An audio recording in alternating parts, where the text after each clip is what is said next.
What's up, everybody? Welcome to the Shake Up. I decided to jump on and do another show today. You know what that means? It means I wasn't happy with Saturday and Sunday over the weekend. That's what that means. Hey, what's up, Ryan? Because I jumped in at the last minute today, I just handicapped Gulfstream.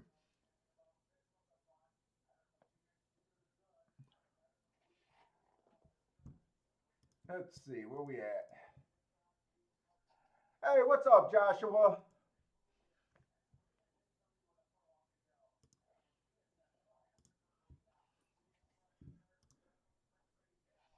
Yeah, good luck to you guys too, man. We want to make some money today. Saturday, I did not like the show that much because I wasn't prepared. I thought I would be able to do more live, and it didn't work out how I wanted. The only good thing about Saturday is I didn't get to play too much. Uh, and then Sunday, I'm irritated with myself on Sunday because I played with Bender and Matt, and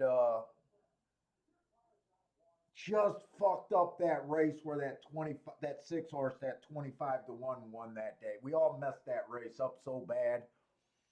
Hey, what's up, Elliot? Yes, I didn't play Aqueduct, but I was watching it. Are you talking about it looked like it was very inside? Is that what you were talking about at Aqueduct? That was my thought on it, I think.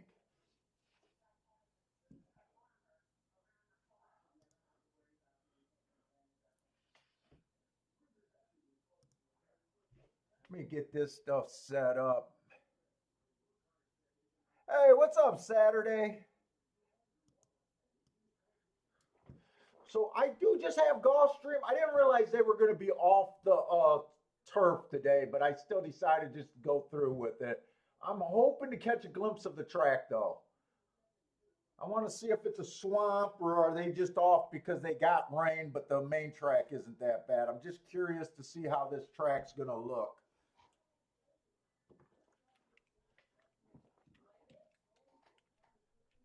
Yeah, the one hole. Yeah, okay. That is what I was seeing.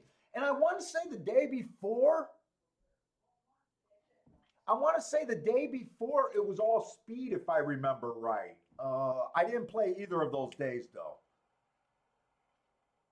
Sunday I just played Gulfstream, and the big thing about Sunday, we messed up that 25-1 early, had them and just fucked them up with the betting.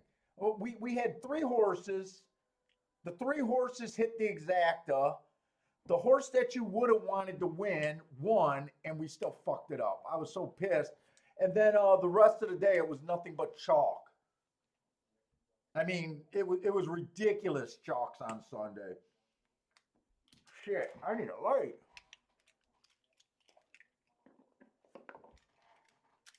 Oh, Jay, you spotted a speed bias at Parks? I didn't pay too much attention to Parks. I've been keeping track of Parks, but I haven't. I almost played Monday and Tuesday because I was so pissed about Saturday, but then we got hit with a snowstorm, so I didn't end up playing. I just shoveled.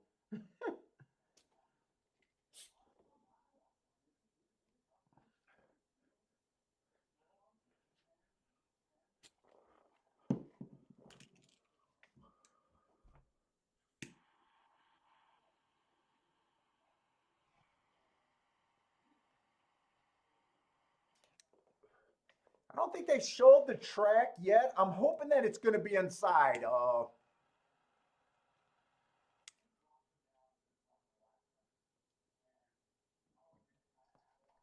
Really, Elliot? Santa Anita outside on the turf races are crushing it.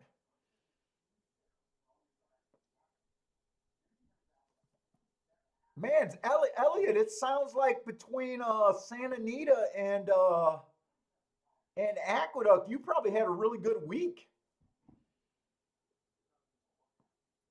What's up, Rex? Joshua, no, I've never played any overseas racing. The only racing I've ever played that was a different country is Canada.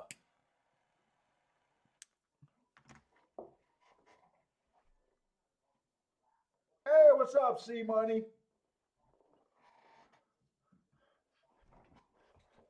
So that's the only I've only watched a few Australian racing. I haven't even watched that much of it.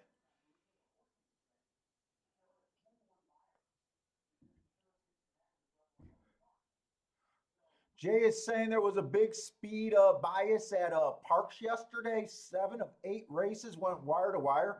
Wow, I'm glad you guys are paying so much attention.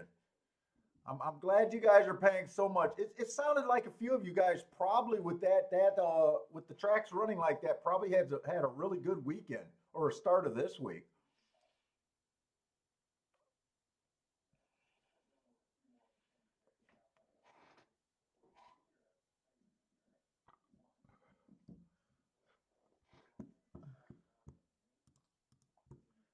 Let's see. Joshua was telling me to check the prices at Parks yesterday.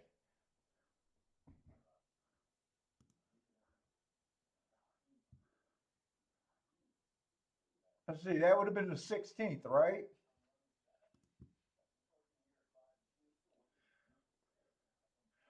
First race was a 5-2, but a 25-1 got second. An 11 horse at 11, or no, what is that? The 6 horse at 11-1 went wire to wire. Nice. Oh wow, they were running crazy at Parks yesterday. 18-1 and a 46-1 in a exacta. Oh, that's a wet dream exacta right there. That was chalk. 5-2. Yeah, they had a few interesting races, then it kind of slowed down. Here's another 17-1. I see what you're talking about. They all went wire to wire. 6-1 there. Yeah, definitely some nice prices and everything. And then it wasn't until the 10th race that someone finally came off the pace. And then they finished the day with another wire to wire. Nice. I hope you got a lot of that, Joshua.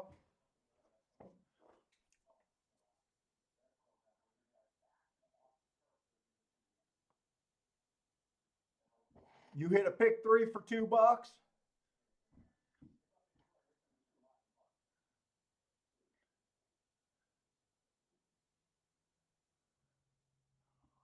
Marco Lou hit a 25 or for 25-1 night. You guys been hitting.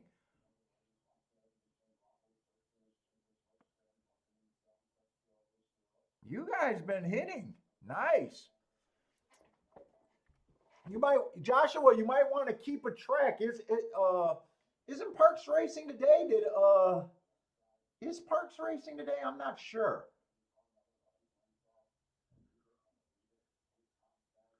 They might have went to a smaller schedule in the winter. Do they race on Wednesday? I thought they raced Monday through Wednesday. It doesn't look like they're racing today, though. Oh, yeah, they are racing today.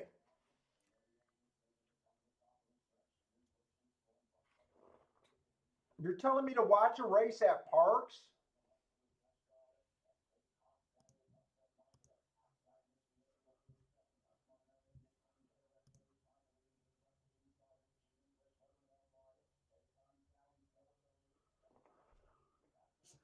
I think I got to the video too late, Marco Lou.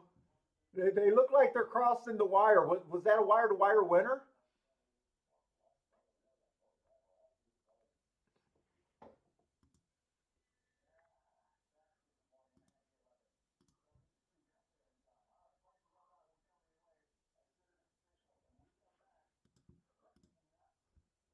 Yeah, that's how 22-1 shots are supposed to win. Did this horse win? Come on, get him home.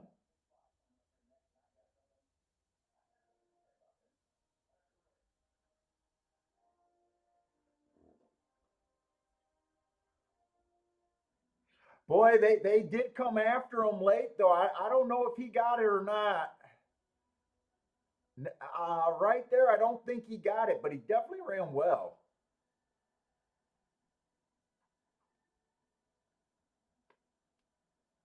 He really got tired and shorted up his stride, though, didn't he?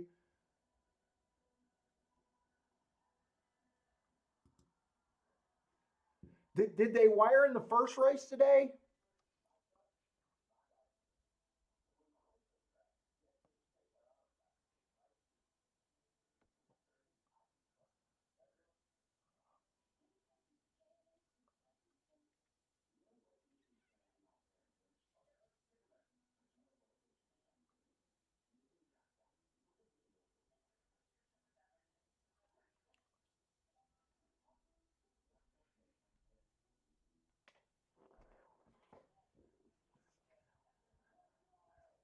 Well, all I got is Gulfstream today.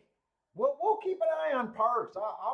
If you guys are playing Parks, I want to watch it and cheer you guys on.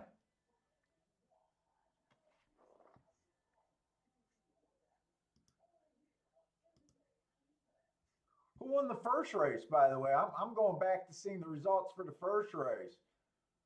The six horse won the first race. Does anyone know if he went wire to wire or not? The 11 held on, Marco Lou? Now, Marco Lou, did you guys bet him? It sounds like Marco Lou bet him.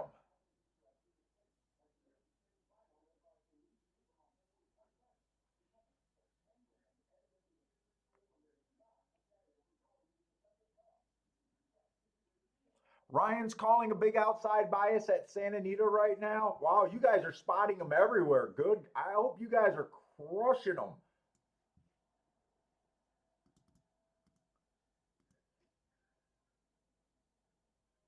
Oh, I must have been looking at the next race odds or something, because I thought he was 13 to 1. The 11 was 22 to 1.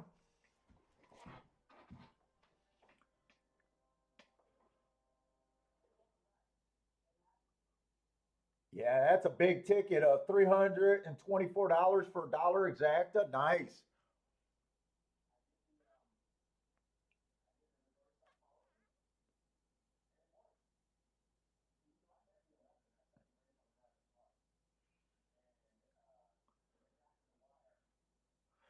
We'll keep an eye on that. I don't mind keeping an eye on it. We'll try to throw it up.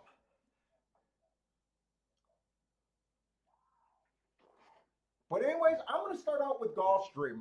That's all I got marks on.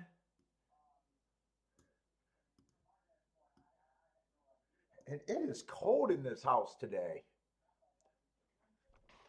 So we got a mile. Everything's going to be on the dirt. I still haven't seen that track. I'm still waiting to see how bad this track or good this track looks. All I know is they're off the turf today. So this was supposed to be a mile on the turf. They took it off. Uh, it's going to be a mile on the dirt.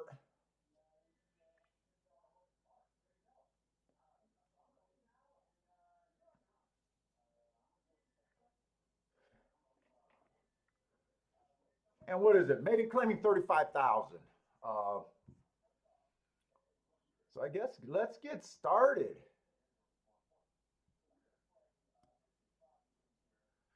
The two horse is going to be on the rail. Is taking a drop from maiden special weight to maiden claiming 35,000. That's a pretty big drop.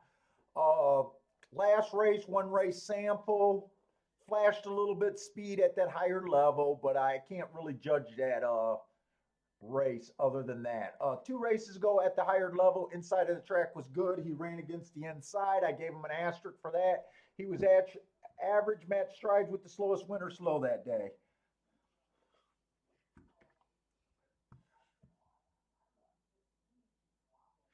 No, Ryan, the triangle is he was the fastest winner that day. If you see a second or I shorthanded it to a two, that means he was one tick slower. So a triangle is the fastest winner that day. Uh,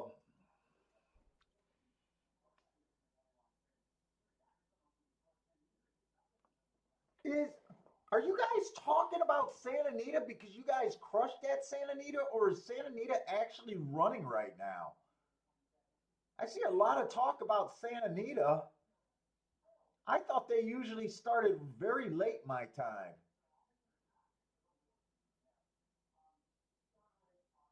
You guys are probably just talking about like yesterday and over the weekend. That's what I'm guessing.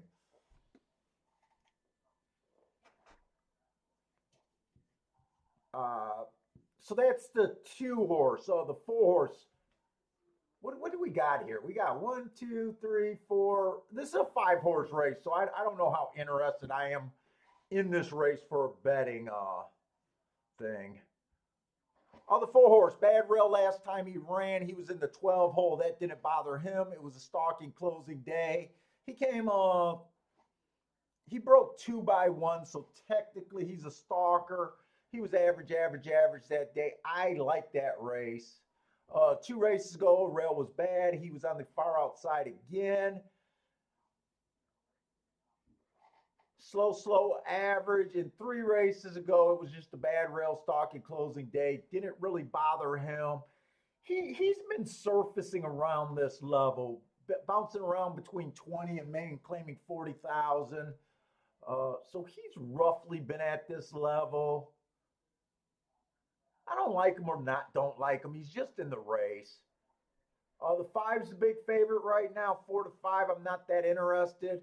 Last time he ran, the inside of the track was good. He was on the outside, so I gave him an asterisk. He went fast that day at the middle call. He went too fast to win. I definitely like that race. He's taking a bit of a drop here, at least from his last 2 races.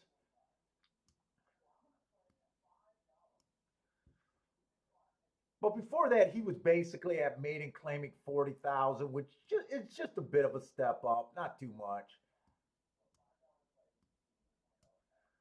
Uh, I'd probably say to me he deserves to be chalk.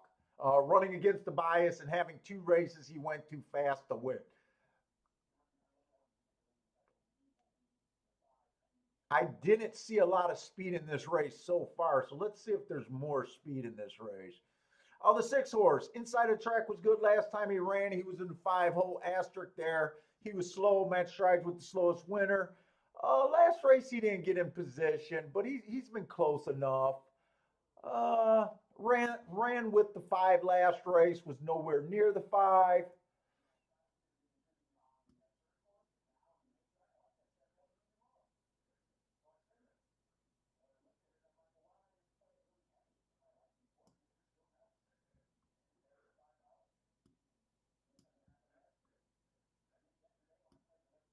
He's overall dropping in class also.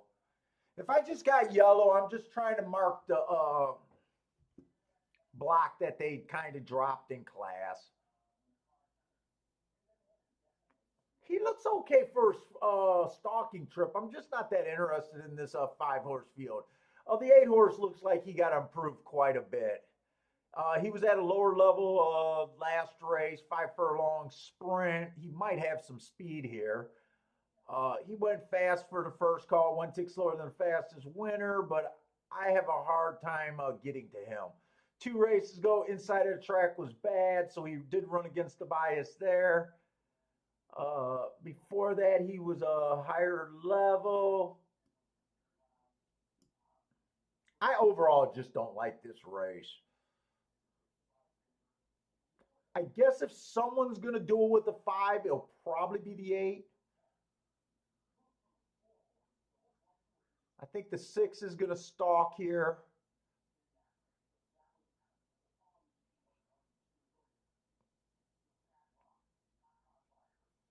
4 might have a little bit of speed, but the only time he showed speed was lower.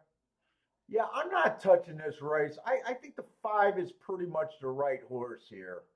And to me, it's not worth taking a shot here. Ryan, you crushed it on Sunday, huh?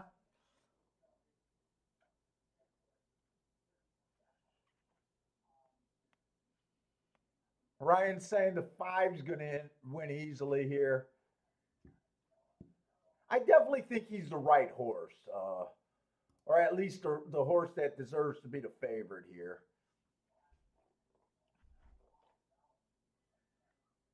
Yeah, I did not. I did not have a good weekend last week. That's for sure.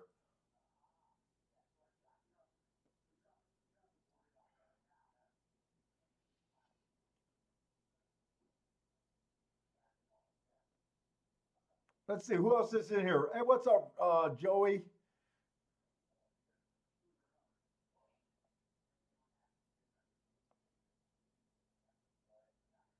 You aren't having a good week till Sunday.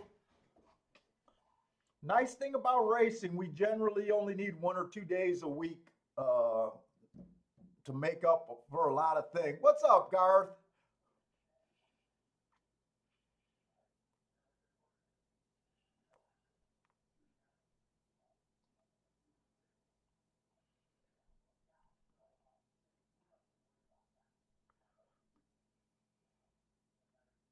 I still haven't even focused on the dirt yet. It doesn't look that wet out there.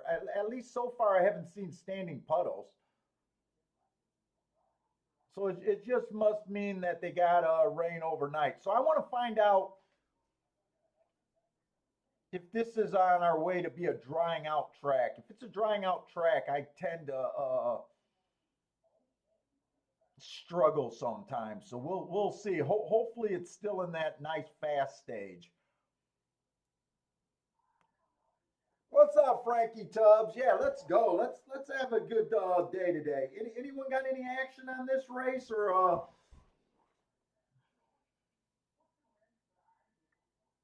Eight was able to cross over and he got the lead here.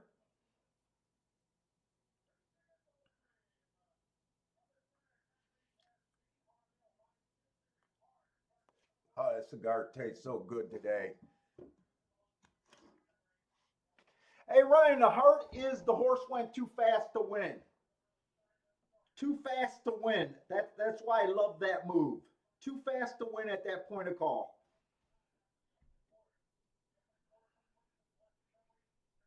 No horse was able to go that fast that day and hold on for a win.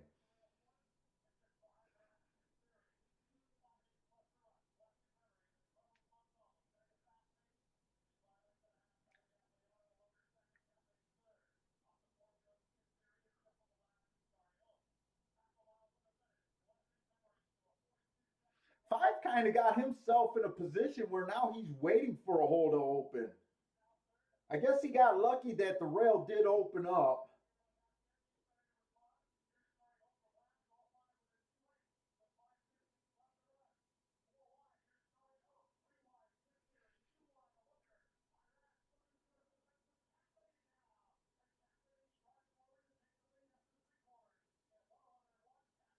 Looks like it might be 5-4, maybe 5-6 on the inside.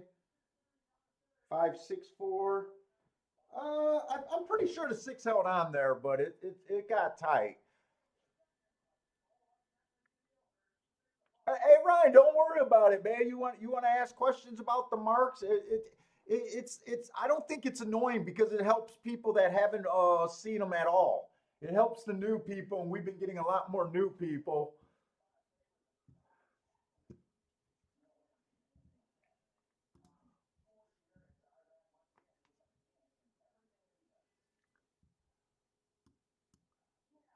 So I mean, that was really no big surprise there, right? 5.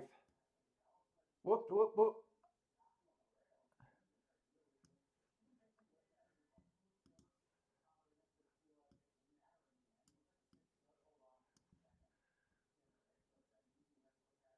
Let's see. That looks like where I'm going to mark my stuff. There's only 2 surfaces today, so no turf racing today.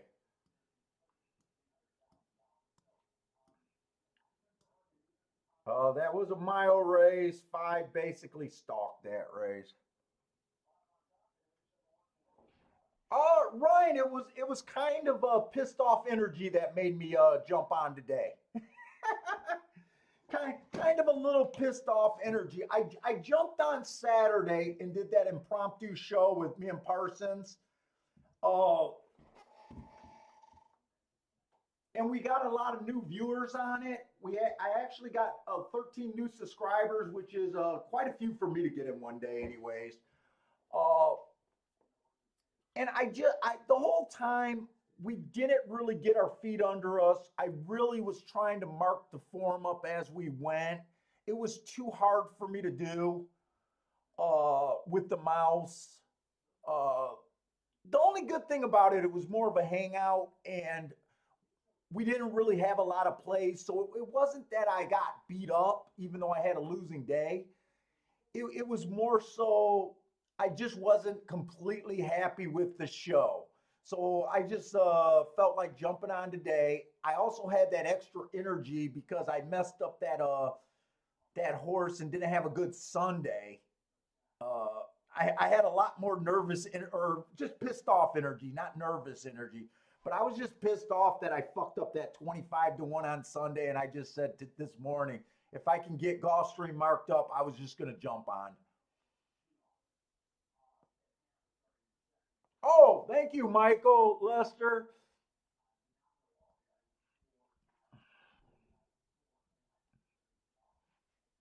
5 was in the 3 hole.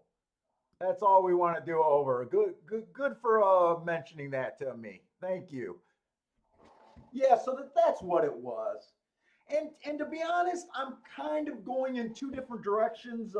Thinking about the show, like, do I want to keep doing this indefinitely? Do I want to do more shows? Do I want to do less? I keep toying around with that. Do I want to give it up completely doing the shows or what? So I don't know.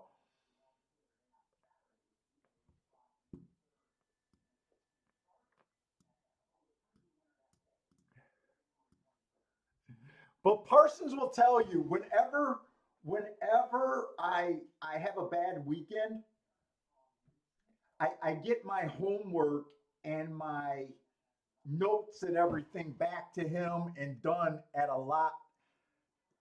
more timelier fashion. I get pissed off and I just dive into this shit even more.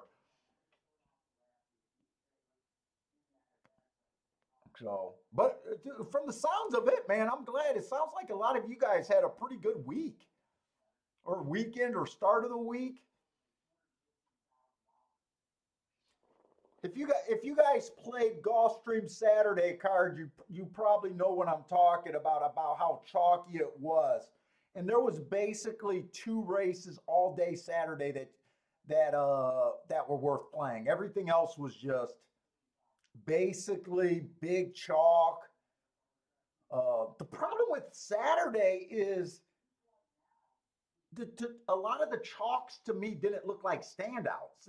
Like they were chalks that I thought were chalks, but I thought they were vulnerable. So they got a little bit more money than they should have out of me. And then they kept winning. Like Irad was winning everything. Like if that was a day that if you were an Irad fan, you should have did well. And then like I said, I had that third race. I want to say that third race down to it was just a 2, the 6, and the 7. The 2 and the 7 were both 8-5, and the 6 was 25-1. And you guys know that I usually favor the long shot that I like. I don't know what I was doing up, and I just messed up every combination I played with that. The 6 horse beat the 7 by a short hair, and I was in tilt after that because I knew that was a race that I should have hit. I knew that was a race.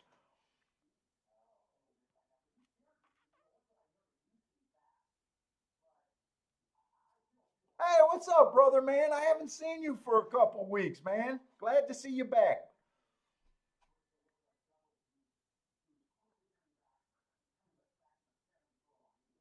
Hey, brother, man, I used to have a host. He went MIA, and I still can't figure that out. Uh, Sunday, we tested the Skype, bringing the Skype in. That worked. That was the only good thing about Saturday's show is that we were able to bring in a Skype guest, and the my system did not crash. So that was the good thing about Saturday's show. So I will be more confident going forward about, uh, if any of you guys are interested in doing a Skype call on the show with me, uh, I'll be probably willing to do that. I might want you to do a Skype call with me first on like Saturday or Sunday when we play privately, just to get to know you guys.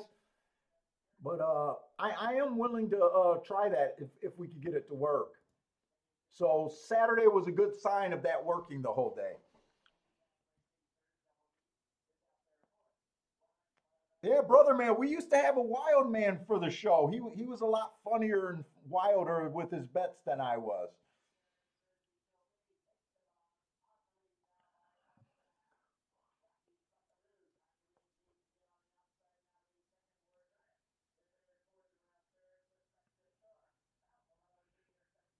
So it looks like all inside 124 at Tampa Bay.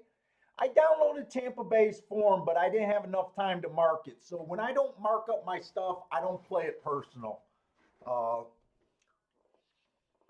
Tomorrow, I already handicapped. I was going to try to download Oaklawn, but I realized Oaklawn canceled this week. So I download for tomorrow, and I already got most of it handicapped. That was the other reason I jumped on today. I got so much of my Thursday and Friday prep work done that I had more time today. Uh, so tomorrow I downloaded Gulfstream and Fairgrounds. Hopefully Fairgrounds will run tomorrow.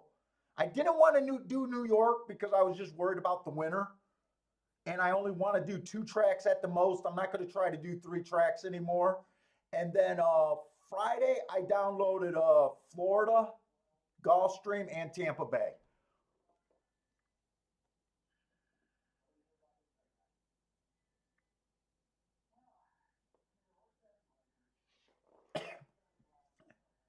Hey, brother, man, are you a comedian? I seen when you subscribe. A lot of times when you guys subscribe, if I see you guys got an active channel, I'll look at your channel. Uh, and it looks like you're a bit of a comedian, or maybe even a working comedian, or something like that. I thought that was pretty cool if that's you.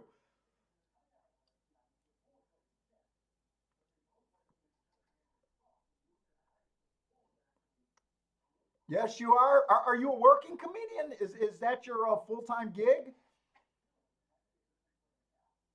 That's pretty cool.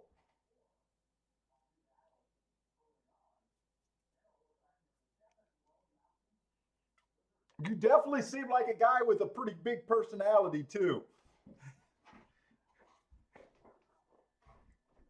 So, dude, if you want to give it a go and come on with me one day, I'll be happy to do that when you got time.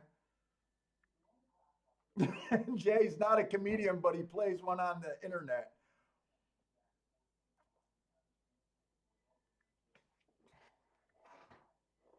That's pretty cool.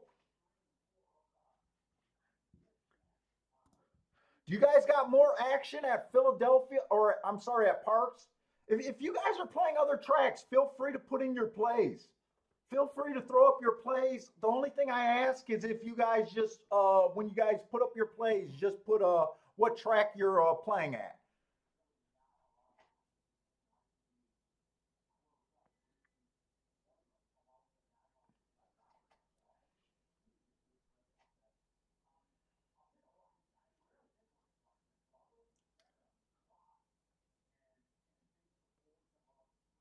Hey, what's up, Justin? Parks, I played Parks earlier and had some big days at Parks. Parks is a track that if my notes are trending, I'll jump into, but I normally don't like playing on Mondays and Tuesdays unless, like I said, Parsons gets me into it.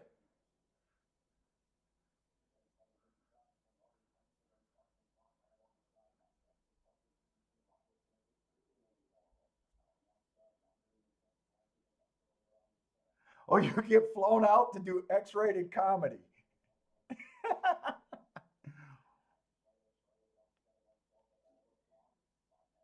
You just do stand up when asked. I was an entertainer for many years in nightclubs.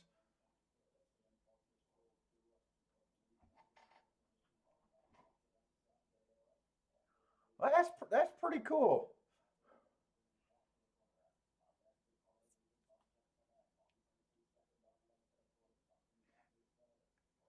Hey, when you say you do X-rated comedy, I hope that's not because you make all your lovers laugh when you're done.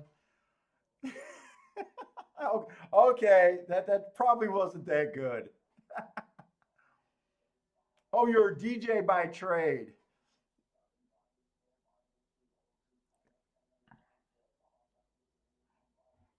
So it looks like speed held up this race too, although the winner was a 6-5.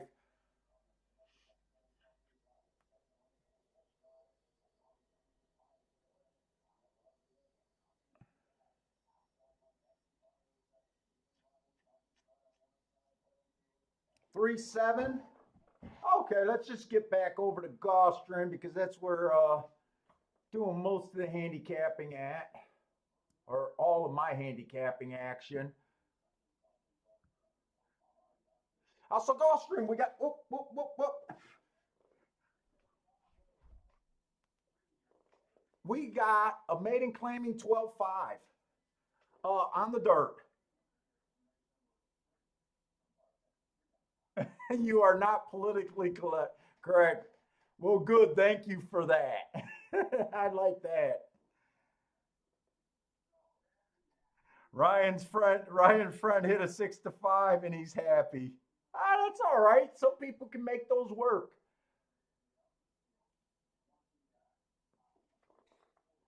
So we got this one horse. Inside the track was good last time he ran. He was in the 7 poles. Slow, slow, slow. I gave him an asterisk that race. I could see him improving.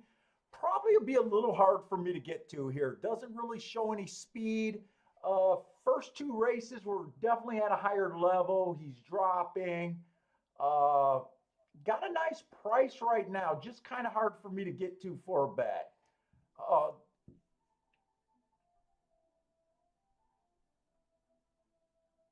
did have an asterisk last time he was at this level, but still hard for me to get a bet here. Uh,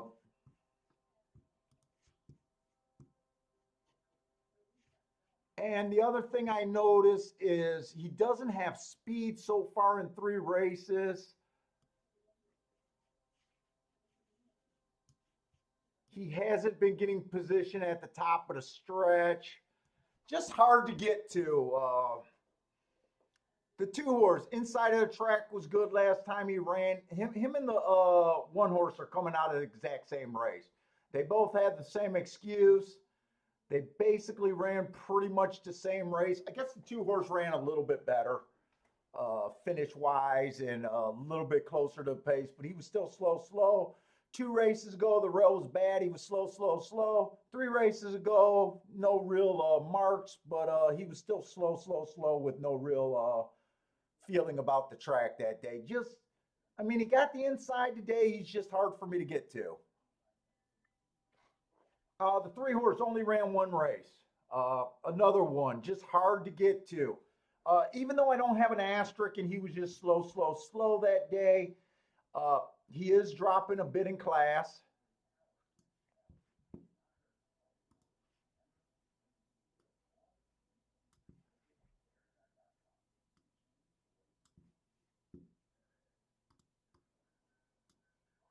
I hate this marker. He's dropping in class, but off of 1 race, it's just hard for me to even tell what kind of talent. Wasn't someone interested in this 3 next race? I thought I seen someone asking about this 3 at Gulfstream. Oh, Frankie Tubbs was talking about the 3 at Gulfstream. Yeah, Frankie, he's just overall hard for me to get to unless you can just take the class drop. He did try a sprint last race. Maybe he can be a little bit more speed. There's not much inside of him. If the rail is good inside, uh, possibly with that sprint, he can outbreak the 1 and the 2 and take advantage. He was 2-1 on the morning line. Sometimes that makes me nervous. When when a horse's morning lines is open up at 2-1, he has Irad on him, and they're offering 5-1 right now. See if that action goes down. Sometimes that's a clue that the barn and the real money isn't real behind him. Even though I'm not a big believer in anyone knows anything. But that is one thing that I do notice when morning line horses aren't bet. Uh, it can make me nervous on them.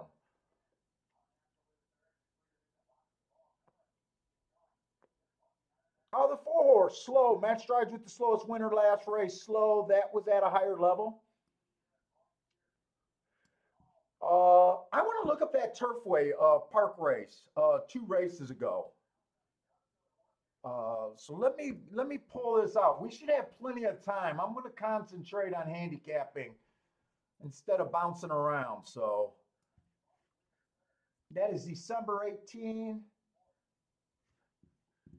That was a stalking closing day. That is what it's been doing at Turfway Park for route races. So that's no surprise. Stalking closing day. He was a deep stalker that day. Let's see, I just got to hit that twice. Okay, he was a big stalker that day.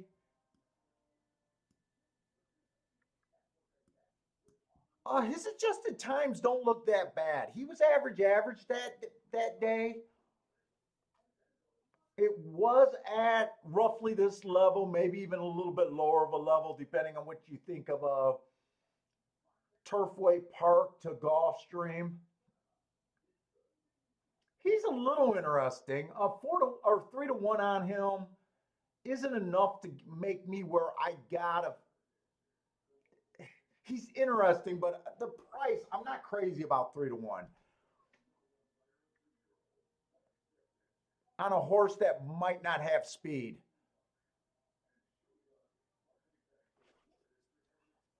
The 5 horse, match strides with the slowest winner last race before he got tired. At this level, been getting position at the top of the stretch in a couple races. 5-1, he's a little interesting. Oh, I'm short-handing. I don't know why it took me. The 2 is going to be the same as my second. So that was 1 tick slower than the fastest winner. So he came up decently fast there, slow, before falling apart. And 3 races ago, he was just average, slow. But so far, he does have a little bit of first run in him. I don't know if he can go to lead, but he does look like this is a weak field. He does look like he can be close enough.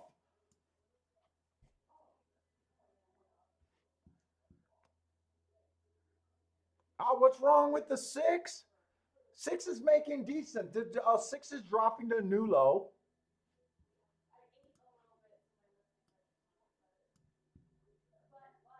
Last race he had a bad rail. I like that race. 2 races ago, it was an early pressing day.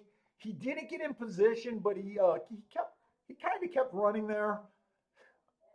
So he earned an asterisk in his last 2 races. What is he at? 6-1, 7-1. I think that's about the right price there.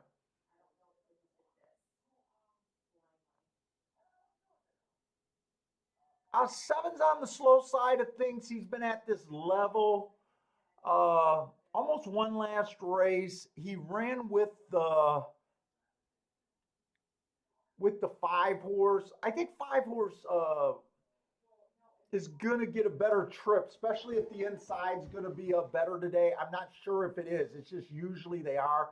He was pinched at the start last race. Let's see it.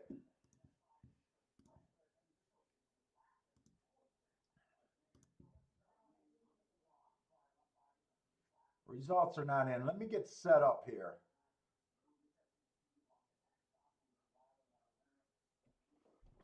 He was pinched at the start. Yes. Oh, he's 6-5. Why did I think he was? Did he just get bad? Let's see how bad that pinched at the start was. He was a 6-horse last race.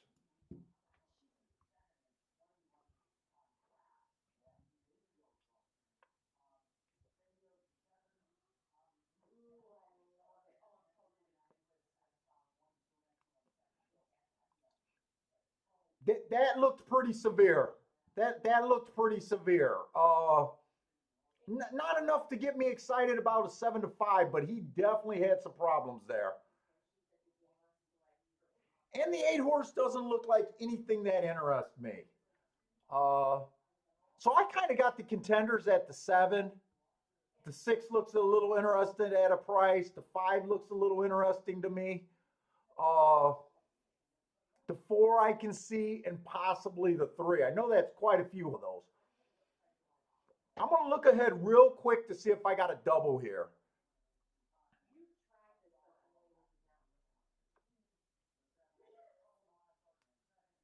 I don't think I have a double.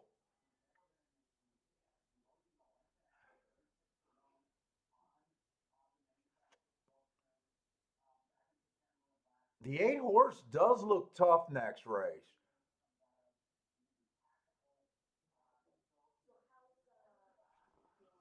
I'm going to look up Hawthorne. I don't know if I got enough time to be doing this.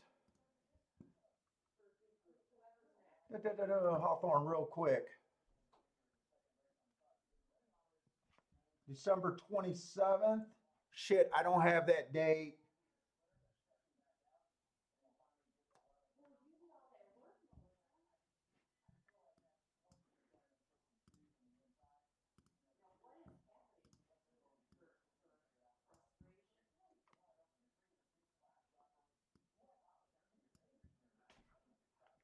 He ran a heart 2 races ago as a sprinter. I'm gonna try to get alive to the 3 and the 5 if I can. Where can I write this down? I'm gonna try to beat the 8 next race. I kind of like the 3, 5, and 8 next race, but I think I'm gonna use the 3 and the 5. If I got enough time, I'll look up some of these doubles. I'm gonna try to beat the 7 in this race.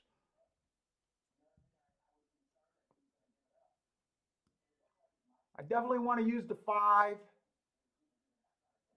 at 6-1.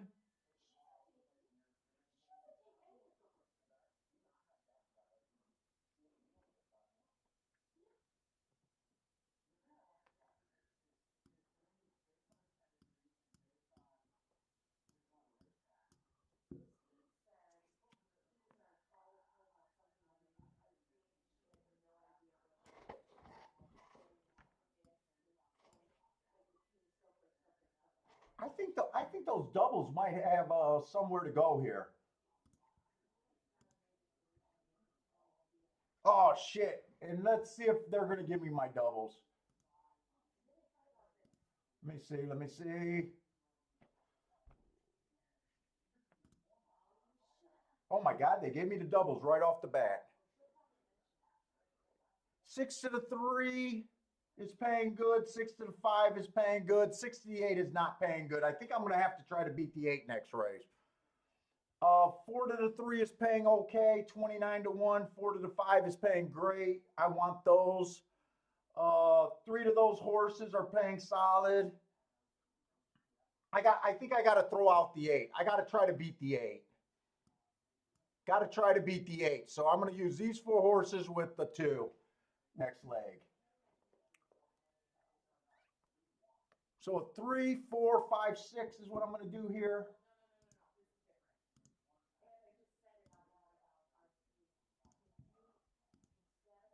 Three, four, five, six. 3, 4, 5, 6 to the 3 and the 5. 3 and the 5. And the amount. Probably do those for 15 here.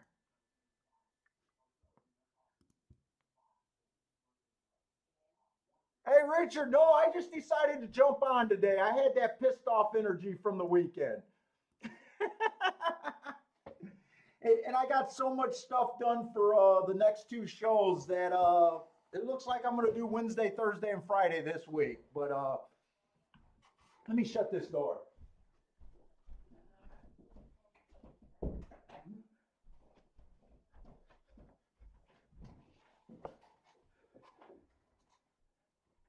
Hey, what's up, Attila? What's up, Bill, Rex?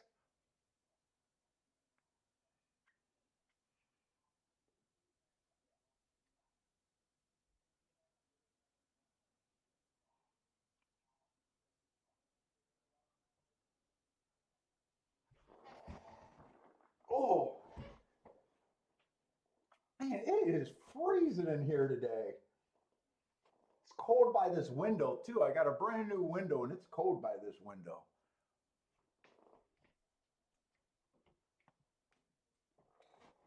I don't think it's the window, though. It feels like it's colder at my feet.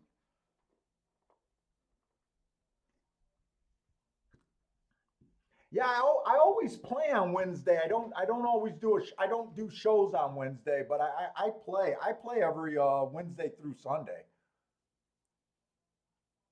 So even when I'm not doing a show, I'm playing.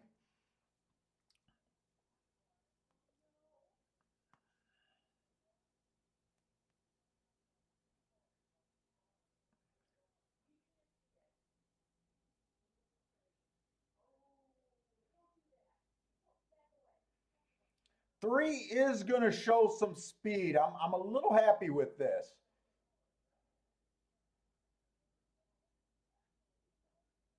I'm happy with the five getting the lead. I thought the five could get the lead over the seven horse, even with that pinched at the break. I like what I got. I just need to be able to finish a race now.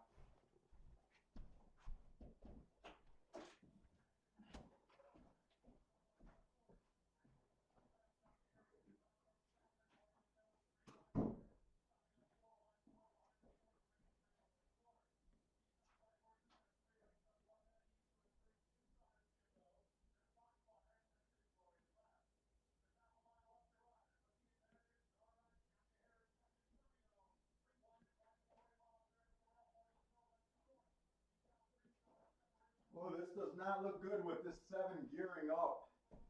I thought he was vulnerable for sure. Okay, this looks good. This looks good.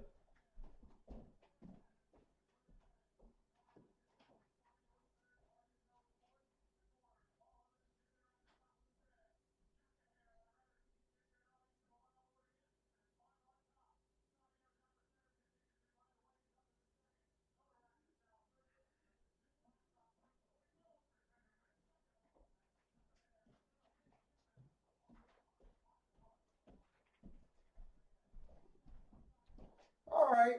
At least we got a start. The three horse did win. He he was the horse in the back of my mind that I was kind of relying on with the big class drop. I didn't want to just rely on him because I was worried about the soft betting from the 2-to-1 morning line, even though I know that means nothing. I was a little worried about that. And with him only running one race, I didn't. If this guy had another running line or two where I thought I could judge his talent, I might not have used four horses here. Uh, but I'm pretty happy with the way that turned out. Uh, I didn't even see who got second. I'm not sure if the seven got second. Did the seven get second there?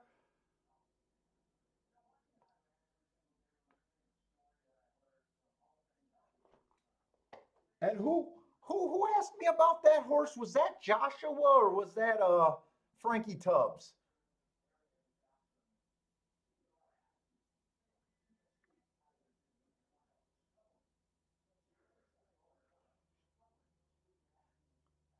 Frankie Tubbs, did that end up being a single for you? Because I know you from your one comment that it sounded like you were really looking for him. I hope I didn't I hope I didn't deter you from liking them with what I thought about the odds. The 7 did get second, so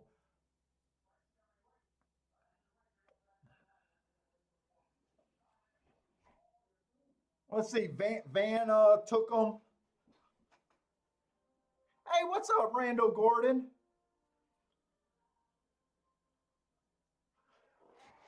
Oh, let's see, Rando. Quick question. If the track bias is strong inside pattern, but you handicap a race and have horses on the outside that you really like, which way do you go? This has happened to me. Uh, it's happened to us or to me terribly on the show. I can remember one race not too long ago where I kept saying the 7 horse was the best horse. He was 16 to 1. It's a 50-50 call. That day in particular that I'm talking about, I made the wrong call. I decided to completely play against him instead of doing a backup bet with him. He won easily. Uh, More times than not, I'll always favor what I feel the track is doing. So if I think it's inside, I'll play against my best horses all the time. When it's on the show, I'll keep saying, I love the outside horses, but I'm playing. That's why I like this format, where I can tell you guys exactly what I'm thinking, and instead of just throwing picks up and no one even knows what you're doing or why you're doing it. So there's a method to my madness. Sometimes it bites you in the ass. I think more times than not, it's a good call to play the bias. But when they're 16 to 1 or higher, sometimes you just got to take that horse that's going against the bias and just play them. So there's no right answer for that. There's no right answer for that. It's just, in my experience, over the long run, I will favor how I think the track's playing. Uh, like that 16 to 1, maybe I should have did all my bets, and a small $20 win bet would have, I don't think I put more than $300 in the race. I usually don't. Even when I'm going after a race, my total bets end up being around 200, two something, anywhere between 120 to two something. So what I'm saying is that day I knew that I should have put a saver 20 on them, and it would have worked out okay. But that's handicapping and that's investing. We'll always fight that when it's either you believe in the bias that strongly or you don't, kind of.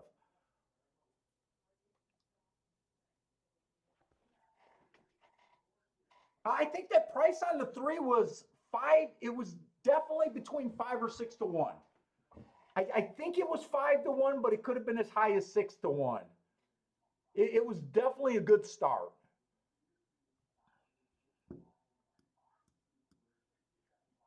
And you know what? That was Irad.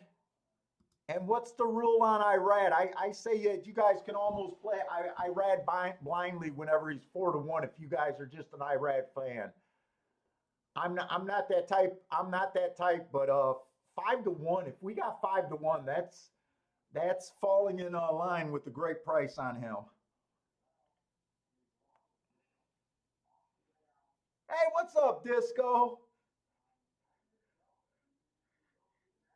Hey, Disco, I'm imagining that you had a very good Monday if you were able to play at Aqueduct.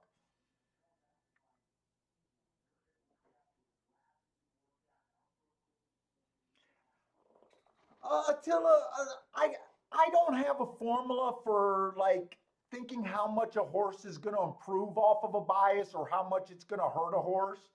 It's really hard to say. Uh, it's not a simple formula. It's just experience and going with you. Yeah, that rail was gold, wasn't it? I even seen Caleb put up a tweet. I think it was Caleb from Discord that I follow. Uh, I think it's Caleb on my Twitter. That's the guy that I wanted to follow. He even said that he got from his notes there was some jockeys that looked like they had no clue about that rail on a Monday. I'm gonna throw up Tampa Bay, even though I'm not playing it. I see some of you guys got some action on there. Frankie Tubbs, good luck on this horse.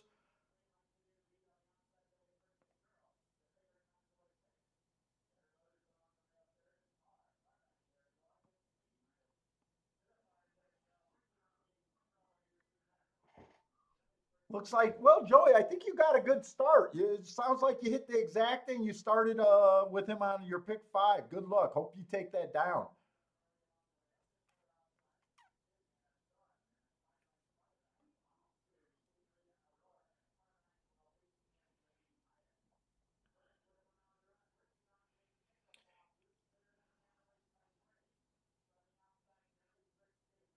They even wrote a piece on how good the rail was that day. Who do you mean they? Caleb or Discord guys? I'm or just the racing heads in public. The racing handicappers.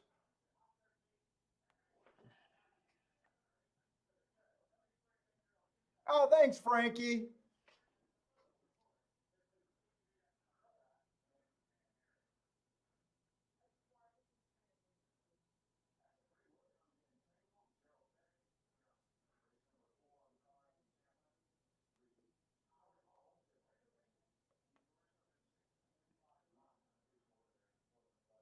I think the three horse finished that race at Tampa Bay. I don't know. It might have came in 3-1 or 3-5. I stopped looking at it. Ooh, working on being single. I like that name.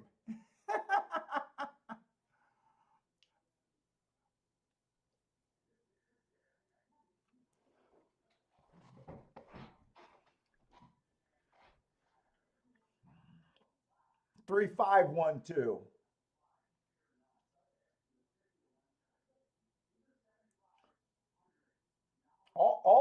All inside of the track there. All inside.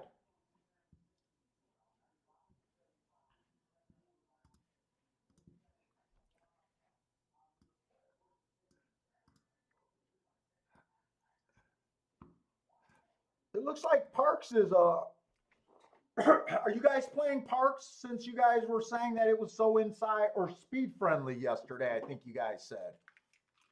I think Marco Luce started the day off with the 22-1 there. I think he hit the 11 there.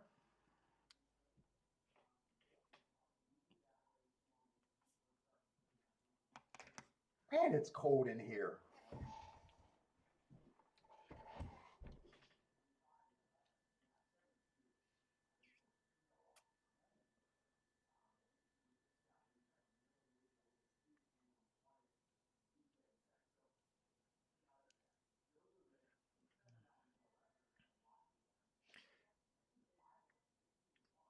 Did anyone hit that last race at a fairgrounds on Saturday? Did anyone take advantage of the Risen? I think it was a Risen Star Stakes. It ended up being on the chalky side.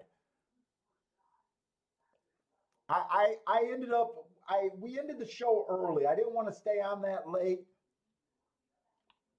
Uh, but I did not end up doing any more action. I just sat there and watched it. I did think the results made pretty good sense though. It did seem like on Saturday that the outside of the track was doing pretty good. Speed and Stalkers were holding up pretty good. Hey, what's up, Q? Q Savage is here. What up, Gerald? God, I hope I said that right.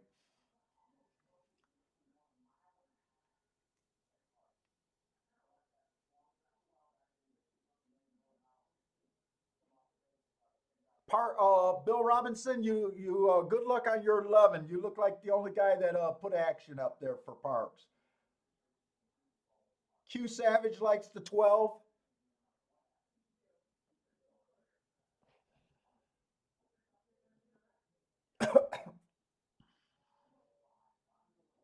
Hey, what's up, Lee?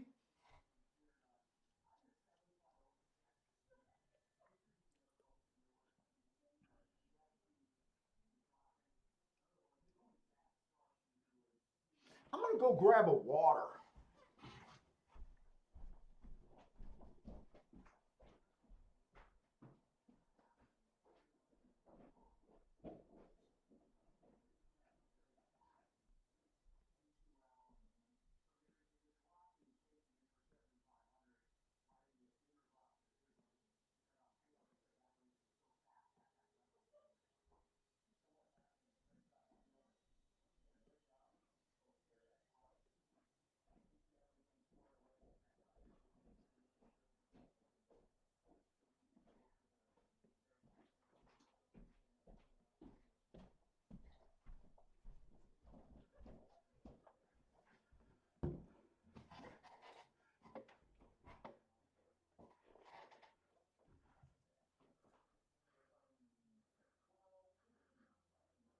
Oh, Jay, I was so pissed. I got off. We went off the show.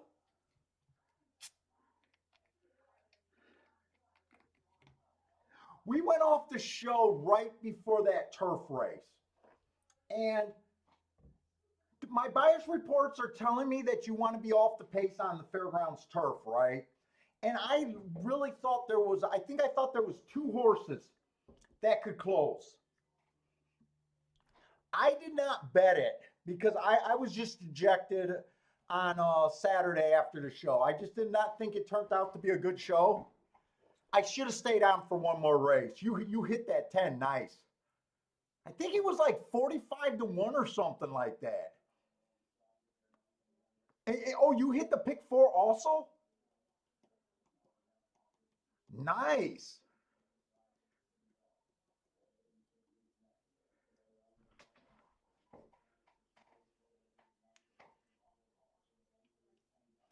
That's why you should. That's why. So I was a little pissed at myself because I went out on that show and or on that race. I didn't end up playing nothing, and in my head, I'm pretty sure I would have hit it if I would have stayed on the show. I think I would have been on a two horse Dutch. Oh my God, you hit the late pick four and the pick five. Well, congratulations, man. Fuck, and I'm glad you put it up, man. That's what I want to see. I want to see you guys tell me about these big hits. Hey, what's up, Caleb? Is that Caleb from Discord or is that a different Caleb?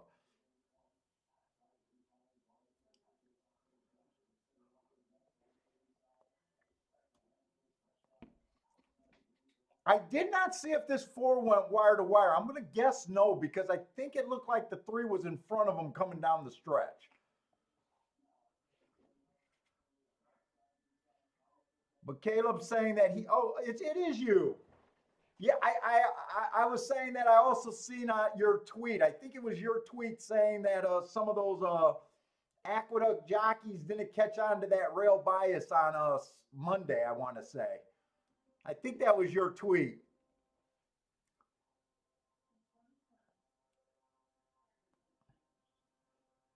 Boy, this seven horse was all over that three horse.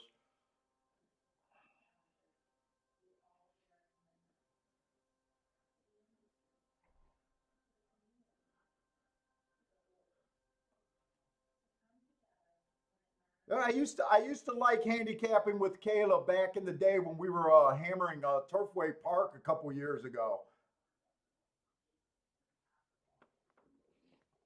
Yeah, I didn't play any of that Aqueduct on Monday or the weekend. But when I was charting it, I was like, oh my God, that rail looks insane.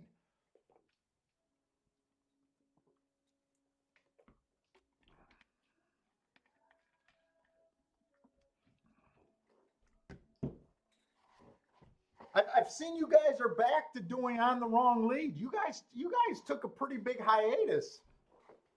You guys, it seemed like you guys took a few months off from doing on the wrong lead.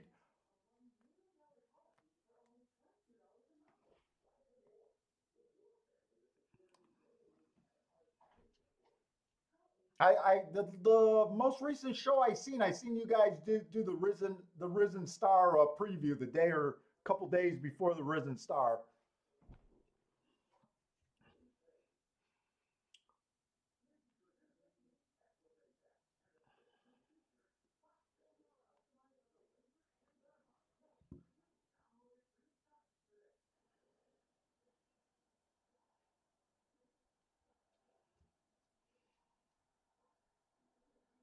Q did call out the 12, and the 12 did get second, didn't he?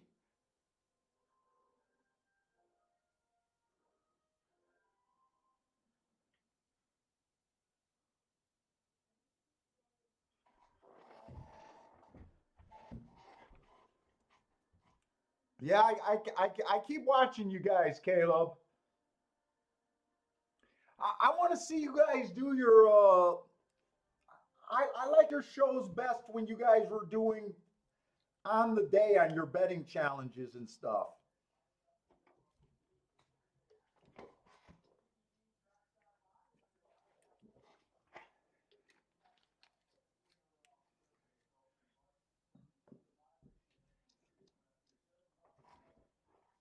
All right, we got to get over to Gulfstream Park. So Gulfstream Park, I only like three horses. I got to try to beat this. If the eight beats me, he just beats me here. I wanted to get alive to the three and the five. I got real tickets going. I haven't checked them though, but I had to leave the eight off. So if the eight beats me, he just beats me. I don't think I'll be able to do a saver bet here either. Uh, I don't know how you can do a saver bet against a 2 to 5. I think I'm just in position where I gotta man up and just if he beats me, he beats me.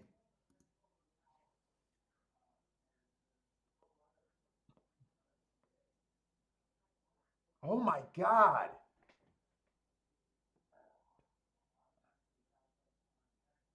Am I in the right race? That's not right. That's not right. Let me get to the right race. I'm in the wrong race. Okay, the three is paying 31 to 1, and the five's paying 99 to 1. I got a real hit if either of those horses win.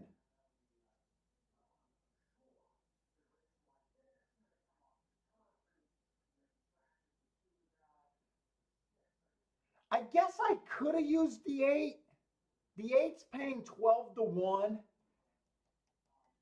If I would have used the eight, if I would have went 4 by 3 and the eight wins, I would have broke dead even. Uh, that would have been a little bit better of a position, but it would have also cost me quite a bit more too. I don't know. Maybe that was a mistake that I made because I don't think I can do anything now.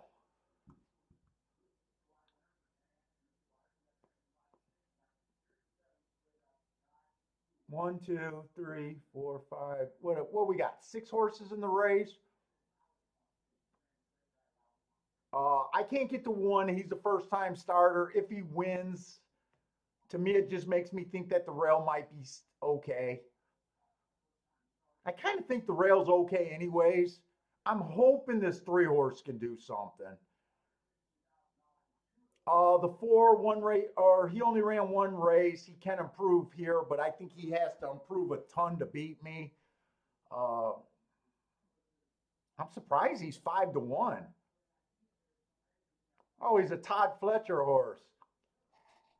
That's probably why he's 5 to 1.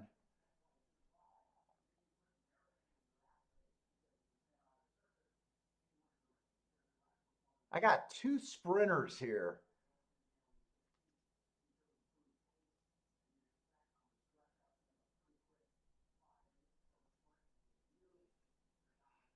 Seven horse looks okay, but one race sample. I'm just going to let this race go.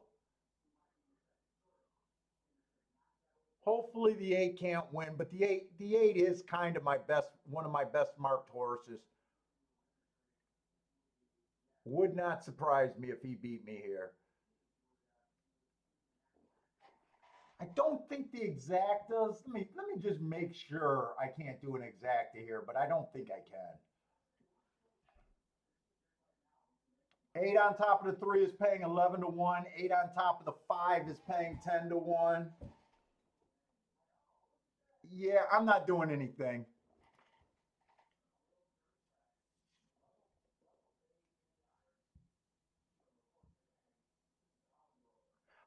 I'm with you, Attila. I think the eight deserves to be the favorite. I definitely think he's overbet. Can he still win? Yes. I agree that he's overbet.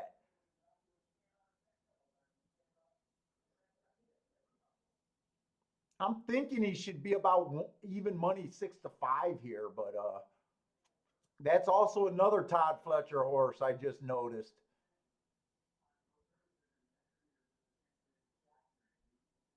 What did that exacta pay last race? Maybe I made a mistake in the exact, not playing the exacta.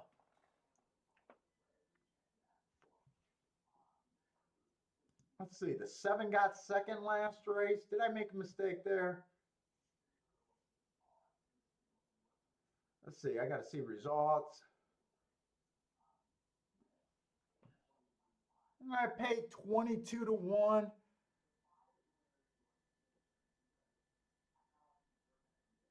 But you know what? I didn't love the seven to hit the board actually. I don't think I would have I don't think I was interested in that exacta. Because I didn't care. I thought the seven could win, but yeah, I don't think I regret not playing that exacta.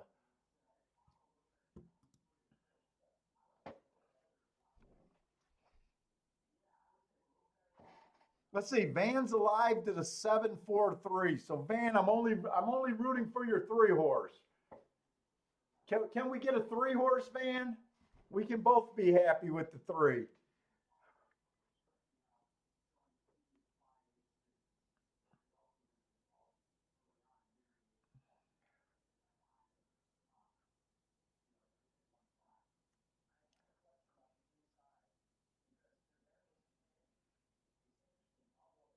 Oh, brother man, I think that inquiry was just on that horse crashing into the seven, or that those two horses crashing on the rail. I don't think that had anything to do with the result of the race.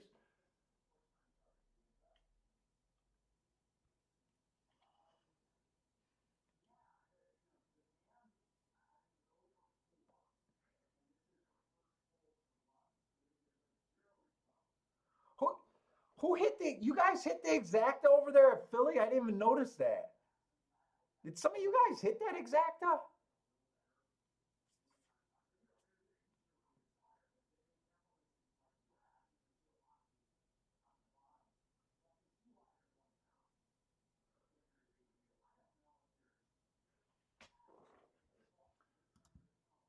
Oh, I got a nice buzz from this cigar today.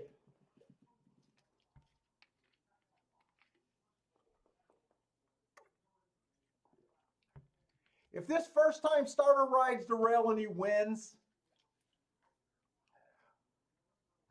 I'd be a little bit pissed.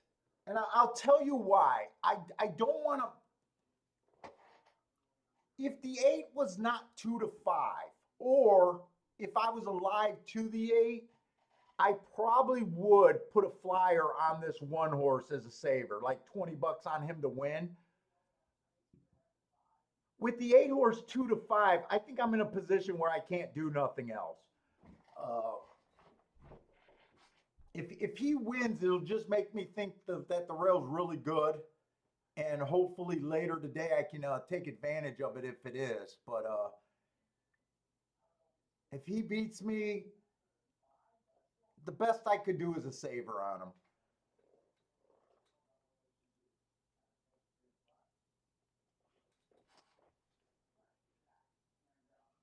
I really want this three to get the lead and the rail and no one to really bother him.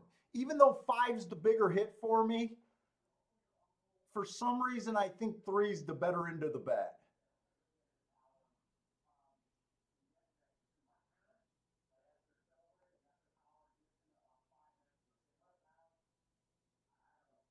I want the five to break to keep this eight from getting up and over. I don't want this 8 to be anywhere near the rail. If he beats me, I want him to be 4 or 5 wide to beat me.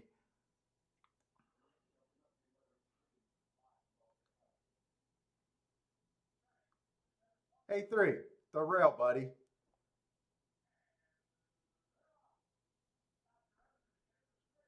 Okay, I got to go do my nervous walk.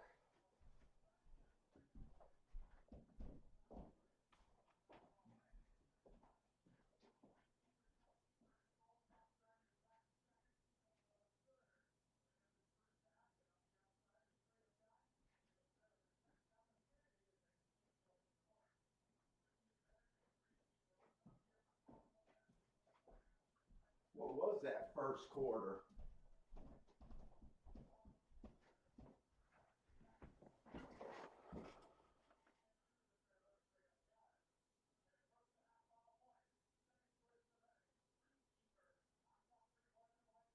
Come on, 5. 5 looks interested, but I don't want the 3 to tire because that puts the 8 in play. 5 looks like he's working pretty good. One horse is getting the trip that I feared. They're going to beat the 8. I like what I'm seeing, and maybe I'm not putting my money right. Nice call, Elliot. This was a missed opportunity on this double for sure.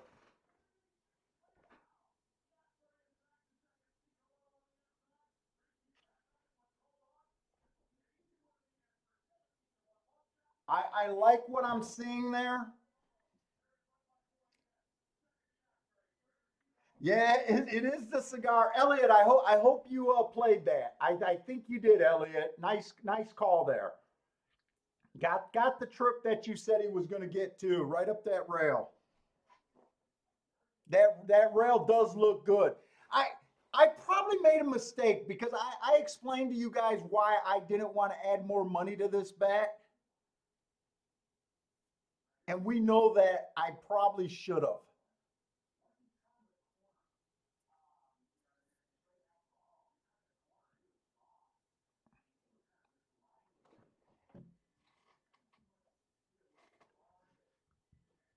God, that would have been a boxcar exact, or that would have been a boxcar double.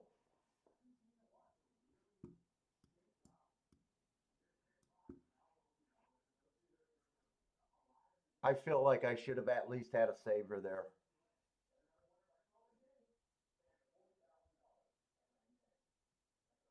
I kind of feel like I should have had the double actually.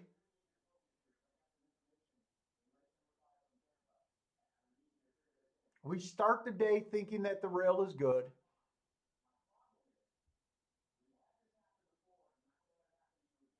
That's a little tilting. That's a little tilting right now in my head. I wasted a 25 to 1 winner on Sunday. On Wednesday, I wasted a 25 to 1 winner.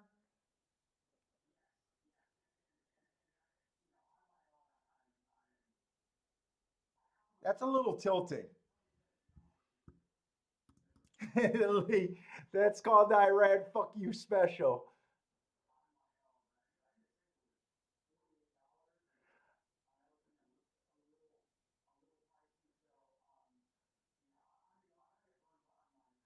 I think I could have bet him in this situation. I really do. Would have had the 3 no matter what.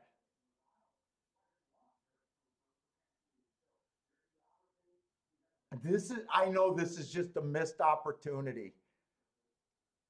God damn, that's such a missed opportunity. If this was later in the day and if the inside was good all day, I know I hit this bet. But early in the day, I can forgive myself a little bit.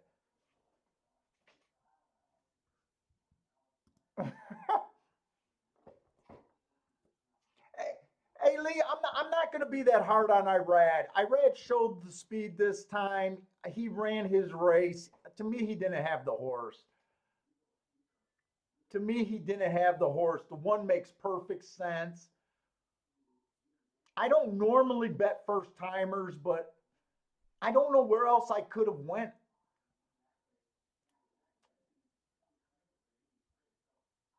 We knew he would be worth. I just didn't want to go the extra money.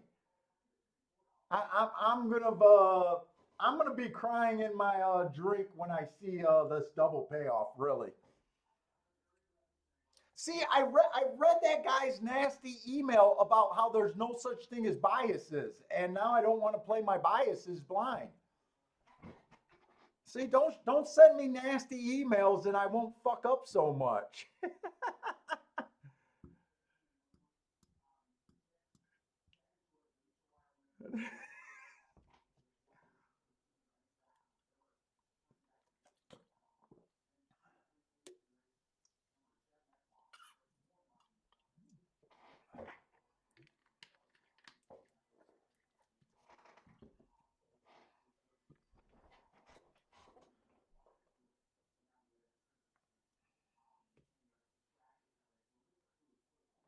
Case, no, I don't. I generally the only time, the only time I bet first timers is when I think a field is so bad, uh, they're the only thing left, and that angle is a rare angle for me. Uh, the other time I will bet a first time starter is only when I think the inside of the track is good, and I think he could get a trip on the inside.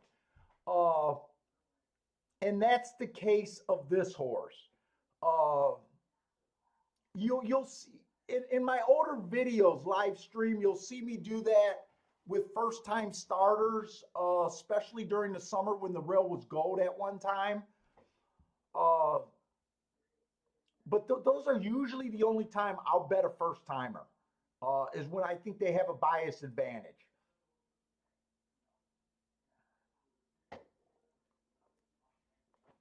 It has to do that I don't handicap jockeys, I don't handicap trainers, I don't handicap breeding, I don't handicap workouts. So if you don't do any of those four things, how can you ever bet a first timer?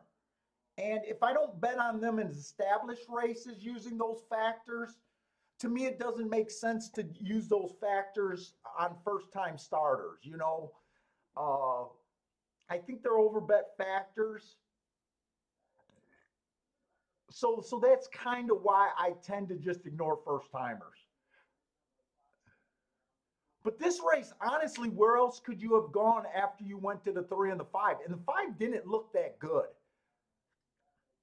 The five I just used because I thought he could get it to the inside. Where is that race? I'm trying to find that race.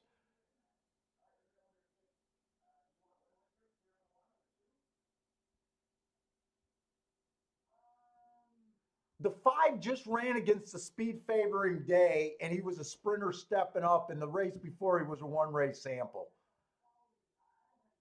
And we know I was just trying to bet against the eight here. So if I were to use one more horse and I just still wanted to beat the eight, it would have been the one. But it would have only been because I yell inside, inside on every freaking show. And that's the only way I would have had him. It's not that I could have liked him for any other reason. I'm glad Elliott. I think Elliott hit this horse though.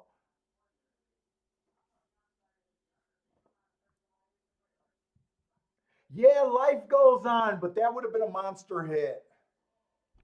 That double had to pay boxcars.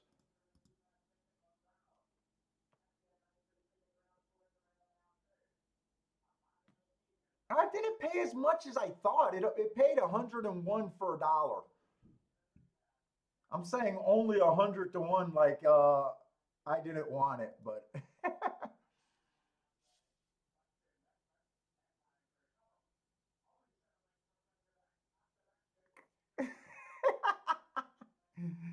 yeah, right. I know.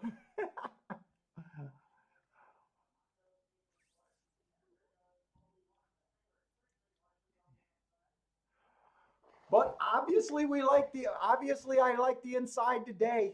No, nothing's telling me that I don't want to be inside. Who won the first? Wait a minute. We're going into the fourth race. So I only got two results down. Who won the first race?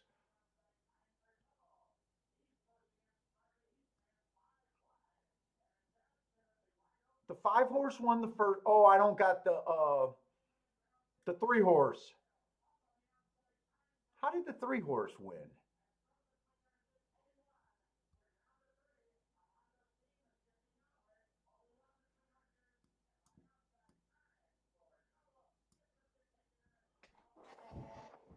So post 1 through 3 already won every race of the day today.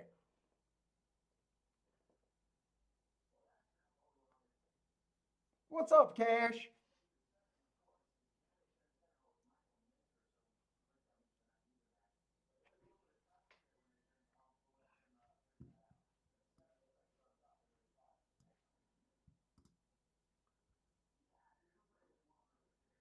All right, we still got a lot of races at Gulfstream.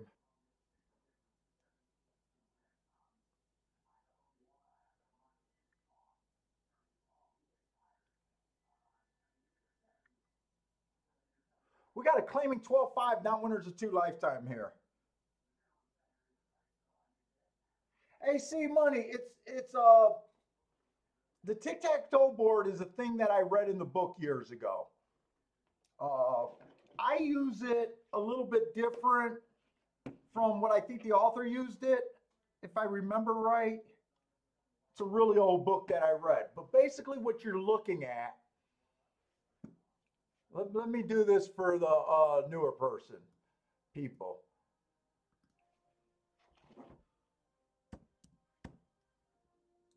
So this is post 1 through 3 looking down. So this column is 1 through 3.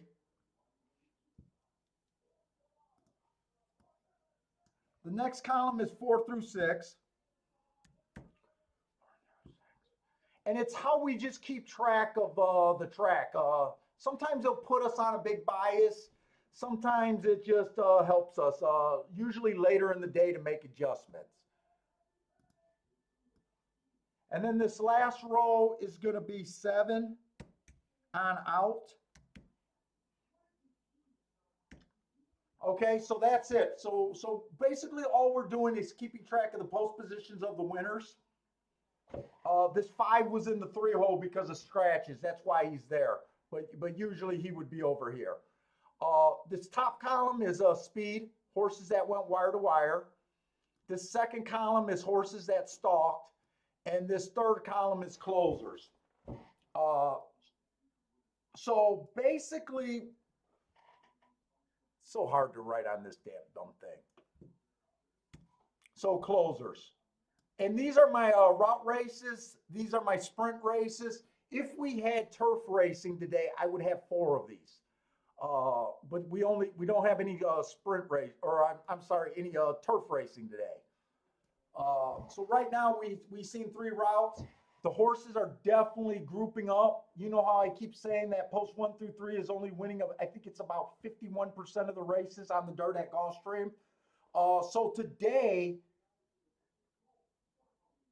it's already agreeing with what I expect the racing to do. So right now, I'm super excited about the rest of the races. We just want to keep putting horses in this first column here, whether it's sprints or routes today. We're going to see our first sprint of the day next race. So it's just a way of keeping track of the track for the day. Hey, what's up, In the Money, Mike? So it's kind of a little gimmicky thing that at first I was a little embarrassed about us sharing, but you guys convinced me that it helps more times than not, and it's worth doing. So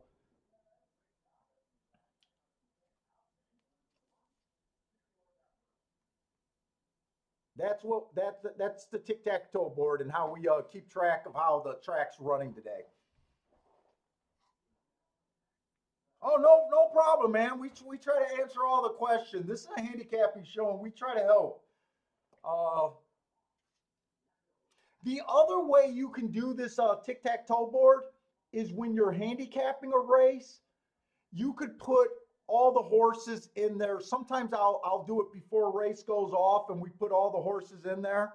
And sometimes you'll spot, and it makes it really easy because sometimes you don't realize that there might only be one lone speed horse. Sometimes you'll have just one horse up here, and right away you'll be like, oh my God, there's a lone speed horse there. Or sometimes you'll see that there'll be 7 speed horses and you didn't realize there was that many of them. And then you see 1 or 2 horses that can come off the pace. And sometimes you'll make an adjustment like that before a race. When you just do everything in your head, to me, it's a lot simpler when you write it out early. Uh, but as we get a lot of years into handicapping, sometimes we get away from simple little things that take time and could help us out in the long run.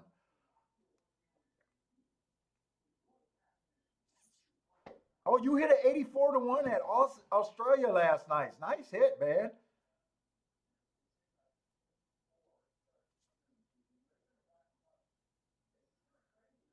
Man, a lot of you guys are coming back telling us, yeah, you know what? See, money. It's almost like the Optic grid or other grids that people use. To me, a lot of when optics came out, a lot of people were so the plot of the race, the plot of the race. To me, I've never tried optics, but to me, it's such a simple thing for a first year handicapper to figure out. To me, that almost looks like a gimmick, almost like this, right? It's just a little thing.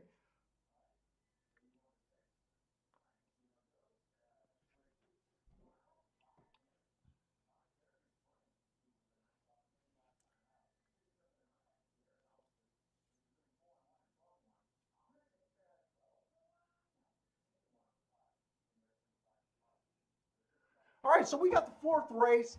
Obviously, I'm getting a bit excited. The inside of the track does look good. I need that to continue. Uh,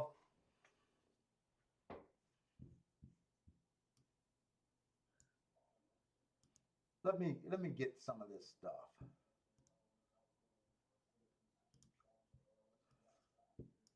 And since I got a lot of time, I'm going to go back to the buyer's report at Gulfstream. I should have reminded myself anyways to do this. So this is a route race. Last week, or I'm sorry, this is a sprint race. Last week, post 1 through 3 won 50% of the races. For the meet, post 1 through 3 is winning 51% of the races. Jesus Christ, that makes me even feel more stupid that I didn't have the one last race. They're stalking 41% of the track races, so obviously it's a speed favoring track. They're stalking 51%. That leaves 8% for horses coming from 5 lengths out or farther. So we definitely want to fade 7 on out. We want to focus towards the inside unless something looks like it's going to change today, which right now I'm not feeling. But we definitely want to fade closers and we want to fade 7 on out.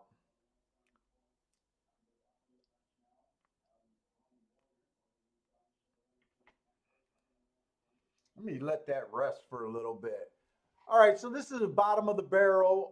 One's been taking a bit of a drop, just a bit of a drop, good enough. Last race he ran, it was a bad rail speed favoring day. He had the 6 hole. He went wire to wire. Uh, to me, it looked like he rode the bias. Uh, and to me, it also looks like he didn't get the fastest pace. He got the slowest pace of the day, and he handled business. Uh, I didn't go back to July to mark up those races because it's just going back too far, in my opinion. Uh, and last race on the speed favoring track was the first time he really showed any speed. So I do question how much speed he really has. The 2 horse inside of the track, early pressing day. He had the inside. He was a stalker. He still managed to be slow, slow, slow at this level. I don't like that race. 2 races ago, it was an early pressing day. He had the inside, average, slow, slow. He was in position at the top of the stretch, at a little bit higher of a level. I'm getting mixed messages on him. I really question why his last race was so bad. Said he had a slow start. Maybe we'll watch that video. But I want to get through these horses first. The 3 horse inside of the track was good last race. He was on the outside. I gave him an asterisk. He was slow, slow, slow. Once you get an asterisk, I'm not worried about that. He was running at a little bit higher. I should look up that Tampa Bay race. 4, I really don't like. He doesn't look like he has any speed. Right now, I said it, we want to be looking for speed and stalkers. He's making probably, he has been running against some better horses quite a few races, but he just looks slow to me. 5 horse ran against the bias 3 races in a row. If the rail's real good, he might be running against it again. He's definitely on my radar.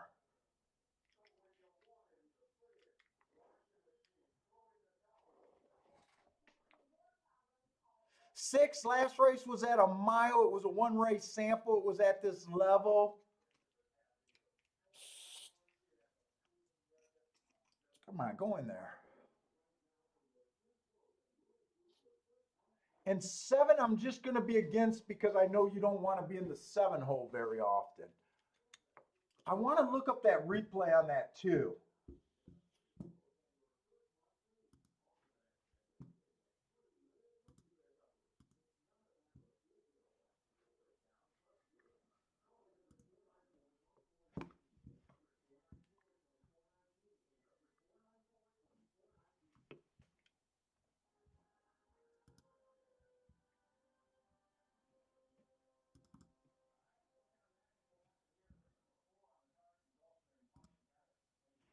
He's in the 2 hole last race.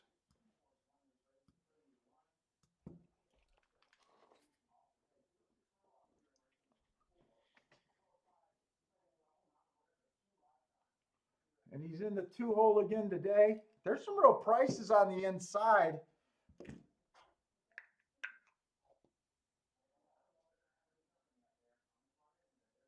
He kind of came out slow.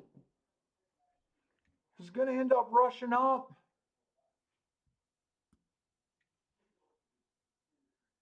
Heavenly Blessing wins this race.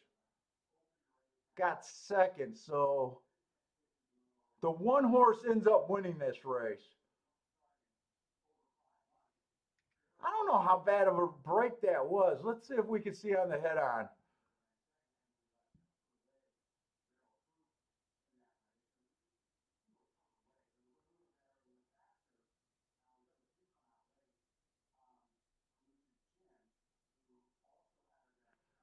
I don't know. It does look like he came out late. I don't know.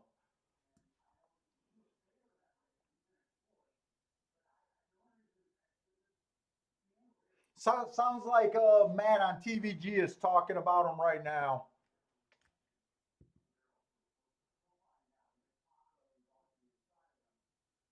In the money, Mike likes the 2 and the 6 here.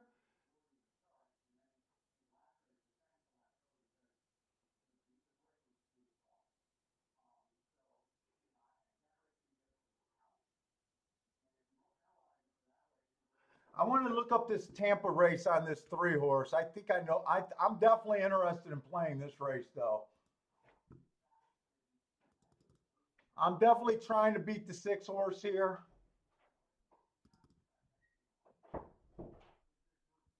No, I want to look up Tampa, not Gulfstream.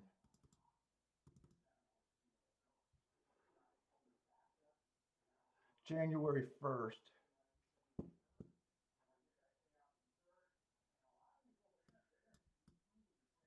Fuck, I want the marker.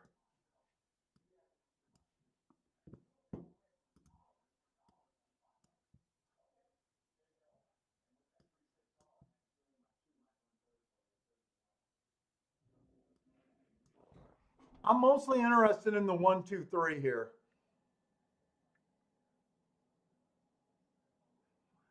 As well as the 5. How can I bet this race? I'm definitely going to try to beat this 6. I do like the 5 a bit.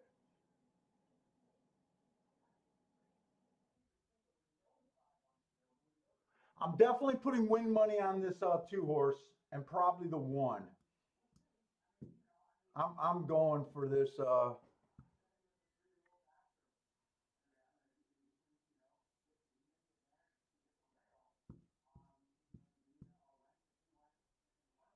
One is stepping up quite a bit. He's stepping up against winners for the first time.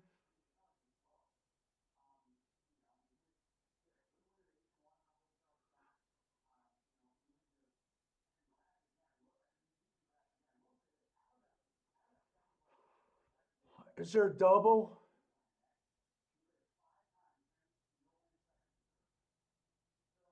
I think I'm going doubles and exactas here.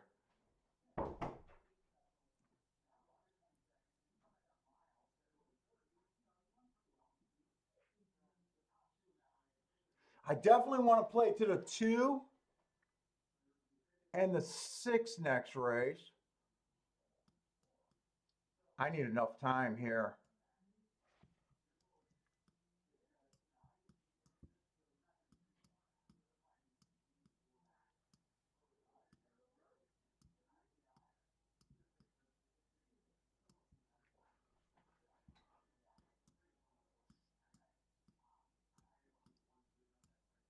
That's 1 and 3 to win.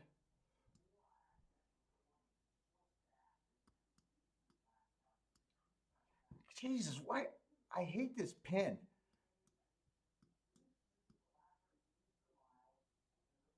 No, it's 1 and 2. I'm fucking up myself.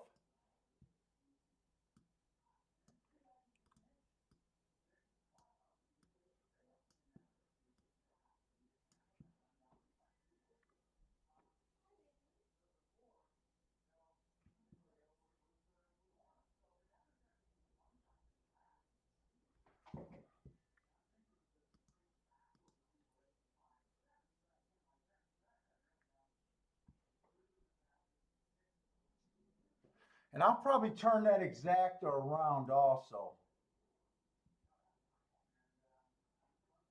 So I want to go 1, 2, 3, 5 in the double to the 2 and the 6.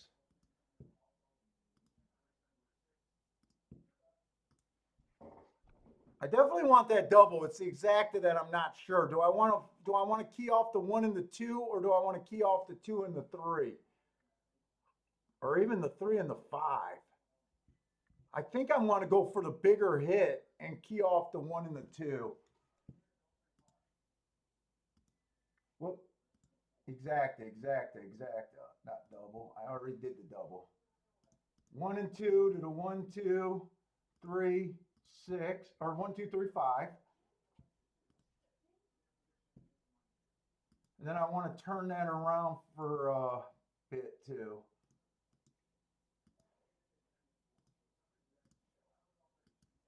I'm going for this race.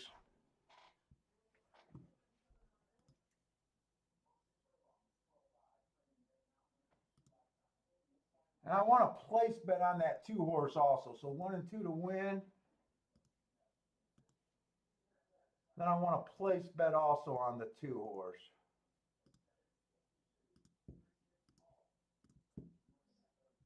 I might be a little aggressive here going against this 6 horse. Because I like the 5. I like the 5. I'm just going for the bigger hit here. Give me the lead with this 2, and let's see how far we can go. Who do you guys got here? Cash is taking the 2-5. Mac and Company keying off with the 3-5 here. Van likes the 1-3-5.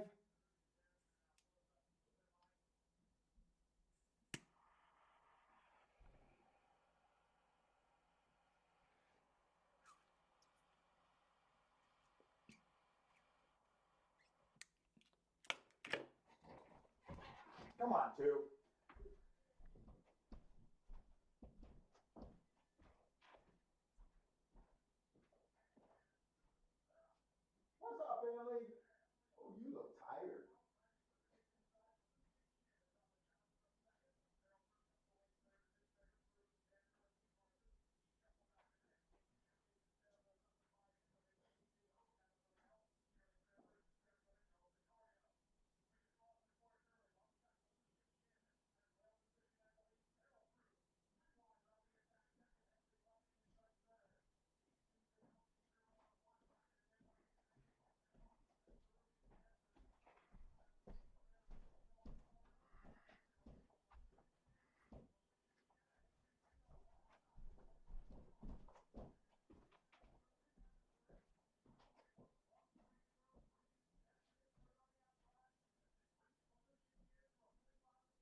Always play for the big hit. Always play for the big hit. Always play for the big hit. Six ducked our exacta, but I did bet the one to win. Had a tickle for a while with this 2-horse on the lead, but we'll take that.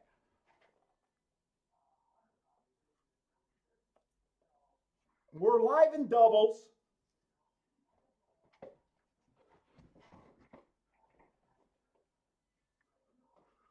Said we were inside. We said we were excited about the inside of the track.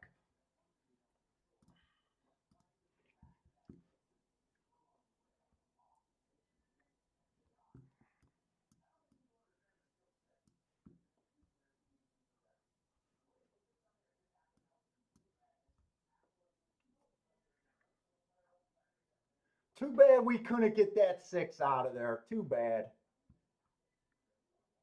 Too bad.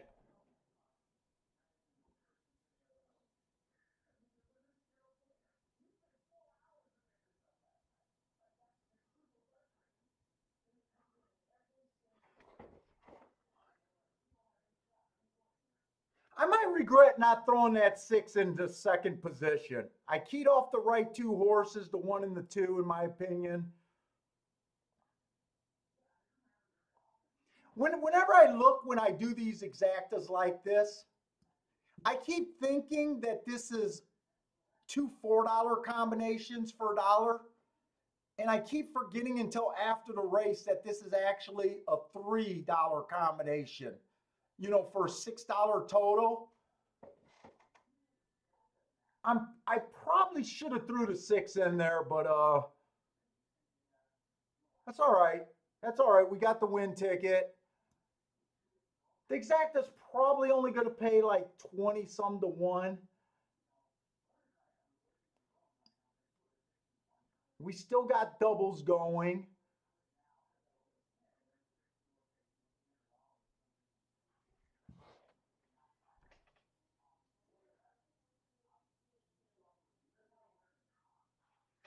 I'd like to. I didn't see that because I'm such a nervous guy.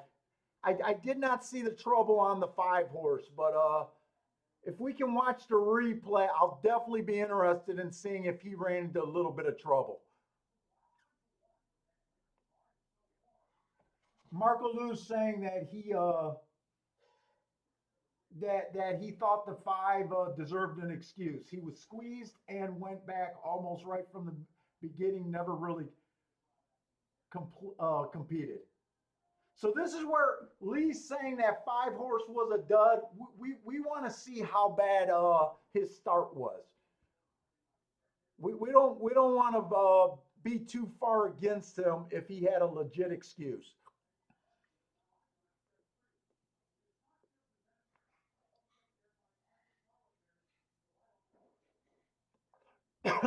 And so far, post 1 through 3 won 100% of the races today.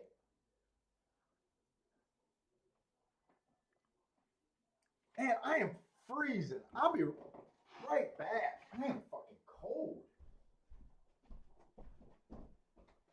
Did you turn on the heat or is it just cold today? Okay, I'm gonna put on a warmer jacket. Oh, am I going? I don't have to tag along with you, but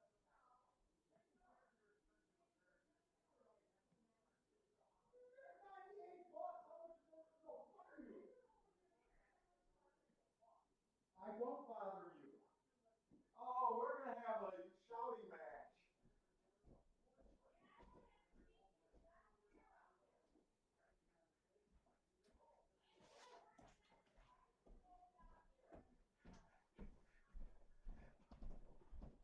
What the hell you guys think this is?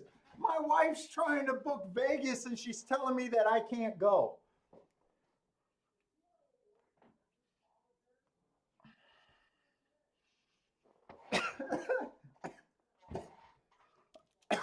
I go downstairs to get a heavier sweatshirt, and my wife's like, Yeah, me and the girls are looking to book Vegas. And I was like, well, I can go and tag along.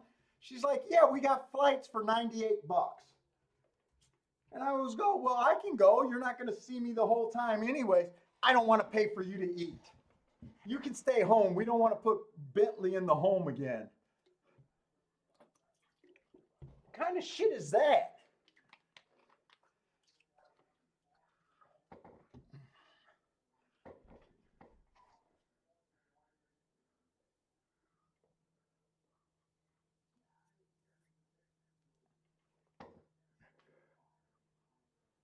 You can't go to Vegas.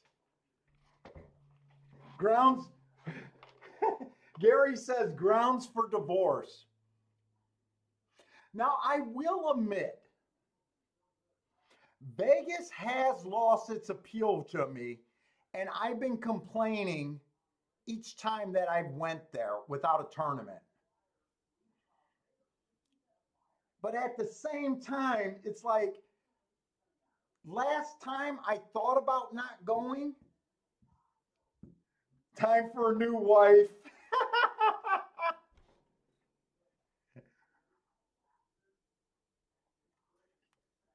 I keep telling my wife, I think my trophy wife is probably about 16, 17 right now.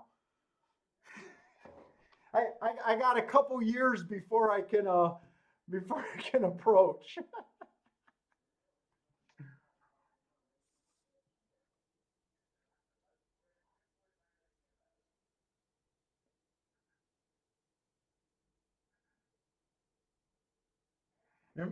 Invite Akeisha over for a handicapping lesson. Now, I do complain about Vegas because the sports books lost all their allure to me. They really have. You know, now that we all got our rooms set up and offices set up, you know, the sports books are less comfortable. And guys, I honestly don't do any other gambling at Vegas. Uh, and me and my wife are boring. You know, actually, she doesn't have to spend any time with me. But all we do is eat, go to shows, which there's not really any shows anymore.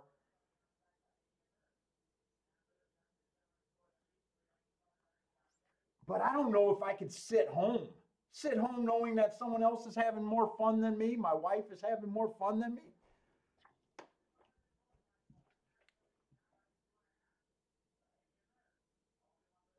I would like to go to. I would like to go to that new.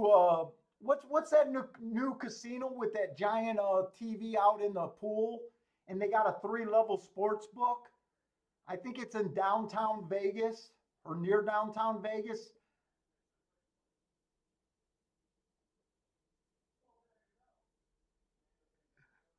Yeah, no, my wife doesn't find me any fun in Vegas.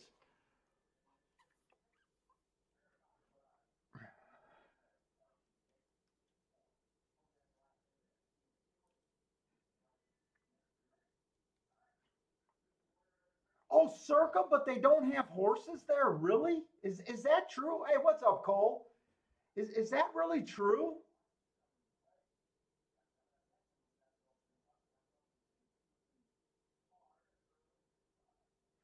Well, Richard is saying that Cirque is the best sports book in Vegas, but if they don't have horses, they're not the best sports book in my opinion. I watched some YouTube videos on the new hotel, and I would like to go there, but if they don't have horses, how do they not have horses? Yeah, sports book in a pool. What could go wrong?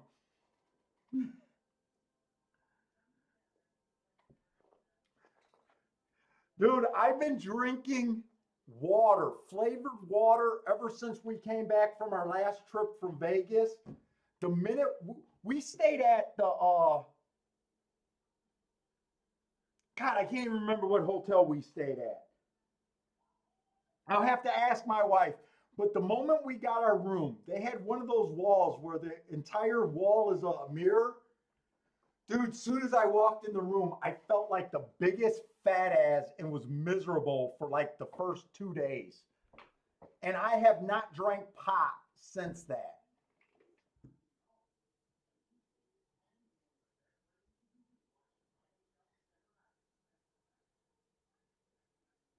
Hey, Clint, why don't you fuck off and go to another channel?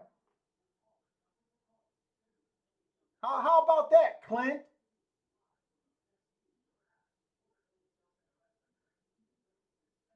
Fucking little bitch. If I look like the one to play with,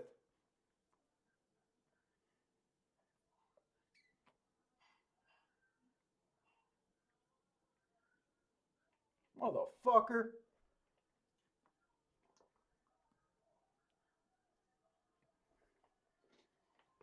We got a keyboard warrior in here. This is not a horse racing feed for you, buddy.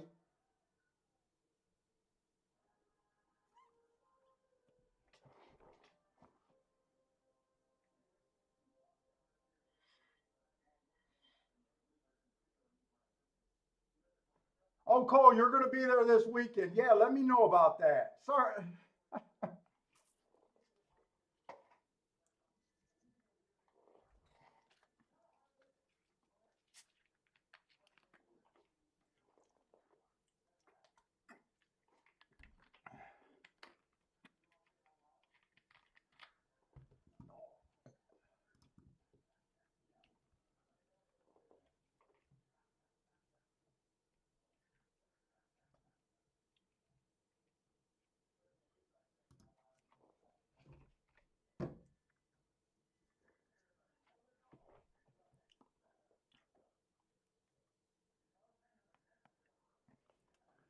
Anyway.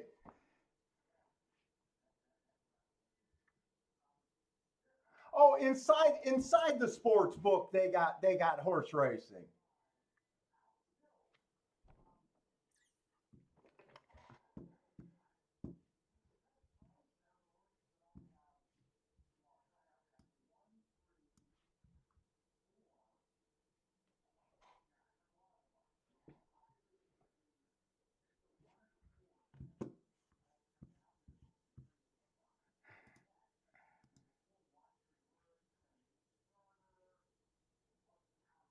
Yeah, Circus has horse racing. Oh my God, that's a sad joint there. I think usually I've been at the Flamingo Sports Book the most. Last time we went, I tried to go to the Venetian Sports Book, but they were none of their TVs were working. They were changing the software and everything.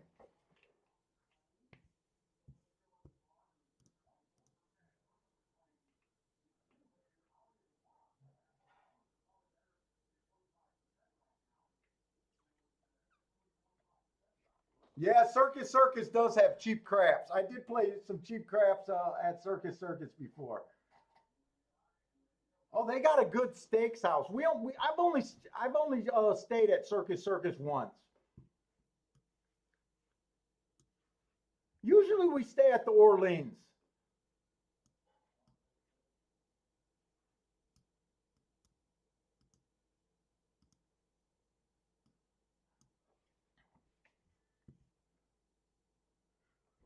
South Point is where we came in second in that big tournament. I'm pretty sure it was South Point.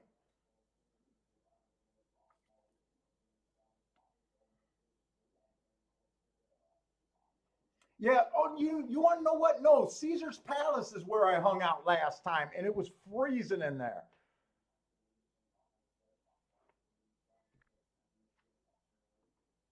It was too damn cold. All right, we got the fifth race at Gulfstream, and I'm alive to two horses. I'm alive to the three and the five horse here.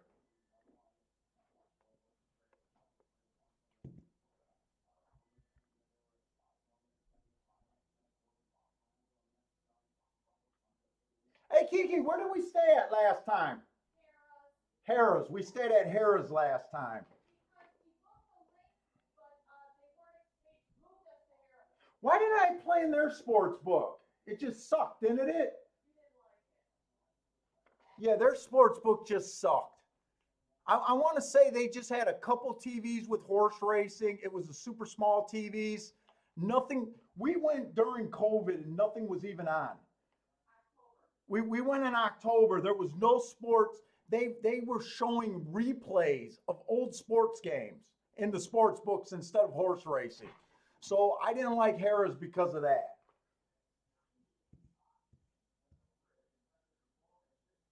Is it South Point where you ran second in the tournament and qualified? That was South Point, right? Yeah, that was South Point. But South Point is well off the strip. I don't even remember where South Point was.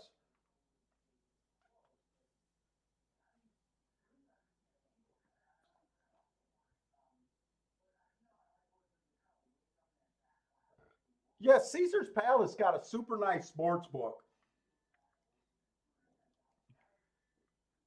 Rex play at Green Valley. Oh, it could have been. Wait, or was it Green Valley? Are you sure it wasn't Green? It was one. It was South Point.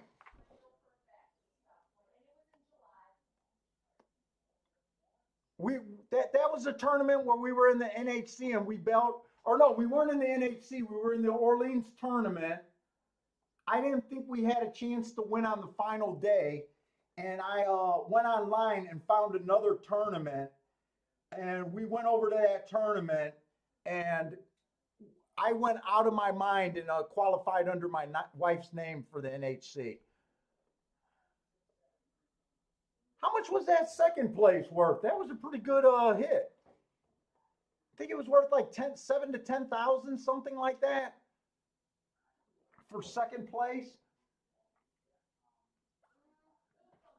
Hey, what's up, Parsons? Yeah, we've had some winners today, kind of whiff, but we just hit a 10 to 1 winner, live in some doubles.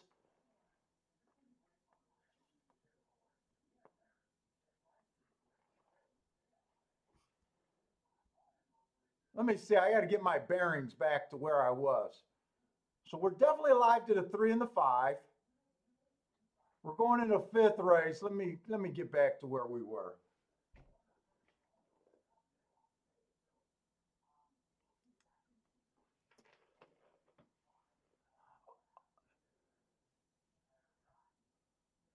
I'm alive to the 3 and the 5.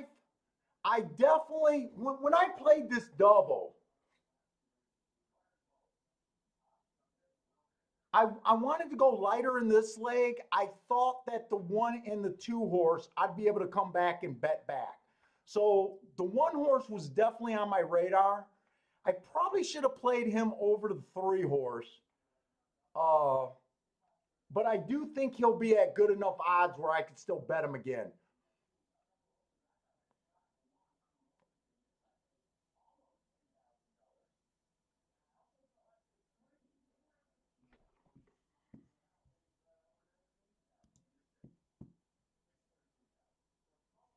Let me see. I got to get to the right race. I'm in the wrong race.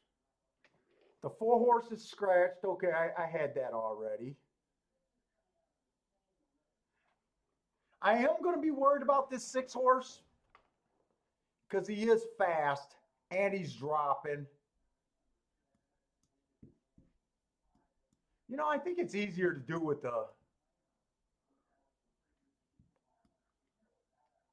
This is one of those races where the outside 2 horses, the 6 and the 7, do look best to me, but I believe the inside of the track is where you want to be. So if the 6 or the 7 beats me, I guess they just beat me. What are these doubles looking like?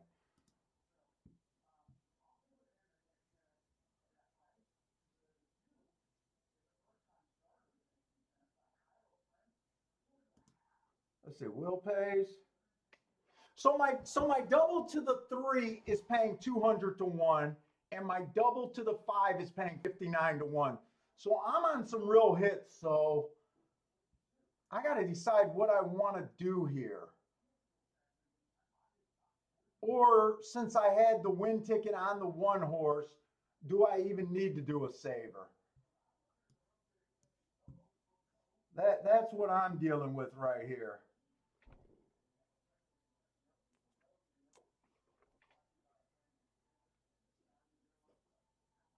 Hey, Marco Lou, I'm alive to the 3 horse and it's paying 200 to 1, so I don't have to protect myself against him. In fact, that would be a huge hit. If the 3 wins here, that'll be a huge hit for me. I'm alive to the 3 and the 5. So really the 2 horses on the inside I'm worried about is just the 1 and the 2.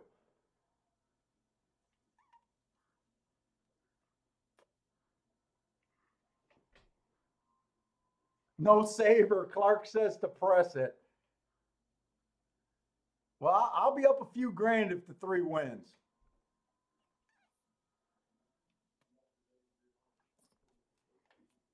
If the 2 wins, or if the 5 wins, I'll be up pretty big too. Well over a grand if the 5 wins.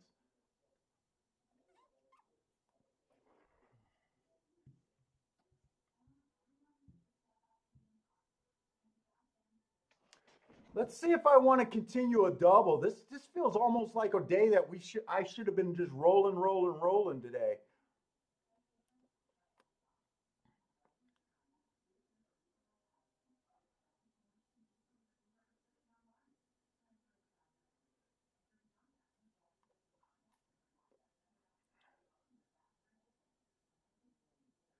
I definitely like the. I'm looking at the 6 race right now. See if I want to play a double. I definitely like this 1 horse.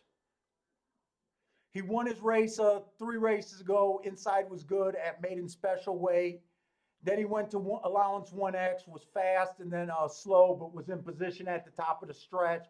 To me, it looks like he chased the slowest pace of the day that day and probably couldn't cut into it. Last race, the rail was bad, so I got an excuse. So I definitely like the 1. The 2 horse, I question his step up. He's done nothing wrong. He just broke his maiden at the basement on a day that the inside was good. Uh, I just question him stepping up. And the 3 horse does look interesting to me as fast. I think I just want to play towards the inside 3 or maybe even just the 1 and the 3. Maybe use the 2 a little bit, even though I think that he has a pretty big step up. 5 is, if I'm right about the rail, 5's just going to be too far outside possibly, and there's speed inside of them. 6 going to come off the pace, and 7 to me, I think you should fade. Let's see, how bad do I want to press this?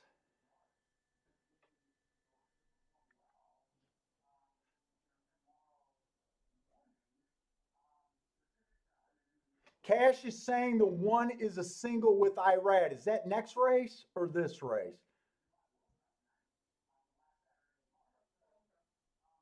Whoop, I scrolled to the wrong race. This race, yeah, I kind of almost think that the 1 does look like he could be singled next race. Let me see what these doubles are paying. I got to decide what I want to do and how aggressive I want to be here. Let's see. We want to see probables and I want to see doubles. Oh my God, they're giving me my doubles today. 1-1 is paying 26 to 1. 2-1 is paying 65 to 1. 3-1 is paying 74 to 1. 5-1, I'm not interested in doubling down that. That's 8 to 1.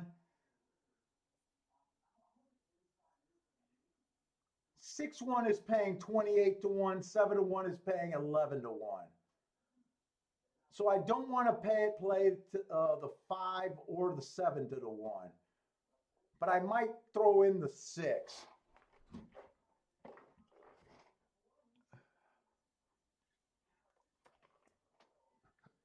I'm getting really good value on this 5. 5 puts me up really good. And he's 5 to 2 here.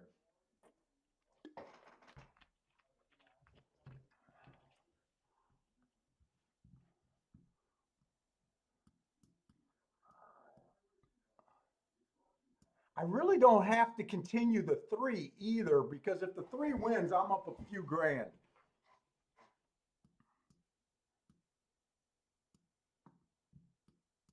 That's what I'm thinking about doing first.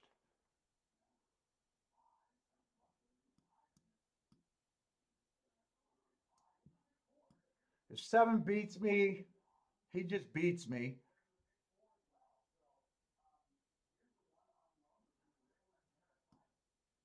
I still might do the 1 and the 2 to win here.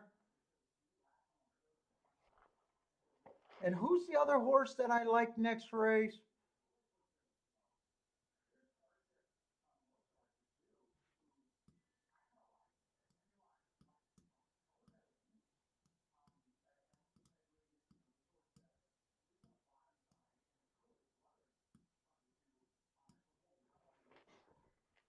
Let's see. 1 to the 3, 2 to the 3, 3 to the 3, 5 to the 3 is okay. I don't know if I want to use this.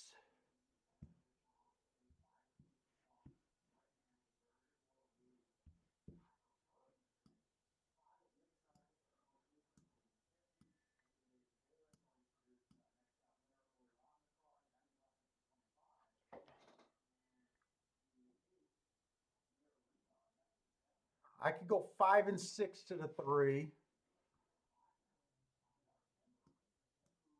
I might play this, this, and this, all doubles.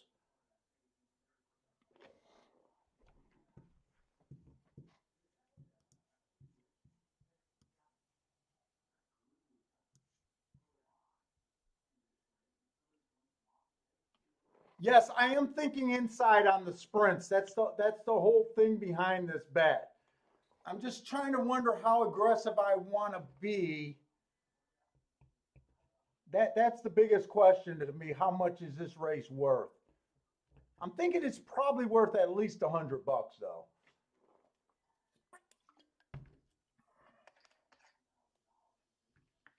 If I bet $100, I could still be up for the day. I got a lot of outs. Let's see, if I did those for 10, that'd be 40. Another 10, that'd be 60. So I could do all of these doubles for $10. That'd be $100, and then still I might still bet the 1 and the 2. So maybe I'll put 150 in the race, maybe.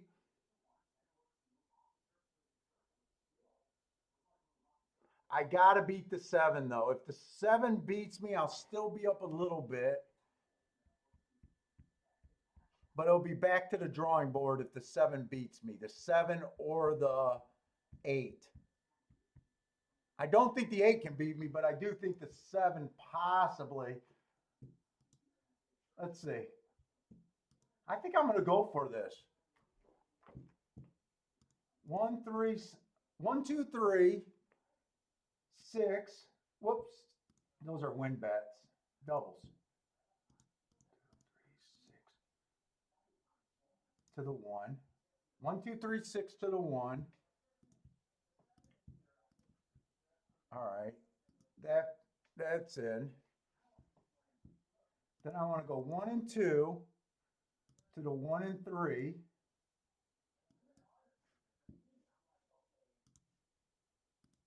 All right. And then 5 and 6 just to the 3. 5 and 6 to the 3. Set that. Do I want to do the win bets? If I put 25 on both of them, let's see, I'll be in for about 150 if I did that. I think I want to do that.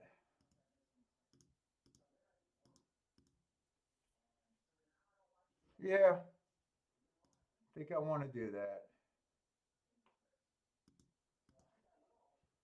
All right, we're gonna let a lot of it go. We'll see if this works out. Who was the 7 again? This is the 5th race. Let me look at that 7 one more time. 7 does scare the shit out of me.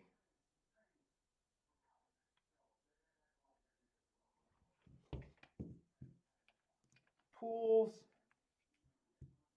Let's look at exactas.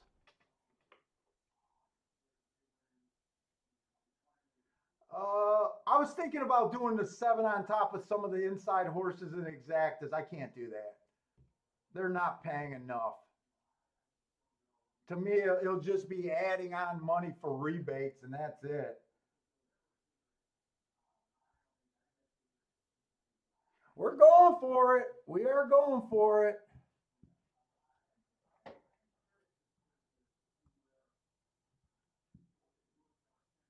Where did I write those bets down? So if 1 or 2 wins this race and 1 wins next race, I could have those doubles for 20 bucks. If the 6 wins, I can have it to the 3 for 20 bucks. Okay, I'm happy with this. I think I'm happy with this. I just need to be right here.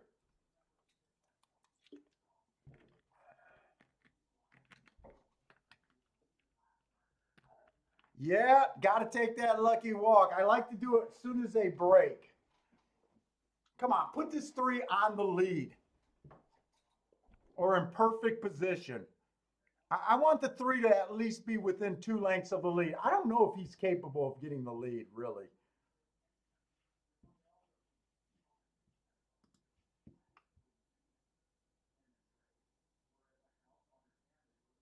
Yeah, he's not going to be on the lead. I hope he's within 3.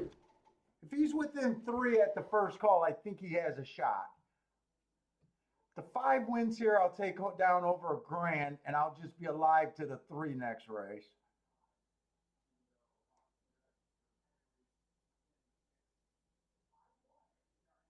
Come on, just give me the 3 or 5 here. Oh, I didn't even watch.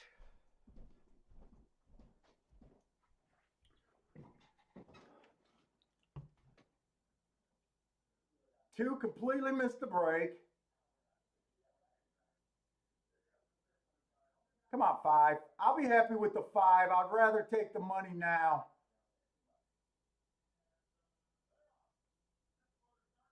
3's farther back, and he looks like he's already lost a stirrup or something. 7's getting a rail run. That makes me nervous.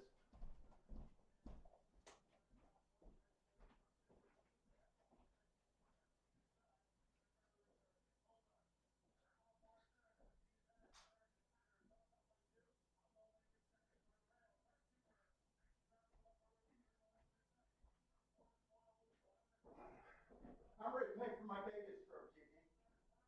What's up, Ellie? Give me some luck. Give Danny some luck. Give Danny some luck. Danny needs some luck.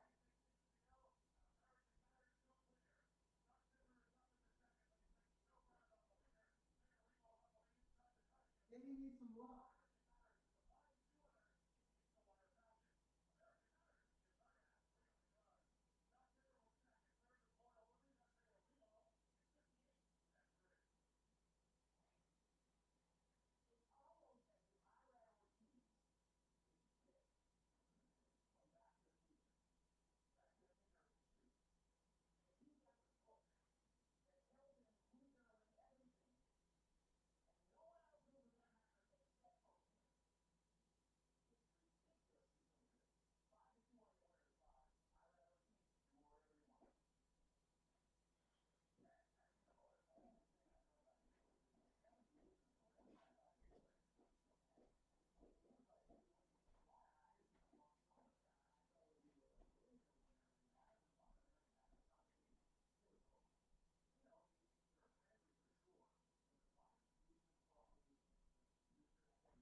Dude, I want to give Bentley that other Valentine cookie.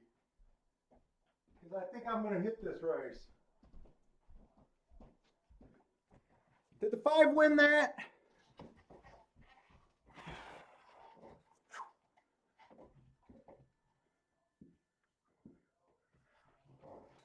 All right, we beat the 7. Okay, that was not my best double, but I only had 2. I think that was paying 59 or 59 to 1. Really, we turned to 5-2 horse into a 59-1 payoff.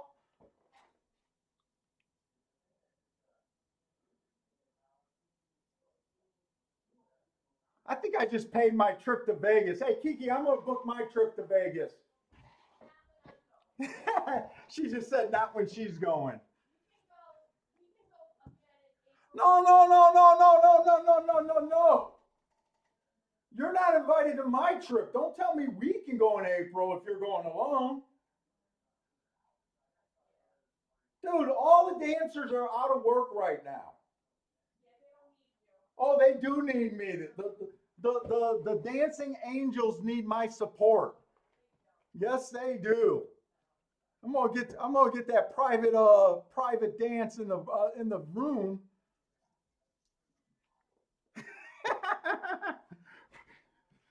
Did you see how she did that? She wants to go to Vegas with her girlfriends, and then she goes, "Oh, well, we can go in April or May." Hey, look at you.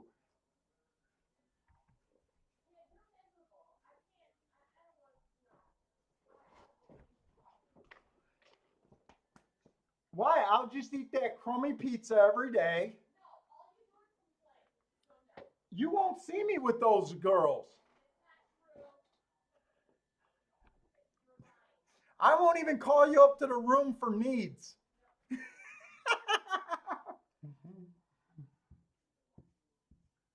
Oh, gee. Invite Bill if you could find him. I do not want to go to Vegas with Bill again.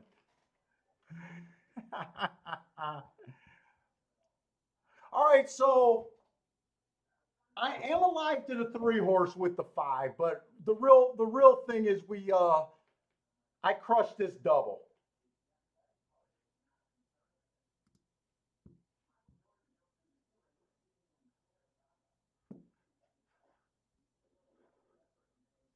So the five horse won. He went wire to wire, and he would have been in the four hole.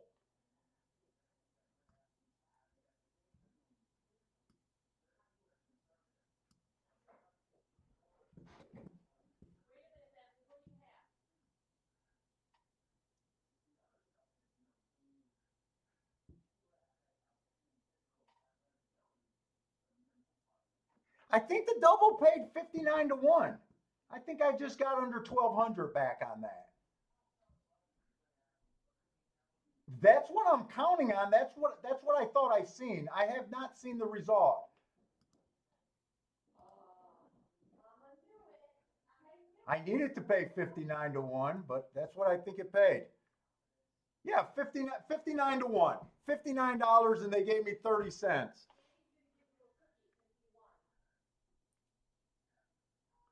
I can give him that cookie? Yes, yes, yes. He deserves that cookie. Now I'm going to throw on Tampa Bay. Let me give this dog this treat.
What if I get some shake up guys that I meet down there? No. You again, you're two strikes, buddy. Oh, my wife's saying I got 2 strikes. I'm in the 2 strike zone.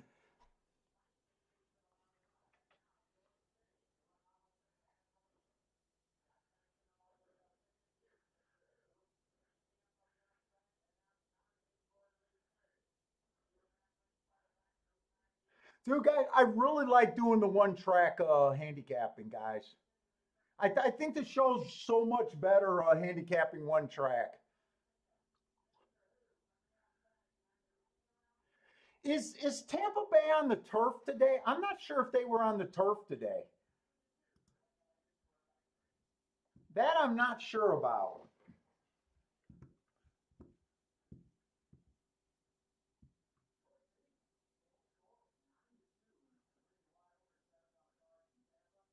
Yeah, that's what she was telling me downstairs. She was like, if we put the dog up, it's gonna make the trip $1,000 more, which is true. I don't know if I like this. Can I sit at home knowing that my wife's in Vegas?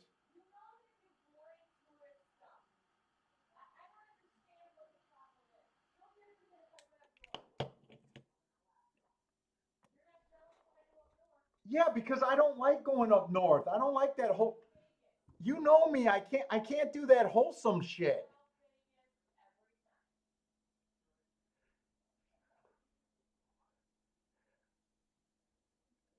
I think my wife's having an affair.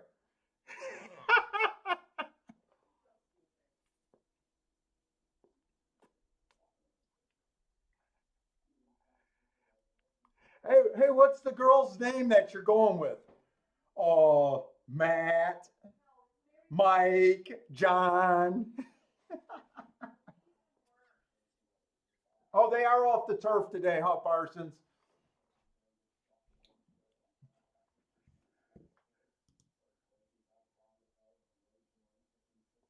Yeah, no, no. Don't get me wrong. I have no problem with my wife going on vacations alone. That's not what I'm worried about. That's what she's worried about. I just don't like the fairness of the thing. I let her go to Vegas alone, but she won't let me go to Vegas alone.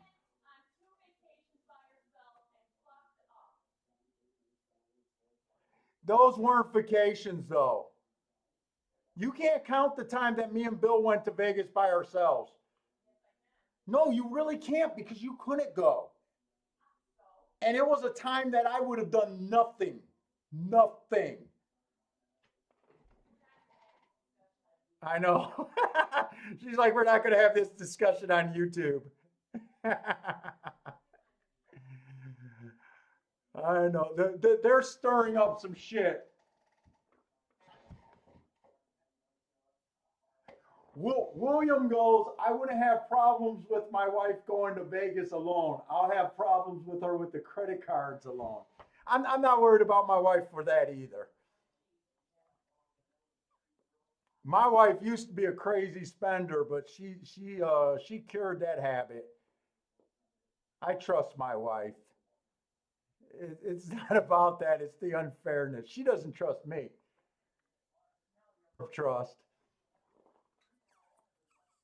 All right, so I'm only alive to the 3 horse here, but I'm okay with that. I couldn't play to the one because that 5-1 double, I want to say it was playing like less than 11.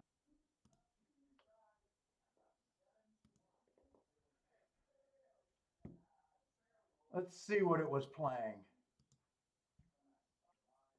Oh, that'd be Will Pays.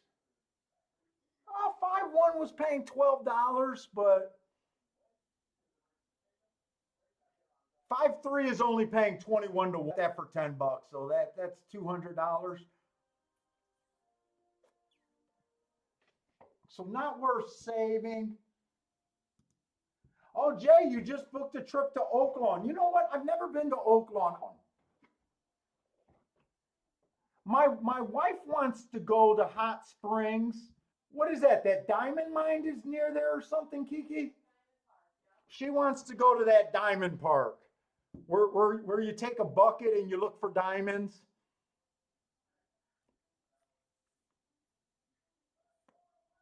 This is what I told her to do. I'll go buy a diamond, hide it in the lawn, give her a bucket, and tell her if she can find it in a day, it's hers. And if she can't find it, I take it back. That was the compromise. She doesn't want to do. She wants to go to that diamond park. The only problem with Arkansas is the time of year they run. But I would like to go there.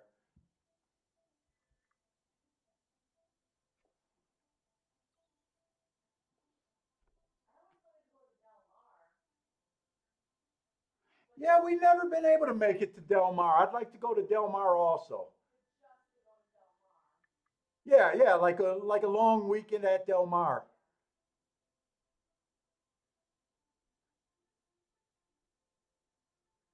Well, you know what? Why don't you take a trip to Vegas by yourself and I go to Florida by myself?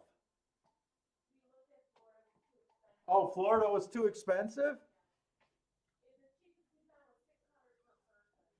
Oh, 600 per person going to Florida?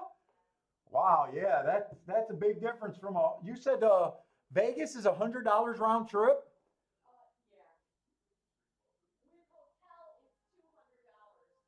Jesus, that's free. My wife's saying she found a trip to Vegas for $200 round trip with the hotel. With the resort free. That's fucking free.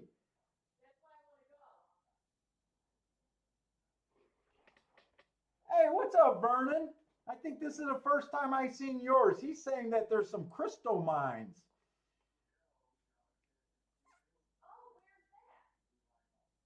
I don't know. He just said that it's closer. Or maybe he's saying that the crystal mines are actually closer to Oaklawn Park.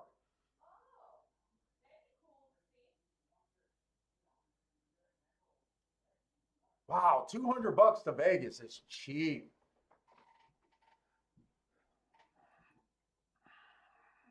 If you go alone, I want you to get a can of mace or a knife the first day you're there. I don't care, man. The homeless were crazy out there in Vegas this last. I think no, they're changing that as of yesterday. I think bars can have 100 people in them now. They got some shows open now.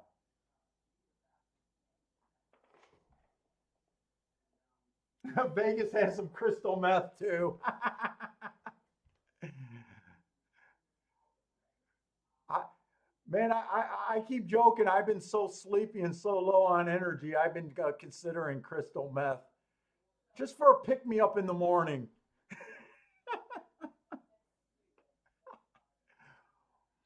All right, we got Gulfstream Park here.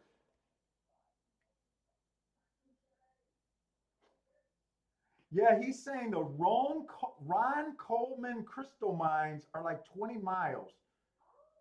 Oh, I guess that's probably away from Oaklawn Park. We're gonna have to go to Oaklawn, you and I.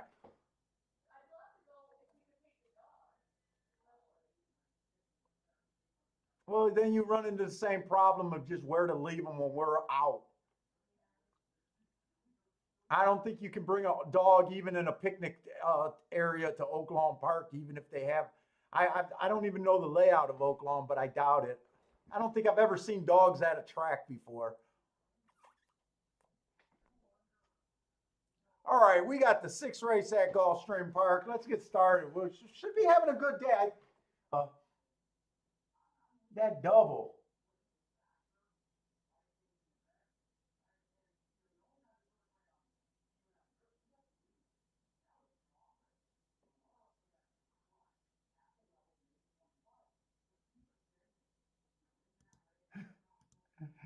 He said Ryan said I'll be awake 5 days straight at Oaklawn if I was on, or at Vegas if I was on meth. I don't know. I think I could sleep through meth.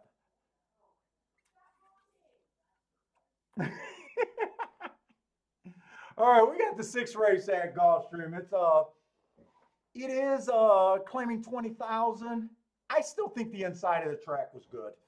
I still do. This is our another 6 furlong race. We did kind of think the one was a single here. I really liked the one. I thought the 3 had a little bit of upside. I'm pretty sure it's between the 1 and the 3. And I still think the 1 has a bit of an edge here. The 2 I'm a little interested in, but I'm worried about the class step up. A 4. So 4 ran on a bad rail last race. He stumbled at the start. Okay, he didn't really run that race. But he stumbled at the start. That's an excuse. 2 races ago, inside of the track was good. He was in the 7 hole. Average, slow. I think this horse got some upside. I really do. Wow, he's 16 to 1.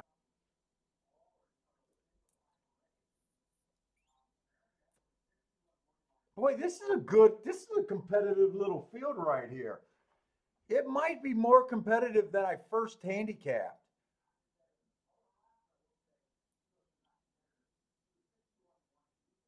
This last race and kept running.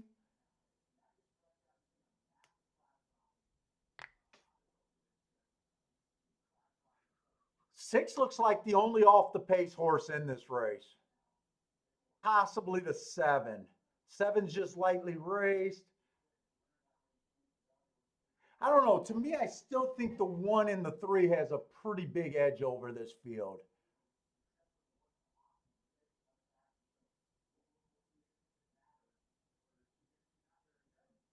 How many horses are in the next race? Let's see if we want to do anything. Let me go to the next race, the 7th race, and just see how many horses are in that race. 1, 2, 3, 4. There's only 5 horses in the 7th race. So the 7th race, they scratched down pretty good.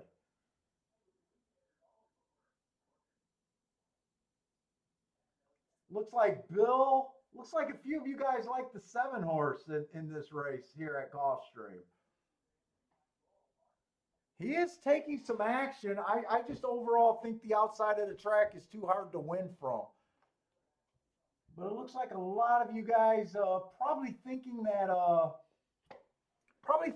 there is a lot of speed in this race, which I will agree with. There does seem to be a lot of speed.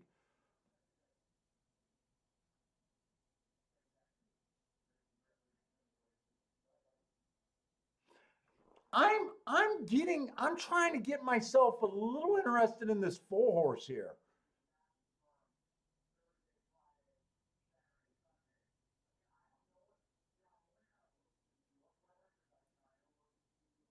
Four is a horse here that makes me want to continue.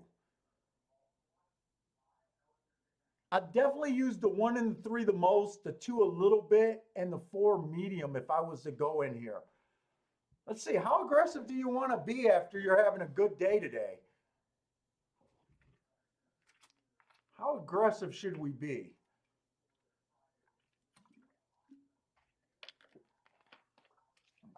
I'm definitely at a point where I could shut down my betting.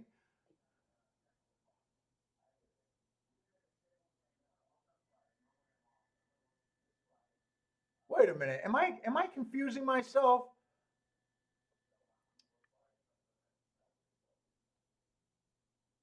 I was looking at the wrong 4. I still like this 4 a little bit, but I was looking at the wrong horse.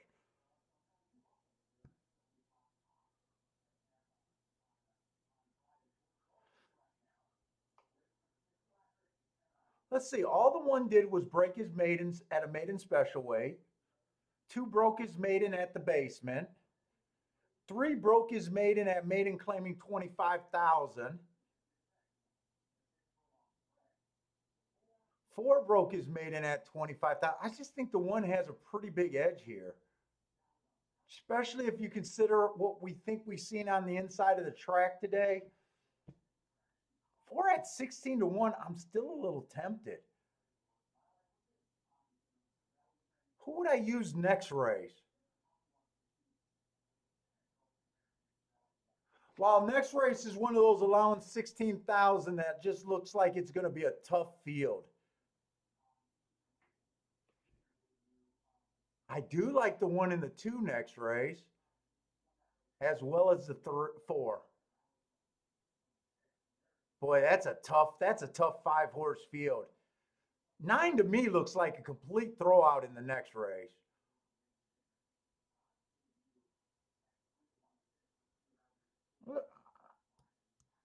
Let me write what I'm thinking.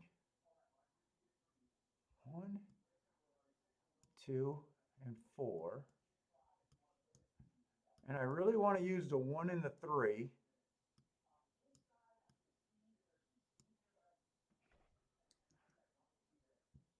Okay, that's the. I want to use a 2 a little bit.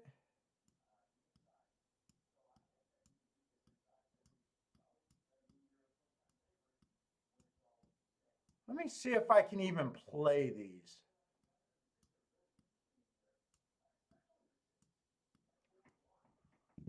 I'm thinking about playing, this for more, this for medium, and this for less. But this might not even be worth doing though. I'm almost hoping it's not really worth doing. Back to the 6 race to get the doubles. Okay, I'm in exactas. Let's see, $15, 1 to the 2 is paying $12, 1 to the 4 is paying $9. I'm not that interested in those combinations. 3 to the 1 is paying $10, 3 to the 2 is paying $16, 3 to the 4 is paying $13. I'm not in those combinations either.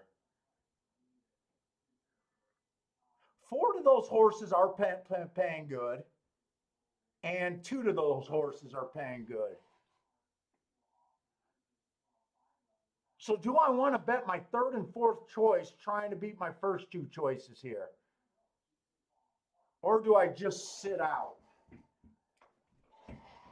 4 to the 1 is paying 92, 51, and I think it was 90 something. I don't know why they disappear after a while.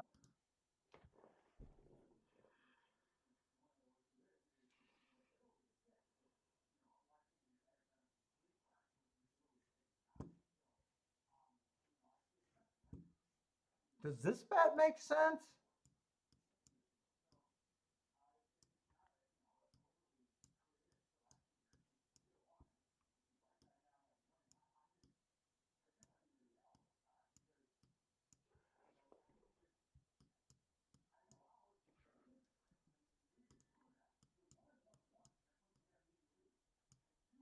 Does that make sense? A try? Maybe I'll do a try. What is this for $1? One. That's a $4 try. Well, I'm going to do that try just for fun. I don't think I've ever done a try on the. I'm going to do a little try here.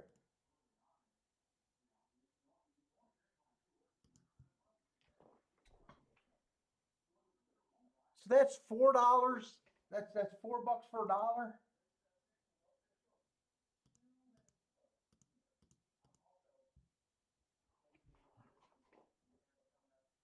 I could do those for $5. $5, you hit it 10 times. That'd be a $20 bet, right? 5 times 4 is 20. I'm gonna do a try. If the 3 wins, I cash the double. I get 200 back if the 3 wins. So I think I'm gonna do. I just put this try in, and I'm gonna do these for my play bet category. I'll probably still play the 4 more.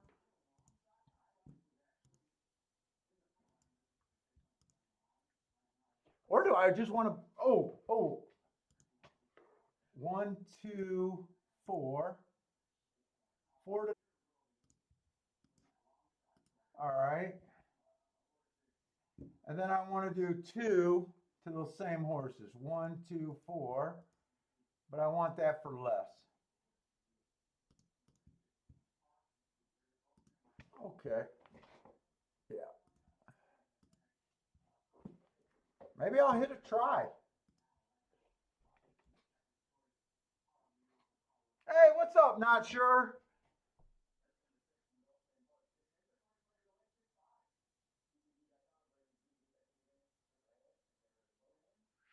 I definitely think that's my first trifecta in probably years.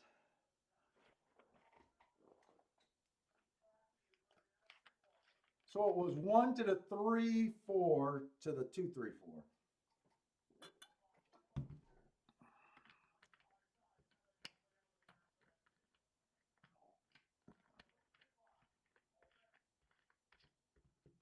Wow, I don't like the way this race started. It looks like I'm going to be completely wrong here.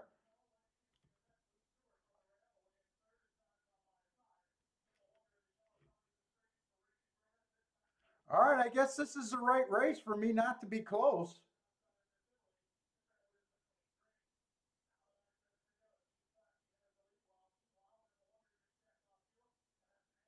I know a lot of you guys like the 7 horse here.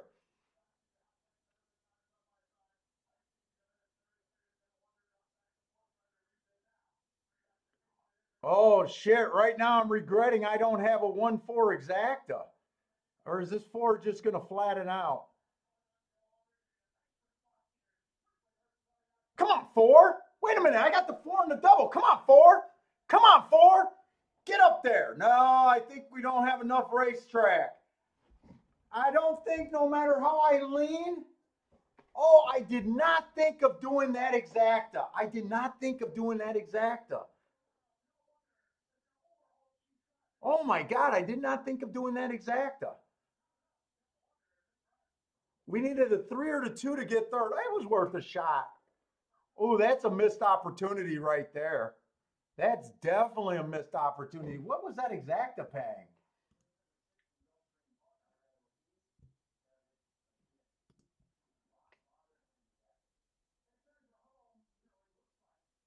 Oh, they're not going to show me the probables right now. Joshua hit it. Joshua's calling out a boom there. Speed did not hold. Joshua hit backdoor, or not backdoor. Joshua hit that exacta.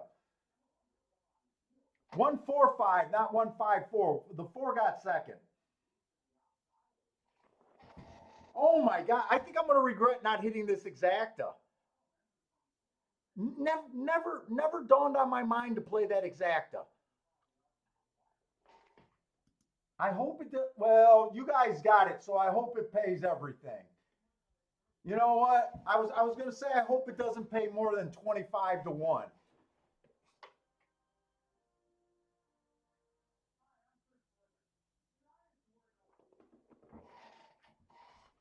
I'm loving the inside. I still loving the inside. I think the 5 just got beat there. 3 wasn't good enough.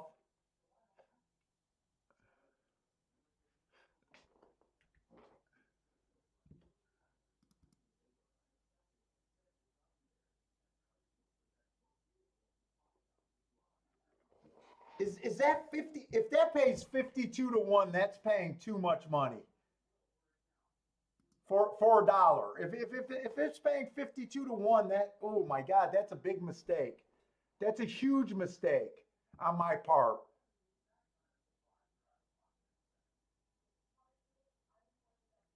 One did come off the pace, but I think he was within 4 lengths of the lead the entire race.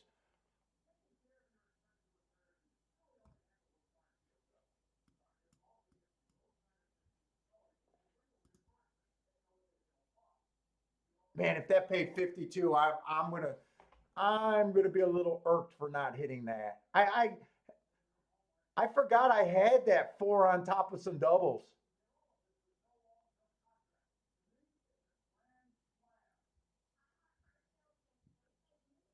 Maybe I should have went. I did a $4 try. Maybe I should have put the more horses in for third.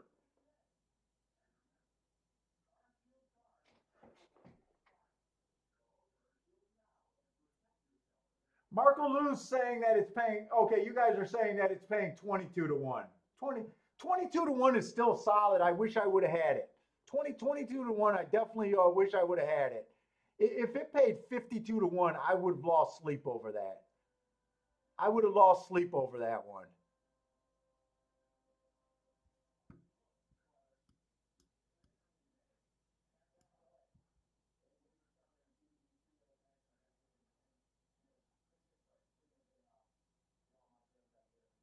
And I don't have anything continuing because I threw out those lighter combinations. Okay, not bad. We'll take that. Or I won't take anything, but I'm glad you guys hit it.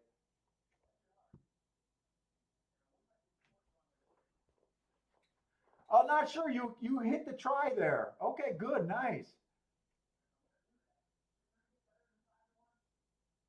Dude, not sure. You're not a beginner, man. Every time you come in the chat room, we hit and you hit. I'm glad you included that five and got that triple there. That triple got to, what does this triple pay? That got to pay pretty good, right? The double paid 12 to 1. Yeah, $52 for the try. My guess is that's a pretty solid try payout. 52 bucks for 50 cents. So $100, $104 for a dollar. All right, that was worth a little bit of action. But now I'm probably going to sit out the next race unless I like something in the 8th race. And we might like something in the 8th race because I love how Gulfstream's running today.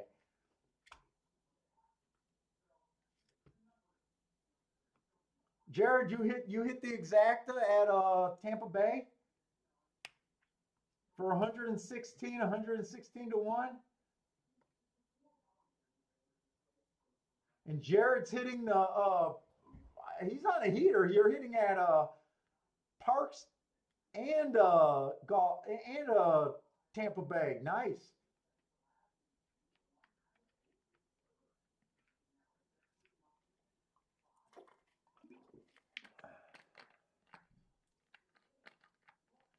Shit, if I would have seen not sure before the race went off, I would have known to go after that race. We always hit when not sure jumps in the room. You guys got to watch chat for when not sure jumps in the room because I try to handicap good when he's here.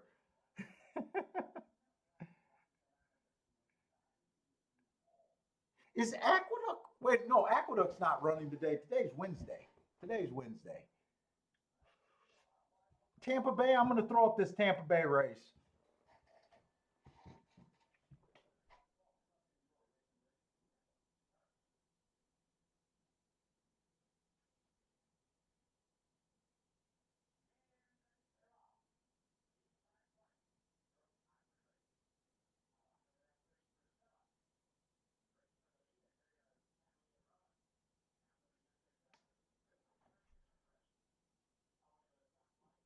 Boy, I'm glad I jumped on and did a show today.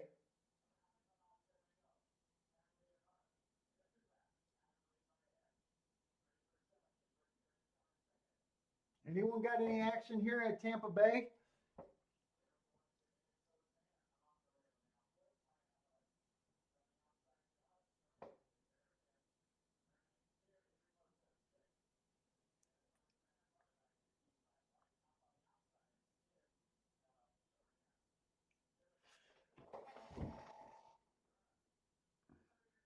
It just seems like all the inside post positions from the few races that I've seen at Tampa Bay are all running well today.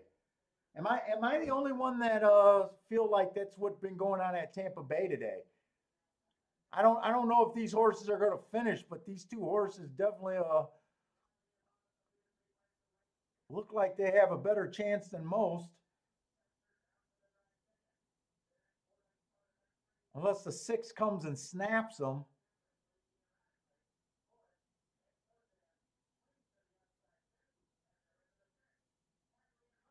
2-4-6 it looks like. 2 was 9 to 2.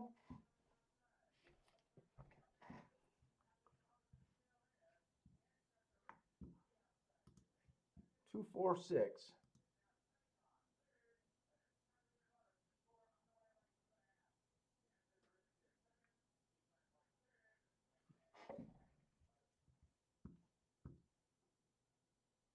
Hey, what's up, Boulder? Yeah, no, Bender's not here today. I played with Bender on Sunday on Skype again. I played with Parsons and Bender last Sunday on Skype. I had a terrible day, but I'm pretty sure I know Bender ended up having an okay day. He ended up digging out of a big hole. And then I think Parsons hit a nice try somewhere. I don't remember where Parsons hit, but I think Parsons actually had a winning day on Sunday also. Parsons, I seen in the chat room. Oh, Parsons right there right now.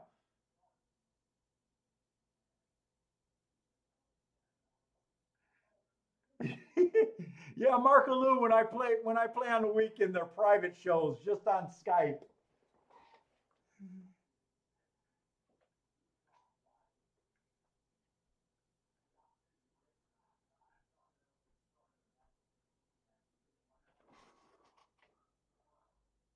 Oh, Parsons, you hit that exacta, that 2-4 exacta. That exacta should be okay.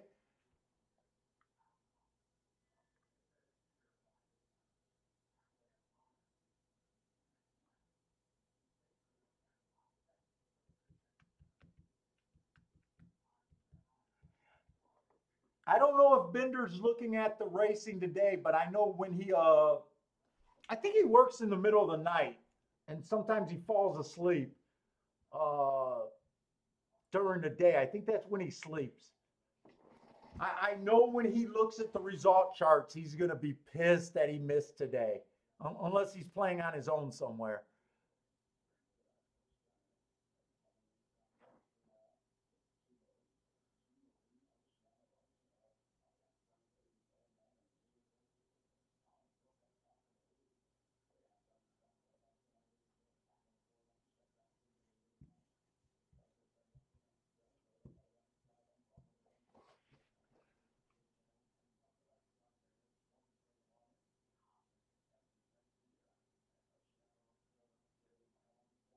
Oh, good luck in the money, Mike, man.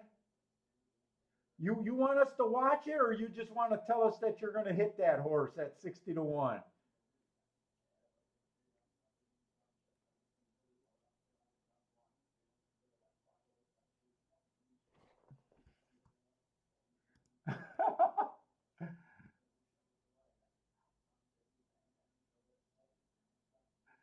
Oh, he's shit. So it sounds like the race was already going off. Hey, what's up, Stanley?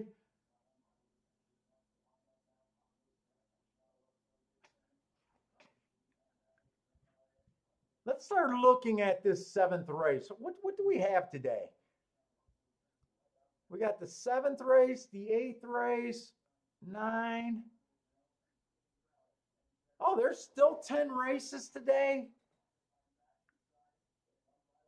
Let's see. One, two, three, four, five, six. Okay, so there's 7 horses in the 10th race. Let's see, this ninth race, there's a few scratches. One, two, three. Oh, there's still 6 horses. Okay, it looks like we still got once we get past this race, it still looks like we have enough horses to where the races aren't going to be, 4 and 5 horse fields.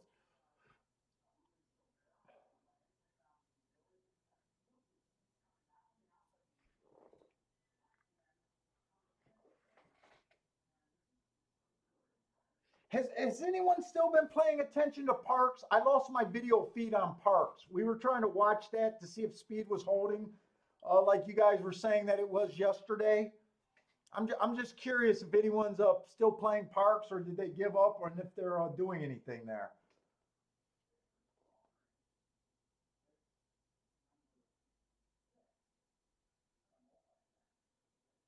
Oh, you know what? Bender lives in Texas. That's right. Bender lives in Texas, and yeah, a lot of Texas doesn't have power. I bet. I wonder if Bender's maybe that's what's going on.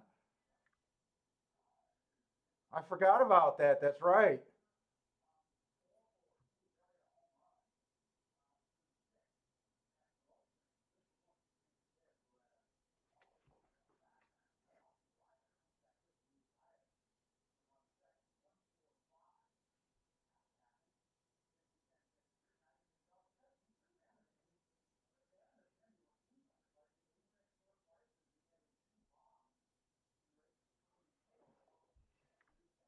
Oh, and the money, Mike, you had a good day yesterday with 5 wins?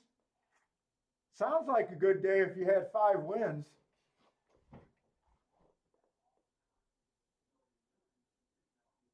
Oh, all my Texas live in Texas. I know that song.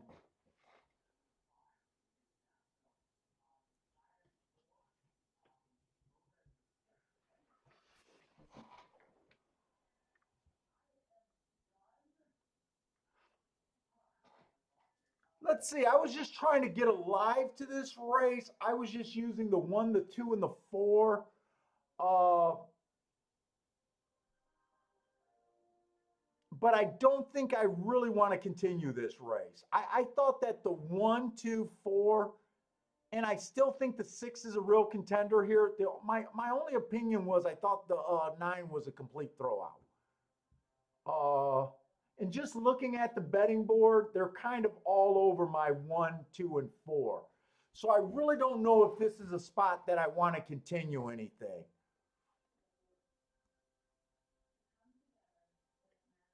And the 1, 2, 4, I kind of like them all that's about the same.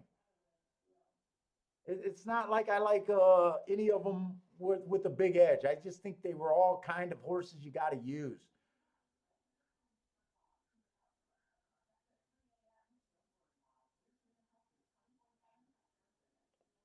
I'm a little surprised that the 6 is 10 to 1.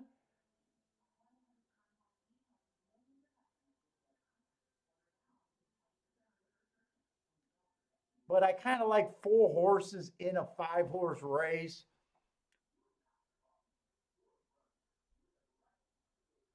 I'm going to look at the 8th race to see if there's anything on the inside and anything. Oh, leave. Parks is Bomb City today.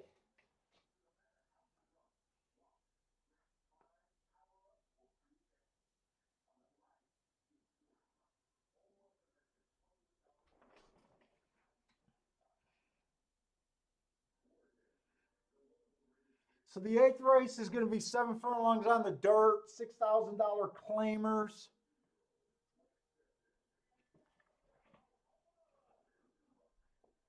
Let me just glance at this race, get an overview here.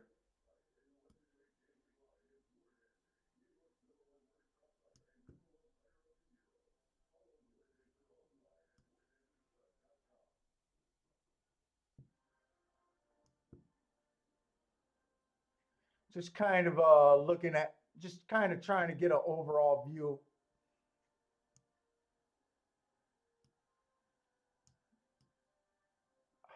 I hate this marker.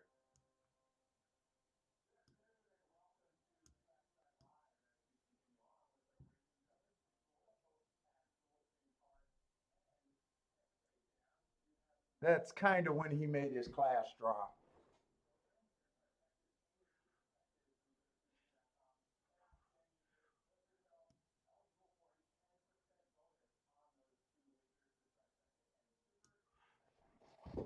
All right. Oh, there's one more horse.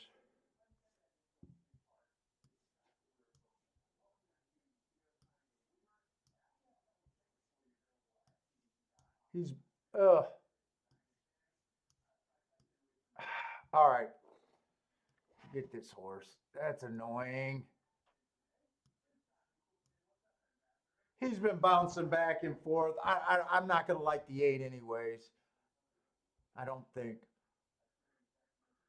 because I'm definitely looking towards the inside. I just wanted to make sure there was no big class drop or somewhere that I might miss.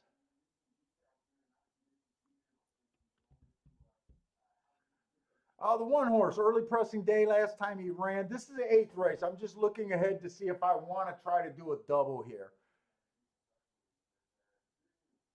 Average match strides with the slowest winner slow, didn't get in position, steadied and faded. I might want to look at that replay. 2 races back, inside of the track was good. He was in the 5 hole. I gave him an excuse there. 3 races ago, he was average, average, average. I want to look at that replay. I want to see how bad he was steadied and where he was steadied at. Let's see. This is the 8th race that I'm talking about, though. Hopefully, I'm not going to confuse anyone.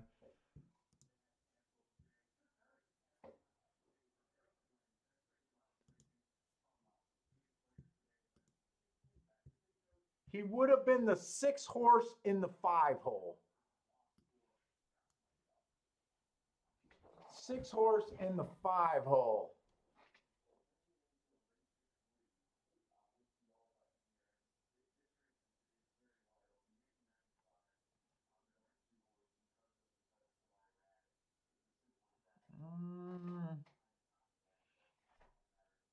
Or it says steadily faded. Maybe he didn't get faded. Maybe I read that wrong.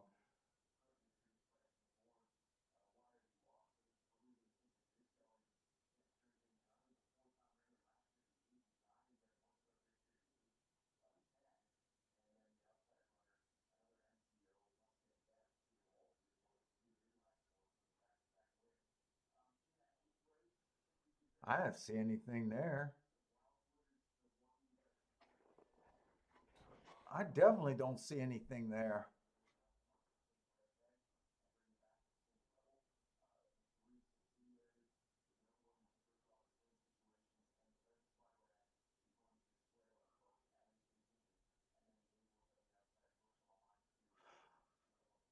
He did get strung out. That almost looks like I don't have that the inside of the track was extra good that day. I'm wondering if the 7 did get beat. It comes in 1, 2, 3. I don't know. I'm wondering if the outside of the track, him being where he was the excuse. Let me look up January 13th because I think he's going to be a price.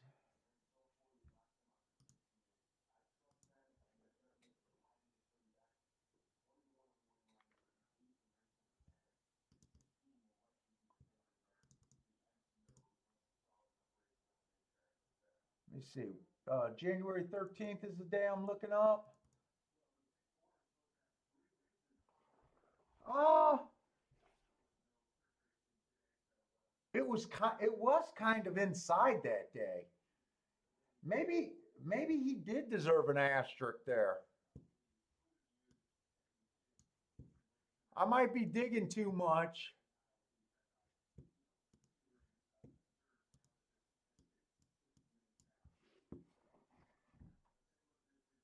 So I'm wondering why his speed figure all of a sudden dropped by 20 points.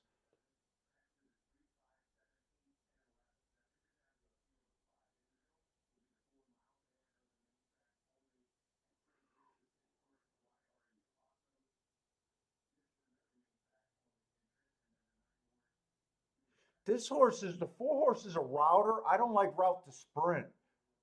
I kind of just want to use the 1, 2, 3 almost blind. The 8 horse looks good, but he's been running well with the inside of the track in 2 of his last 3 races, and he's going to be on the outside today, and I think the inside.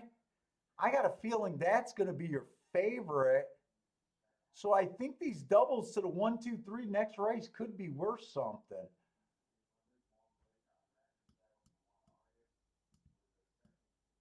And I might want to use the 1 the most there. Let's see.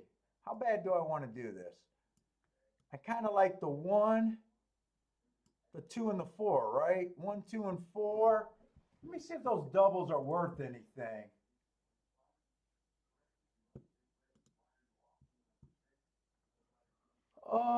I got to get back to the right race because I'm sitting in the 8th race. So let me go back to the right, the 7th race, and then I can look up the doubles.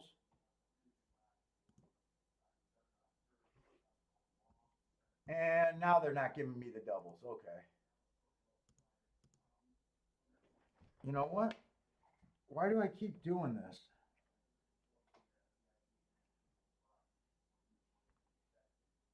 I keep forgetting to do this.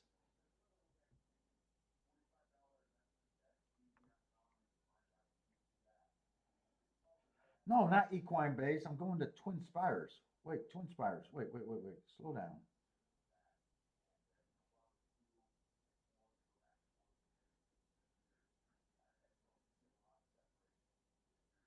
Twin Spires.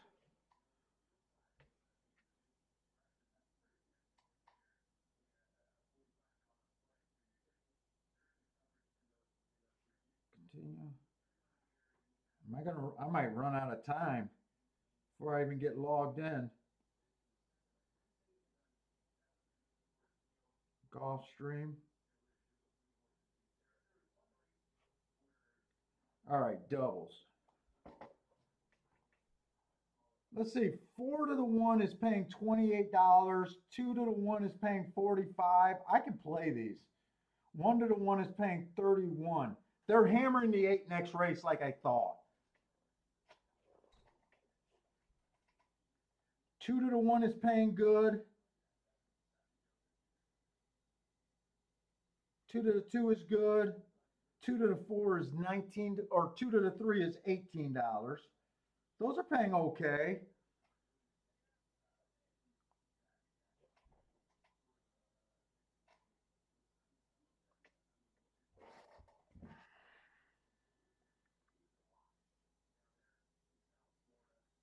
Yeah, I think this is worth a bet. 1, 2, 4 to the 1, 2, 3. I'm just trying to decide if I want to play them all equally or if I want to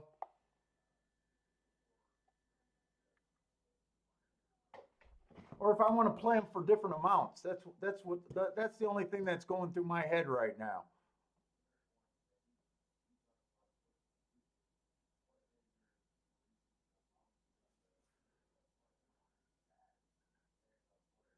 Three's taking a recent drop in class, but I do like this one horse. I might have dug too deep.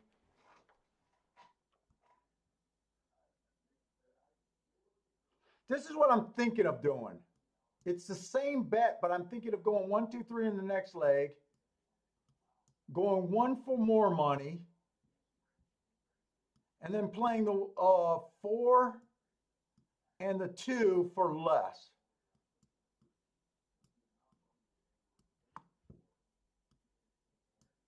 So I'm thinking about doing this for more, or I just do a $90 ticket and just do them all for 10 bucks. I don't want to go. I don't want to go 180 here because I don't want to just be pissing around money. Because I'm up solid today.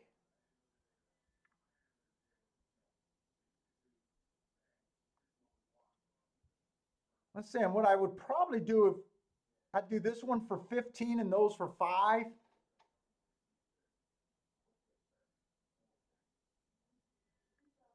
Wait. No, I got this backwards. I got this backwards.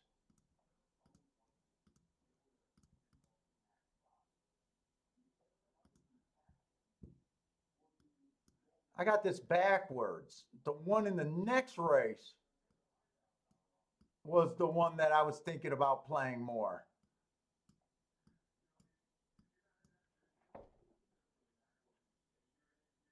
That'll cost the exact same $90. Maybe I should just play them all equally. I'm going to play them all equally.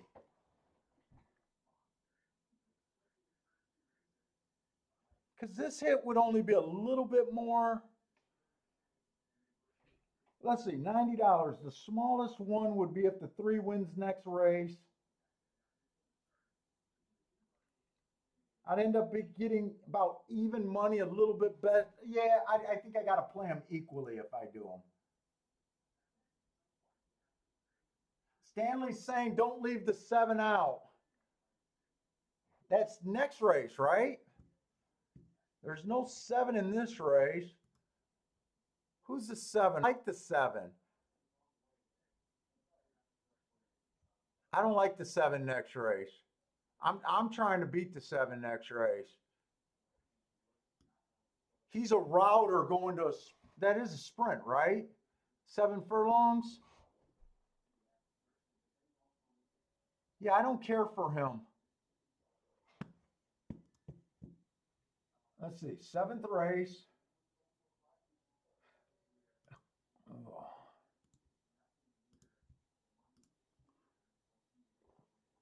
It's 1, 2, 4.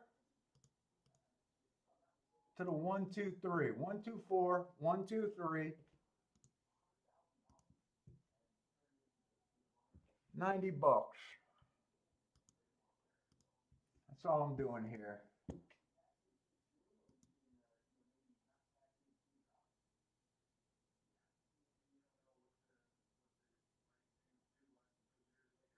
Yeah, I like my chances of moving here. 6 is the only horse that I do like.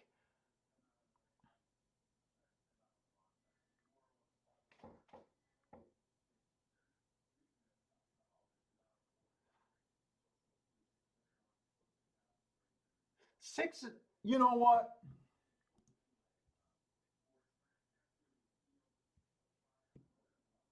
Dude, it's using 4 horses here.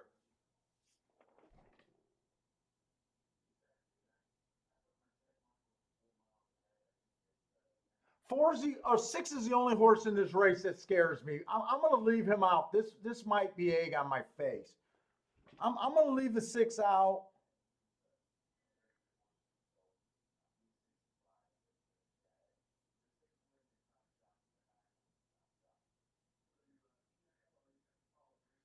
And I did not like this 9 horse at all. So if 9 horse wins, I could not have hit him.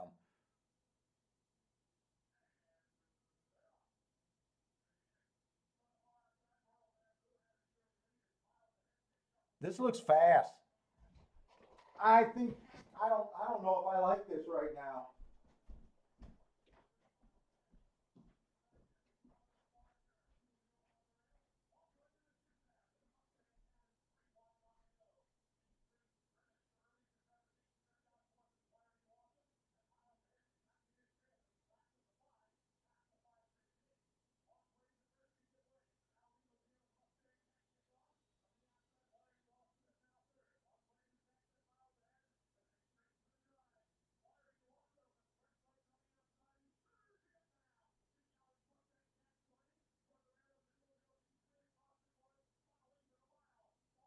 Go to the rail. Go to the rail. Just get your ass in the rail.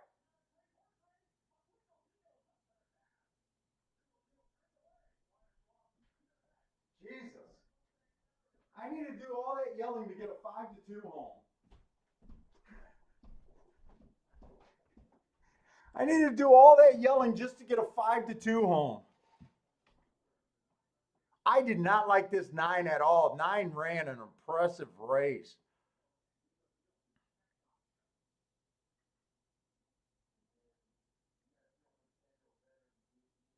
I think 4 might have missed the break, but I didn't see anything, but I'm a little surprised that he was so far back.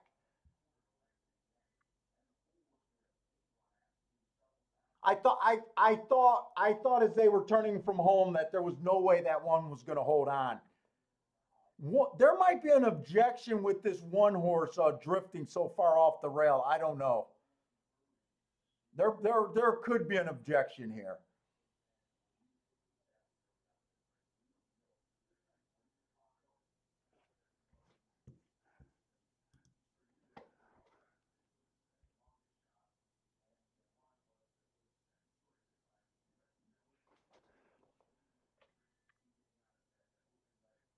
4 did run into a lot of trouble, guys. See all that trouble 4 ran into? That explained why the 4 was so far back.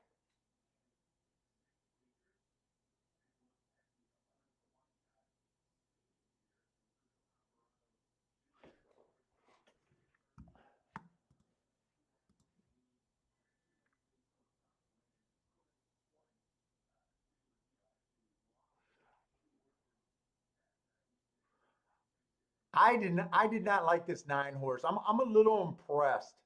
I think this 9 horse ran over his head here and ran a pretty good race. He was just at 6,000 and 12,000 and 8,000. Come on, I don't want to see objection. I just want them to make this official and let's move on.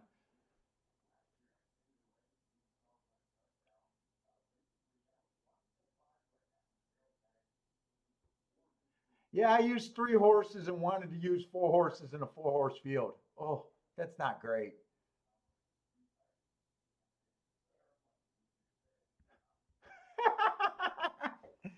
Terrible. My wife says terrible.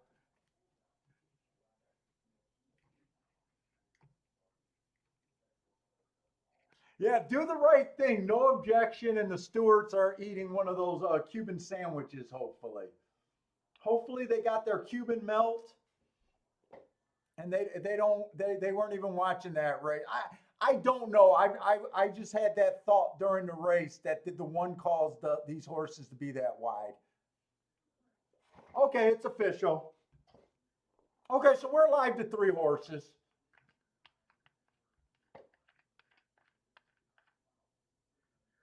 As long as if the one or the two wins, I think I'm on a decent hit.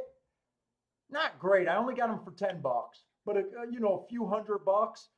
I think if the three wins, the doubles are in their teens, but I'm hoping they're still going to be about 16 and $18, where we'll play like an even money bet. But I had a lot of outs. 3 by 3, and you get even money on that bet. I'm not trying to say it was a great bet because I don't think it's a great bet, but hopefully it'll end up being a winning bet maybe. And as long as they didn't bet those doubles down.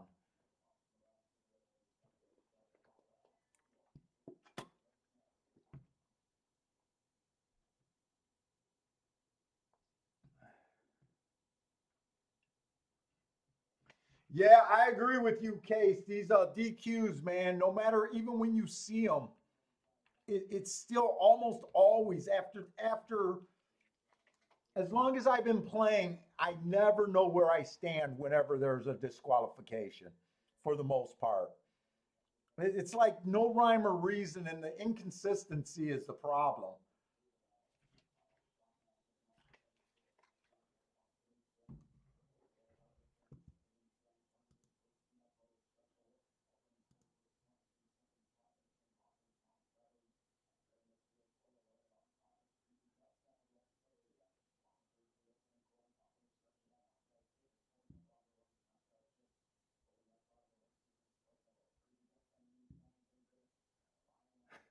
See money. Santa Anita Stewards would disqualify the entire field, and the post pony would be in the winner's circle. Nice. Hey, what's up, Mac and Company? Yeah, I am going to be worried about the eight, but from what we've seen, it does seem like the inside of the track has an edge today. Uh, Look, if the eight beats me, he just beats me here. I definitely think he looks good,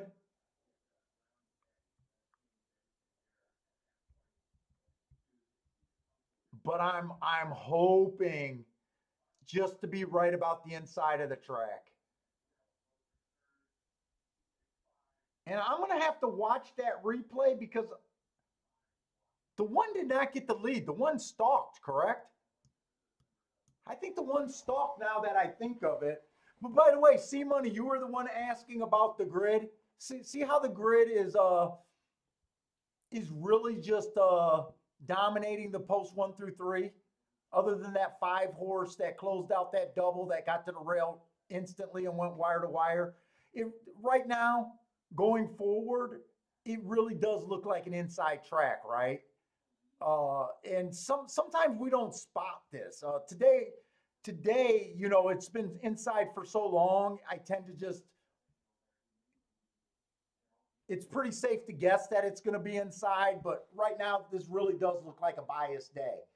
And you got to remember, we had a 10-1 winner on the rail. There was a 17-1 winner on the rail, so it's not like they were all chalks either, right? Uh, one of these fives were 5-2. Another one of these ones were 5-2. There's been some short horses. This 3 horse was 6-1. There was also 5-1. So it's like we're not just basing our opinion on the results of the day. We like the prices that are really making us a little bit more thinking that it's inside, and then the profile for the meet and everything is just telling us this is how Gulfstream runs, and this is a beautiful Gulfstream day.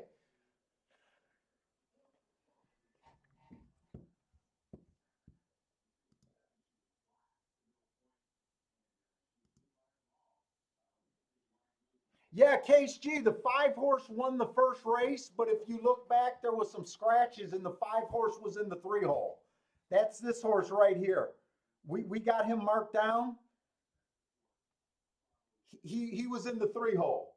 So, I got nothing wrong, and it just sticks to what I think of the track's doing. But yeah, you're absolutely right. The 5 did win the first race. But I trump post position. Thanks, C Money.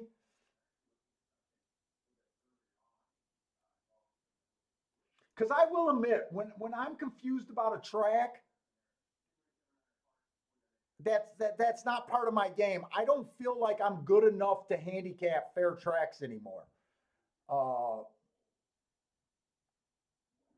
you know, and someone might argue with me, hey Paul, it's not really a bias, it's a coincidence. But let's just say, even for the coincidence, if you honestly believe that it was inside and you were betting aggressively like I have been today, uh, okay, we were still right for the first one, two, three, four, five, six, 7 races. Right now, I'm up enough where I don't have to make another bet. So even if it's just a coincidence thing and you don't want to believe in biases, which I do get because there's handicappers that want to just believe that the track surface is fair. I do get that. It could just be a coincidence.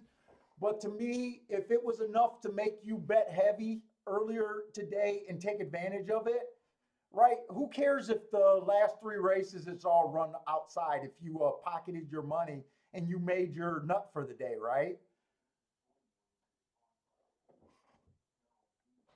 Right? In the money, Mike, you're kind of agreeing with me. You're saying it's okay to bet a coincidence, right? And I get it. So I like to say it's a profile or it's a bias. And think about the chalks that we bet on the outside today, or not bet, but we beat on the outside. We bet some horses that took a lot of money on the outside today in a couple races.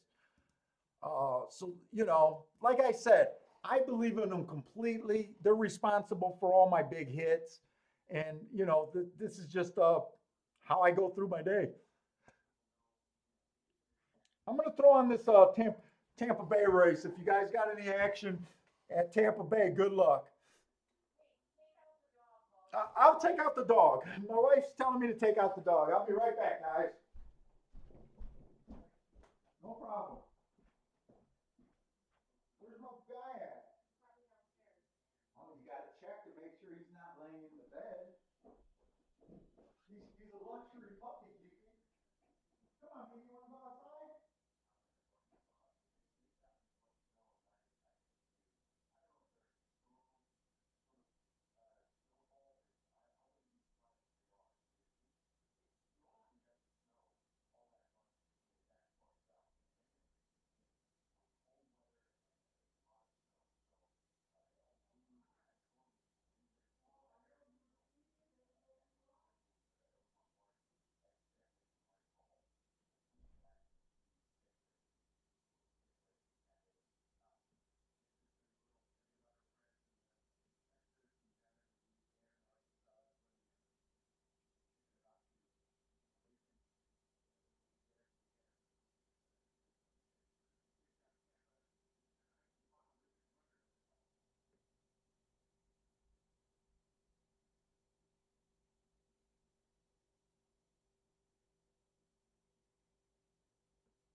But you guys see what I was talking about in that, I want to say that second or third race of the day, when that first time starter won at 17-1. I think it was the third race. But see how I was talking, like, when you believe in biases like I do, how I kept saying that I could have did a saver to this horse, but if this race was later in the day after all that we've seen today, let's just say that this race and this third race was flip-flopped, this horse would have been on that double ticket. Just based on how that inside of the track seems to be playing. With it early in the day, I wasn't fully committed and wasn't willing to really do the first time starter, but just this, me not hitting this horse was just kind of the luck of the race that it was today. Because I know for a fact, if this was later in the day, I would have had a nice double to this horse or a win bet or something. That's why after the race I was so like, ooh, I feel like I missed something because I know that it was there to be hit.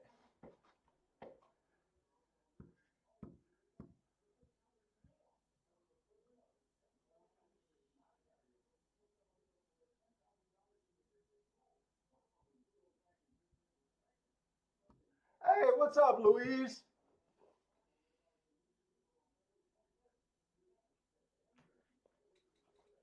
Hey, what's up, Dean? Is Gulfstream your Gulfstream kind of like my Woodbine, where I say Woodbine made me leave Woodbine after years of crushing Woodbine?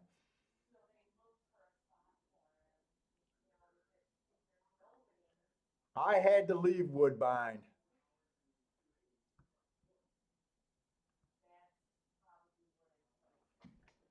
That's it.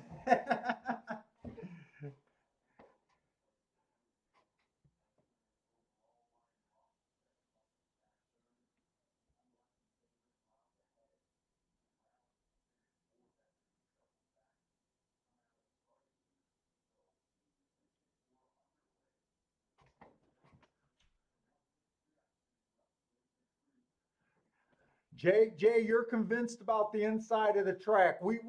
I need to be right one more time because I'm alive to the 1, 2, 3 and this eighth race.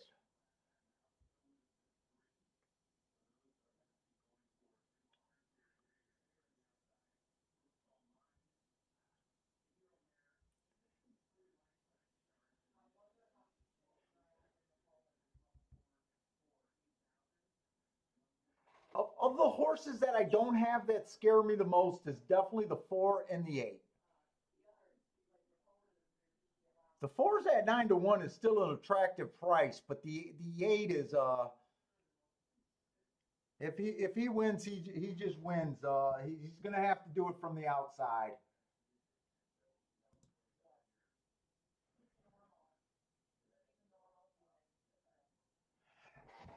Oh yeah, dude, I used to love going to Woodbine. I like the Jamaicans out there at Woodbine. They're fun to hang out with over there on the second floor. Usually in the summer, they're blocking the grandstand in the inside entry. Love the Jamaicans over there at Woodbine. I think they're Jamaicans.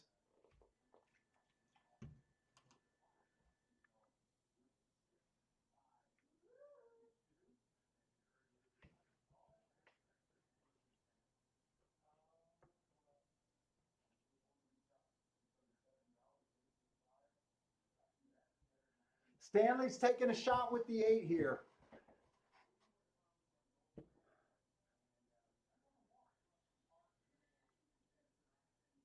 He's quick. He's quick out of the gate, and he has an excuse 2 races ago.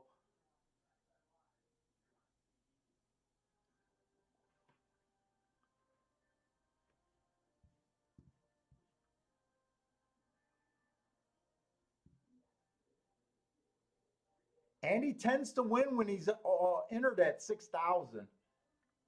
Let's see. I didn't even get to see what these doubles are paying. Let's see. Will pays to the 1, 2, and 3. Oh, am I in the right race, or they're just not? Well, here they are. Here they are. Oh, wow. These doubles changed a lot. Boy, the 3 was the lowest double at one time. They flip flop. Am I in the right race? Yeah, because they're showing doubles. To the 1 is paying 17 to the 1, 17 to 1. To the 2 is paying 41 to 1, and to the 3 is paying 28 to 1. Boy, when I checked those doubles, the 3 was paying the least amount.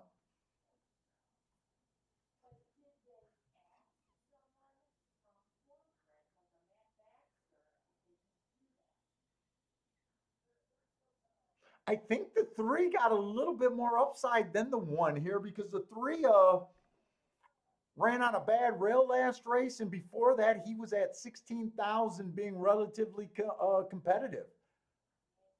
So I'm kind of okay with these odds flip. I know when I was making the double, I was thinking about playing to the 1 a little bit more, and I decided to play them all equally. I'm kind of glad I did that decision. So the 1 horse is basically, I'm going to get 177 back for a $90 bet.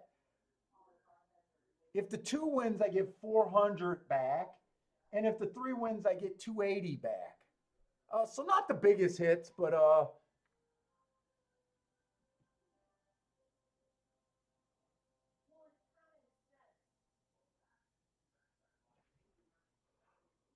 they're okay. They'll move the ball a little bit.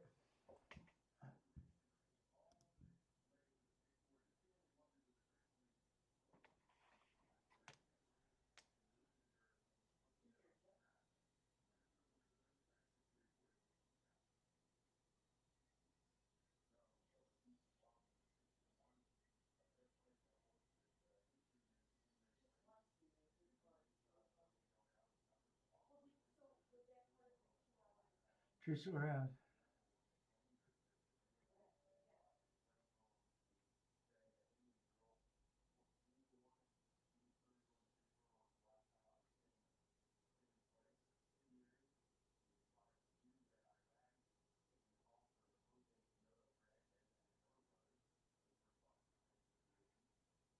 Oh, Garth is saying the Jamaicans are wild at Aqueduct. I've only been to Aqueduct once, and I was at Aqueduct for a tournament. So the only part I just remember that track being huge. I didn't get to explore that track very much. We were in the dining room for the tournament.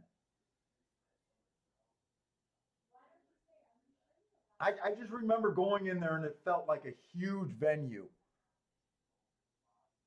It felt really big.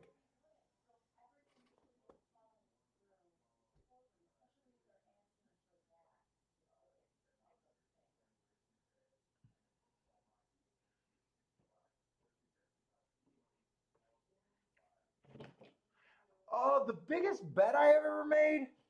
I'm not that big of a better. I do remember one time at Turfway Park betting $700 to win, and it did not work out for me. I want to say that was the biggest win bet that I've ever made. Uh,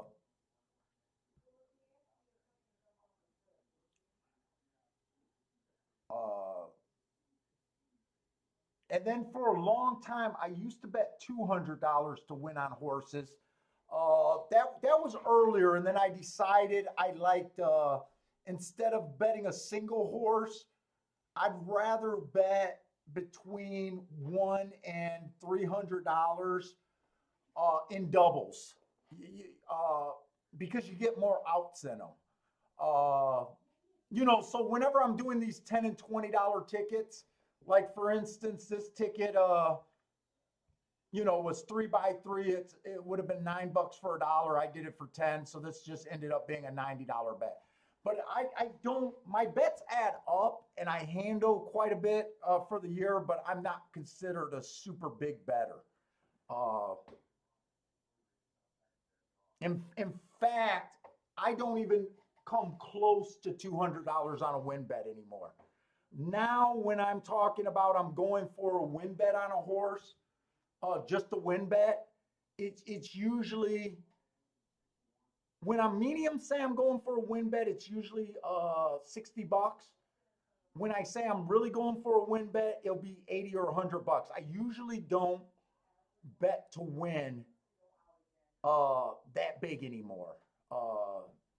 I am able to, my bankroll and my rules are I'm able to go $400 max to win on a bet, but it's been years since I've even bet that much. So I don't bet that much to win.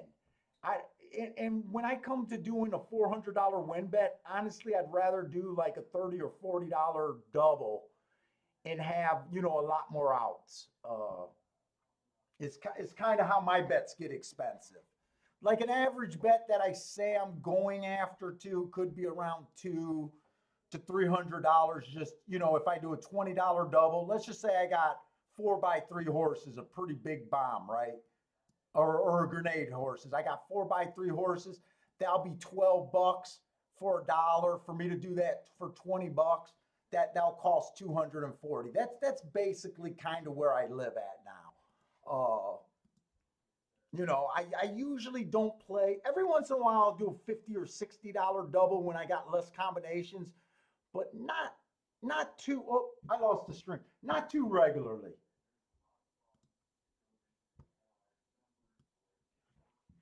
I just noticed that I lost the video there. I hope I did. I go dead?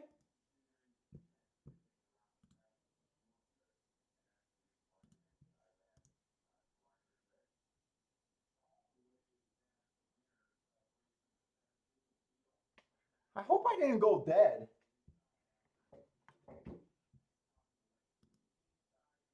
No, I still seem to be on, right? No, I think I'm still on.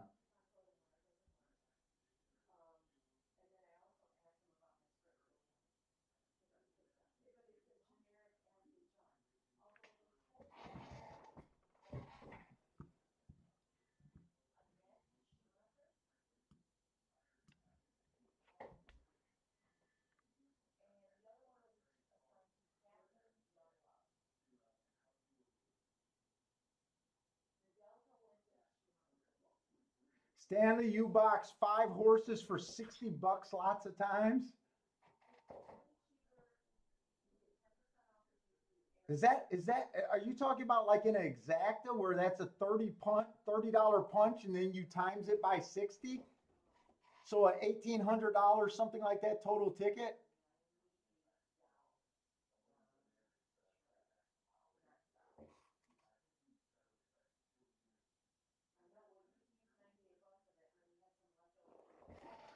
Yeah, that's so when you're a gambler, I think it's very important that you know your threshold when you can't operate. Uh, Even though my bankroll says that I can go bigger bets, when I start going over the $20 doubles and exactas for the most part, I get too antsy about it. Uh, and I just came to the point playing this is that I have a lot of good opinions, but often my best opinion of the day it will turn out losing. I kind of just got away from giant bets. Not that I ever considered myself a big better.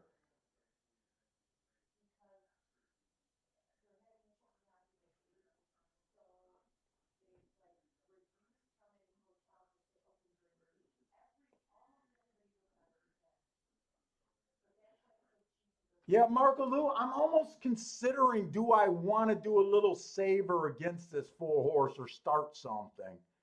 I guess it's probably late for me to start a new double.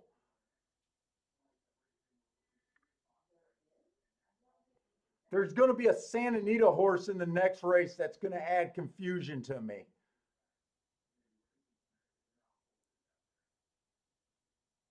Other than that, I kind of want to be alive to the one in the five, or I'm sorry, the one in the six next race.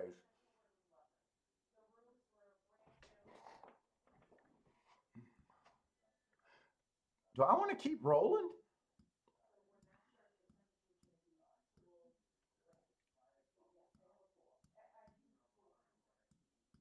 I'm going to have to look this up. Basically, it's a one through four. I'm not even going to have time to look this up.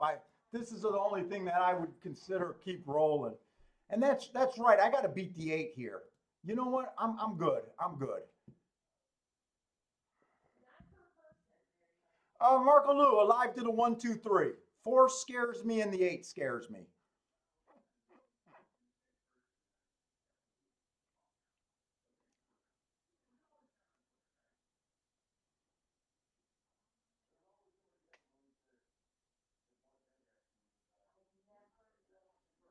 Hey, what's up, In playing a superfecta. Eight with the. It looks like eight all. Good. Well, I want to say good luck, but I don't want that ticket to come in.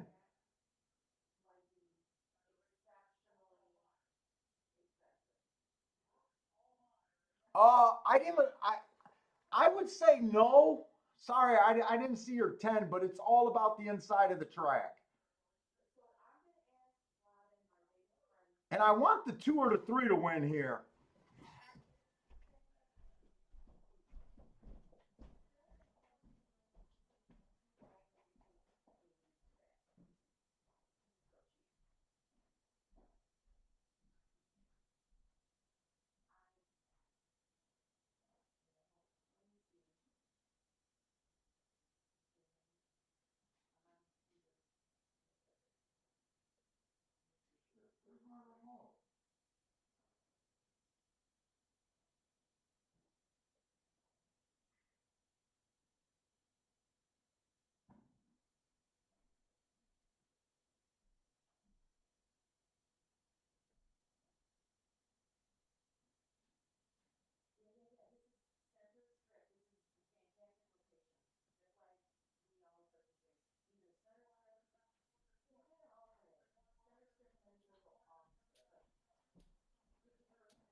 Come on.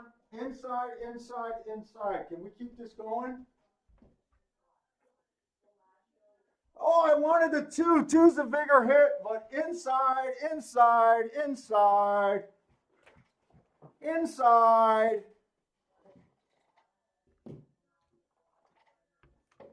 The three would have been 280 bucks. The four would have been 400 bucks. Or I'm sorry, the two would have been 400 bucks.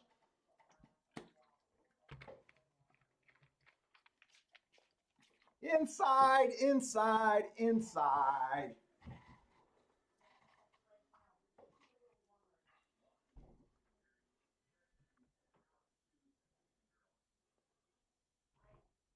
And another big favorite on the outside went down. I think the eight horse was a big favorite on the inside. I did say that I thought the three had the most upside here. I wish I was a little bit wrong about that and the two would have held on.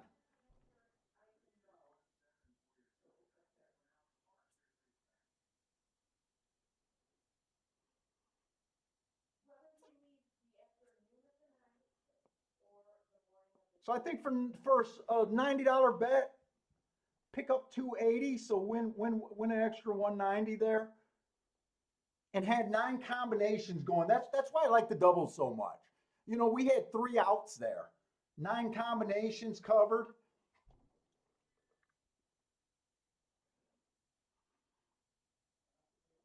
We'll definitely take it. It would have been nice to see that two run, but how many people caught this exact or trifecta?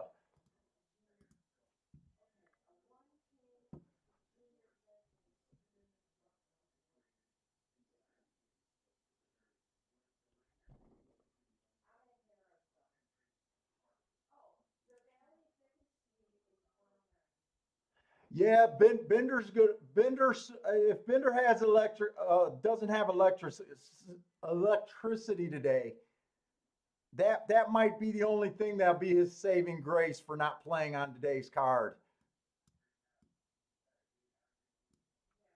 Because I know how Bender handicaps and what he's looking for, and he's definitely going to be disappointed if he's not playing today.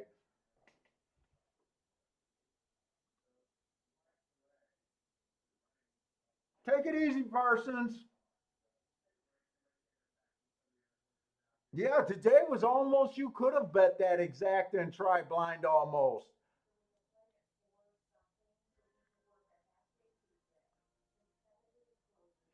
Maybe I made a mistake by not continuing that bet.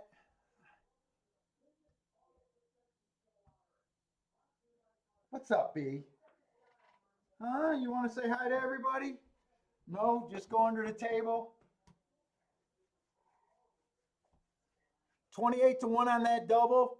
Yeah, that double when I looked at it, that was the small double. So we even got our double price to go up. I think that double was paying, like, when I checked it before the race, not this race, but before, when I made the bet, the race that I made the bet, I want to say that double was paying 17 to 1. So that was pretty good.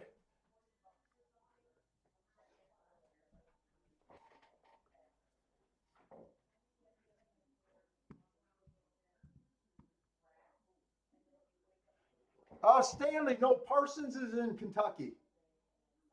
Parsons is out of Kentucky.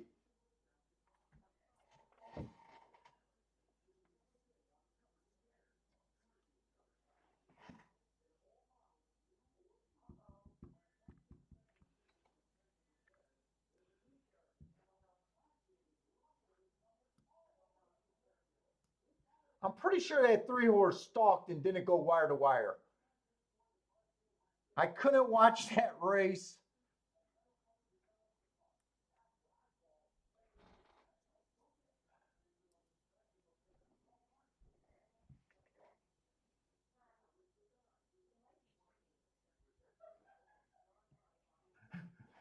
Mac and Company is calling a Santa Anita is inside speed, but then he throws up it's a one race sample.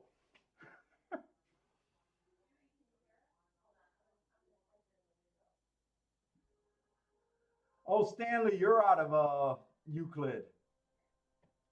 You live on Euclid Ave.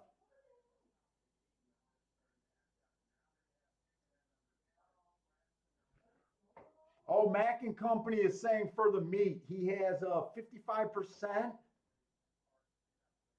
Hey, Mac and Company, I know you're a California guy. Uh, how has Santa Anita's fields been? Have they just been 5 and 6 horse fields, or do they have enough, 7 and outside post to, to not screw up your sample? There's every once in a while you'll come across a track where they only have 6 horse fields, and you probably get what I'm saying. So not bad on the weekends. Yeah, I just remember from when I used to look at Santa Anita a little bit. It just seems like they can have short fields. Like I remember a few years ago when New York Aqueduct's winter racing. Remember when they had all those 5 and 6 horse fields every day? It would throw off your thing because 90% of the races never had 7 horses in it. It was very rare. So that's the only warning. But you follow that track, so you know.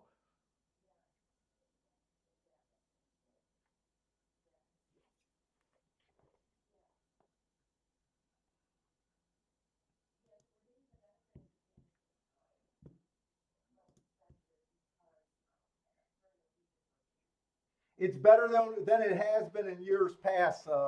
Santa Anita racing.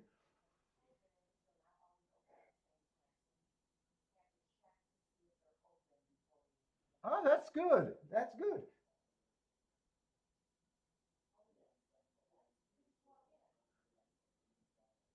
Oh, okay, you adopted the notes keeping and really watching that. Good.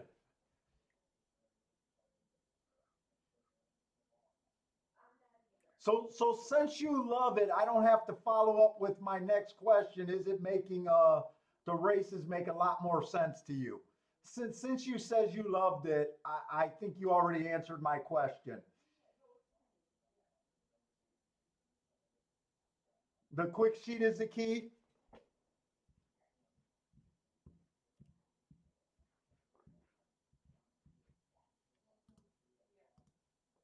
Okay, yeah, the three horse did stalk because the two had the lead there. You guys don't mind the one race show, right? The one track show, right? I think the handicapping and the betting is a lot, not just because of we're winning today, but I do think it's better. The only time I regret it is when it's a terrible card.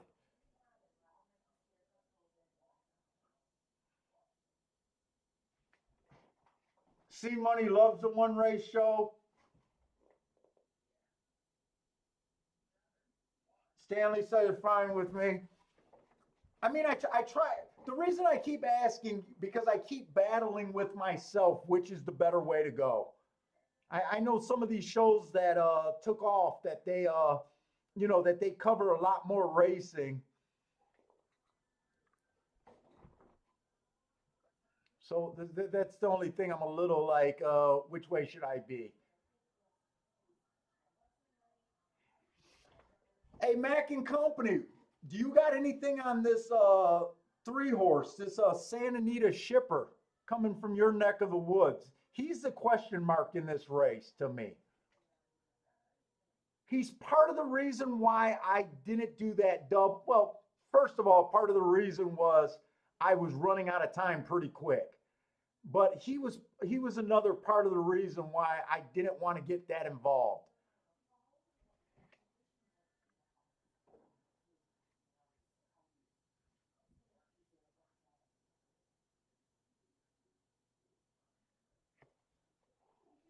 One dirt route ran that day. So it'd be kind of even tough for you to really judge it, right? So I'm taking. So am I right with guessing because you already said that post 1 through 3 is winning 55% of the races at Santa Anita? Was that on the route also where this horse might have got a benefit from a bias last race?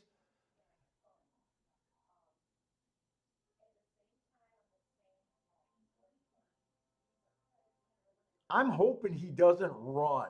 He is he is stepping up against winners. I really wanted to use the one in the six horse here.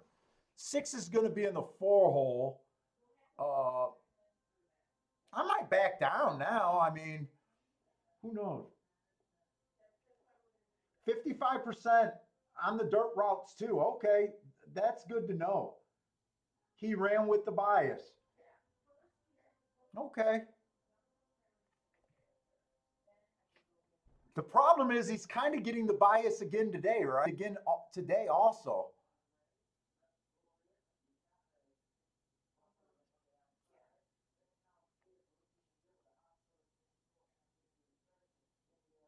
Stanley's betting the house on the three.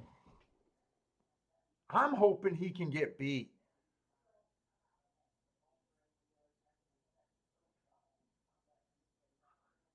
Now, this race, even with the bias, is not that appealing because post 1 through 3, we have a 3-1, a 2-1, and a 5-2. And it seems like the longer shots are all on the outside. So I'm a little, not only that I got the mystery in the three horse, I'm a little less inclined to bet this horse because if we're right about the bias, it just seems like we're not going to get that rewarded. It's going to be a short price horse anyways, right? So I kind of have a reason to sit out this race. But we'll see how the betting fans out. I like the 6 horse a little bit here because I think he ran against the inside stalking closing bias from the 8 hole last race. I like that race. But he does have to cross over on 3 horses that I think is contenders. 2 races ago, he ran on a speed favoring track. That means that every horse basically went wire to wire that day. So even though this horse came out 6 by 4, I think he was at a real disadvantage. And 3 races ago, the timer malfunctioned. So I couldn't judge that day. But I'm interested in the 6 horse. I want to be against the 3 that, just because I want to be against them. No real handicapping reason. And I do like the 1 on the inside of the track here also. But there's not a lot of upside betting this race. Unless the 6 can get home or there's a pricey horse in the next race that almost acts as a single or something. So to me, for me to bet this race, I almost have to like the 10th race and have it pretty narrowed down.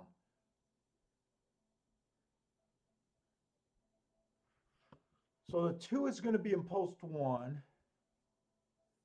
This is going to be post 2. PP2. I just want to do it. PP3, 4, 5. Look, guys, I can count. 6. And this is going to be the 7 hole. And that's going to be the last race.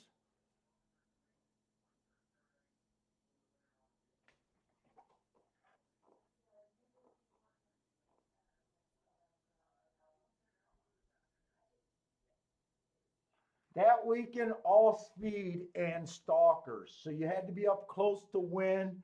Mac and Company is still talking race. So it kind of looks like the 3 got the benefit of the bias last race. And maybe that's why his speed figure improved so much. But at the same time, I think he's getting it again. He could also improve just because he's lightly raced. Come here, Bentley.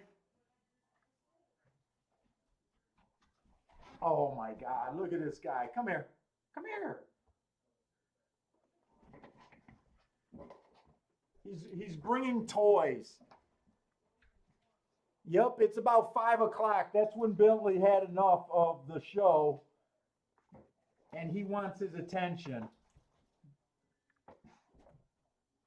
How do you say no to this face when he brings toys? How do you say no to this guy?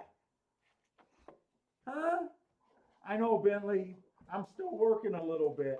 I'm still working. What? It doesn't seem like work, but I'm working.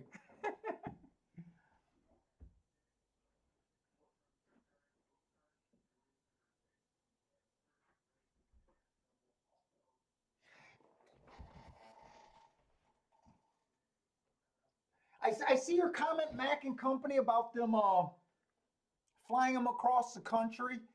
To me, they definitely liked what they see. But what they might not know is, in, in my experience, a lot of trainers and a lot of owners are not biased handicappers. Because owners are, they want their horses to be great or good, and they don't want to get the benefit of a track. I think if you notice a lot of owners when they handicap or trainers, it's a lot of class, it's a lot of jockey moves, and it's a lot of trainer profiles, right? If you ever talk to them, uh, sometimes I think they can get fooled and thinking that their horse just aired it out and can move steps forward. Remember, we're doing like an educated guessing game. Uh, so I don't worry about them sucking up the expenses and trying to bring them over to Gulfstream. It's just something that always in my mind. That's why when I'm with owners and trainers, I don't like getting tips from them.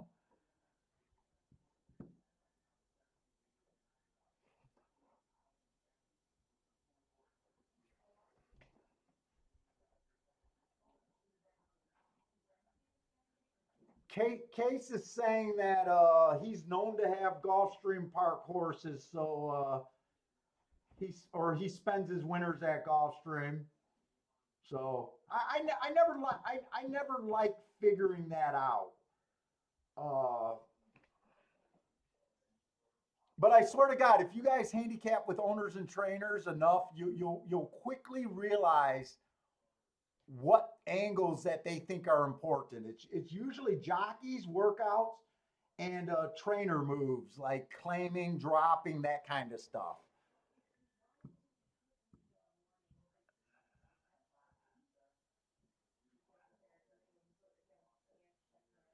So this is our last shot at it, one more double, right? We got the ninth and the 10th race. So for me to play this race, I got to decide what I like about the 10th. So I'm just going to go in the 10th race and look at that maiden claiming 16,000. Because right now this ninth race is almost easy. If you want to go as wide as I would be willing to go, it's basically using the 1, 2, 3, 6, and probably using the 1 and the 6 a little bit more. Uh,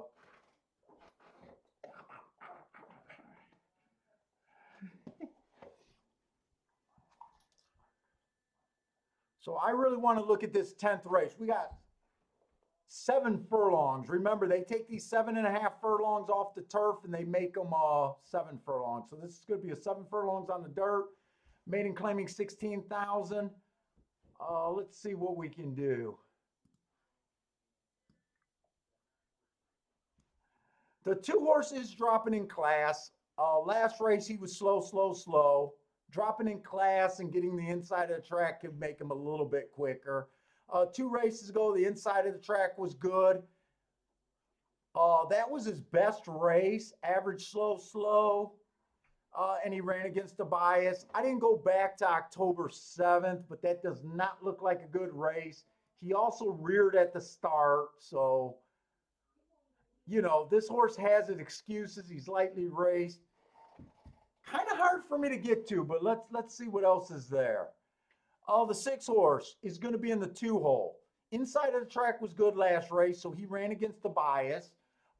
He was slow. He was only 3 lengths off the lead. That race looks like he chased a slow pace that day.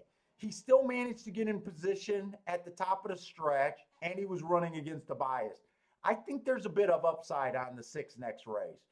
2 races ago, it was early pressing day. He came out as a closer, had no shot. He got pretty close to getting in position. So he looks a little interesting to me. 3 races ago, it was a speed favoring day. Again, he got 3 asterisk races in a row. Sometimes it's dangerous to give a horse too many excuses. But in his last 3 races, I think he earned excuses. He's also dropping a bit in class.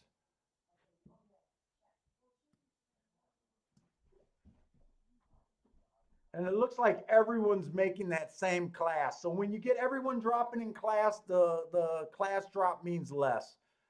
7 is going to be in the 3 hole, stalking closing day. Had absolutely no speed. Match strides with the slowest winner till the 6 furlong mark. Completely fell apart. 2 races go slow. Let me go get this dog. My wife's on a call, so.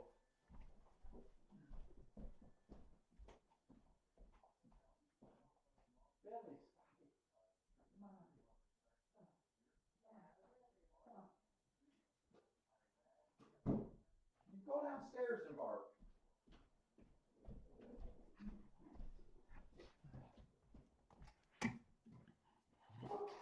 Oh, I said go downstairs and bark, and he went downstairs to bark.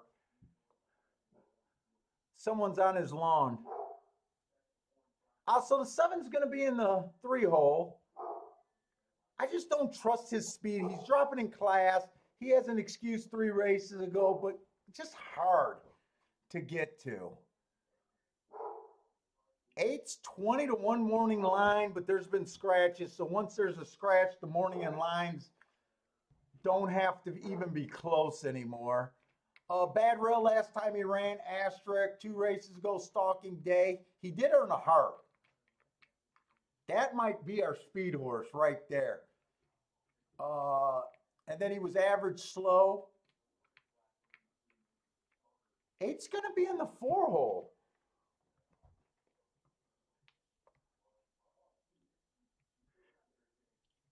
Boy, there's a lot of horses with excuses in the last race. 10's probably going to be the favorite. He's going to be in the 6-hole. He's the most consistent. He got the best speed figure that I see.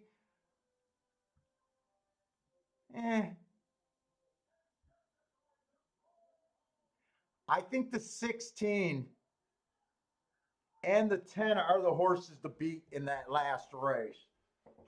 But I'm definitely interested in the 8 horse there. I'm possibly interested in the 6 and the 2. There's some bombs here. Let's see what I can work out here. I'm a little interested in the 2, the 6, and the 8 at 20 to 1 if we can get those odds. And in this race, I was basically looking at the 1 through 6. I got a feeling that's only 4 horses. Let me write down their names, or not their names, but the 1, the 3, the 2, and the 6. I probably like the 1 and the 6 more. Let me see if this is really worth it. Those are the doubles that I'm definitely looking at. We're in the 9th race. Let me get to the right. Yeah, I'm already in the 9th race. Probables. I keep forgetting I got this.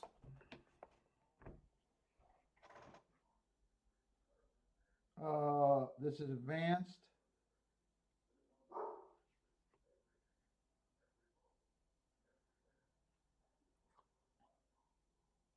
I gotta make sure I got these numbers right. The 1-2 is paying 21 to 1. The 1-6 is paying 37 to 1. The 1-8 is paying 66 to 1. They're okay with the 1. They're okay with the 2. They're okay with the 3. And they're great with the 6.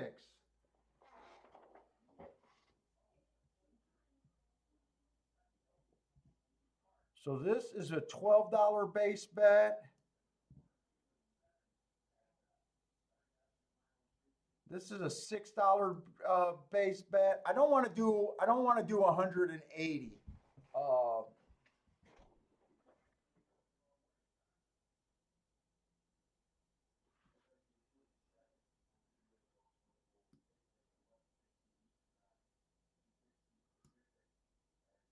Thinking about doing that for 5 and that for 10. So this would be 60. What would this be? 12 times 5. Is that another 60, 120 bucks? Did I do that math right? 10. Yeah, 60. $120. Do I want to do $120 here? I basically got a free roll. That's just throwing back what I threw in last race. I can't mess up my day.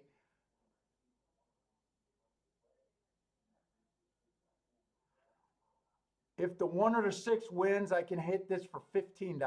Not.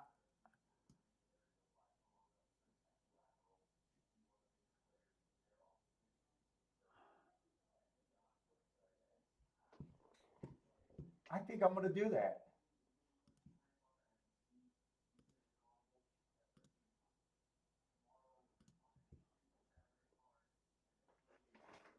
Or is, I don't think betting the 1, 2, 3 blind here is a bet. Well, it's not blind. So 1 and 6 to the 2, 6, 8. Who the hell was that 3 next race? 1 and 2 to the 2, 6, 8. Let me make sure I'm not missing something in that last race. I like the 2. Oh no, it's the way that they do their doubles that always confuses me.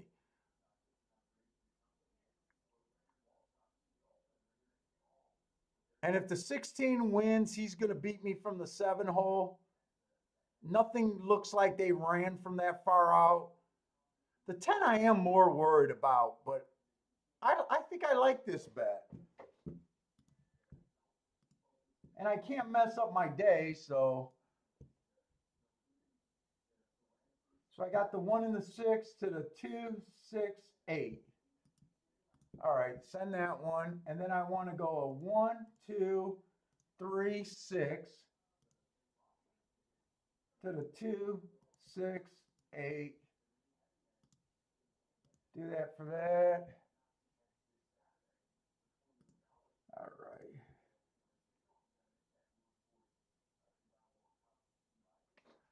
All right. I think I like this bet. I feel like I should be able to get through this leg.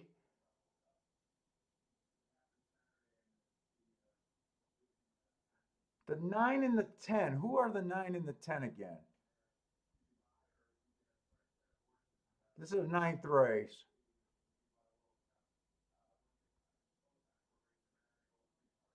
The 9 does look good here. And so does the 10. If they beat me, they got to beat me from the outside. If they beat me, they got to beat me from the outside. I think the 3 has enough speed. I think the 6 should have enough speed to keep these horses on the far outside. I even think the 1 has enough speed to keep them from getting to the inside. I think I like this. Marco Lou says that 10 worries him. 10's this is a problem when you like biases and you do think the 9 and the 10 has a real shot. Because it's one thing when they're being bet, but when they're offering you a solid price, it does get harder to do against this. Like the 9 at 11 to 1 is still appealing, and the 10 at 6 to 1 is more than a fair price in my opinion. I'm kind of hoping the 3's not the horse here. I'd rather it be the 1.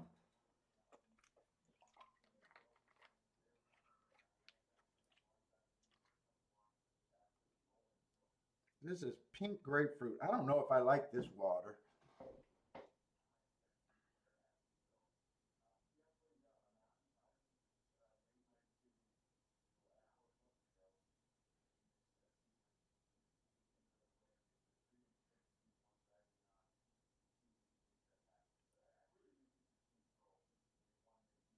Yeah, a lot of times these main track only horses do tend to be super tough, mainly because they're getting exactly what they want. I don't like the fact that the 1 and the 3 decided to crash into each other. 10 gets the lead. I don't like this right now. Come on, 3. I was wrong. This 10 was able to cross over pretty decent. He is going to be strung out, though. Okay, good. 9, they both were able to get inside of the 6. I think 1's getting the best grip.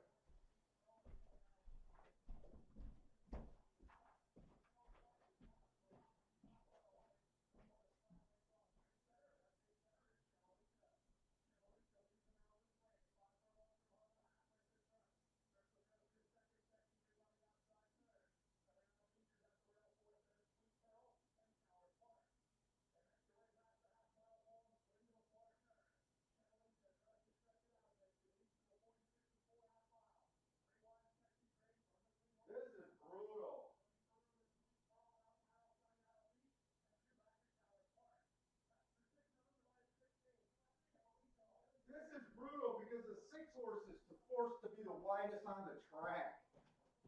I guess I got to root for the 3 horse just to get it home because the 1 looks like dead money. Oh! All right, that's a really good start right there. That's a really good start right there. Should have played the exactas. I kept saying that the 6 and the 1 were my top 2 choices. I think today I did really good with doubles, but I almost think that today it should have been an exacta day. Probably would have had a bigger day with exactas. I tend not to play in the I tend not to like to divide up my races. I tend to either go for doubles or exactas. Every once in a while, I'll play both. This is the best possible outcome. And I'm probably going to be on a major hit now with this 6 winning for me.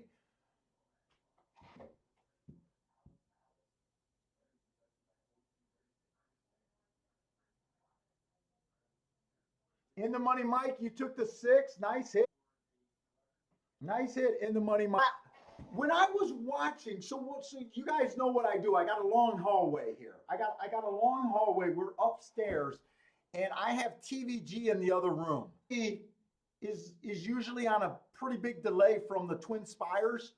So when I run in the other room, I was thinking that the 6 horse wasn't going to have a shot when it looked like he had to settle 3 and 4 wide and was going to have to circle horses.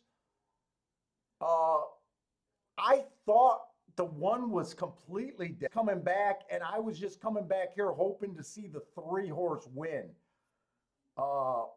So this is great. This is great here. And if I wasn't such a putz, wait a minute. Why didn't I have a double going to this 1 and 6? What happened last race? Last race we just closed out a double and I didn't roll through. And this was the double I was continuing, so that would have been a nice hit. The 1 through 4 to the 1 and 6, and then the 1 and 4 to the 3. And I was playing, they're different for more than this one. Okay, that's right. I ran out of time when I decided let's look at it. That's right.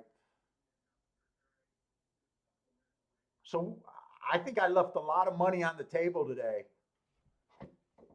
But we don't complain on a good day at the track, right? Winning over $1,000 for a day is always a good day, right?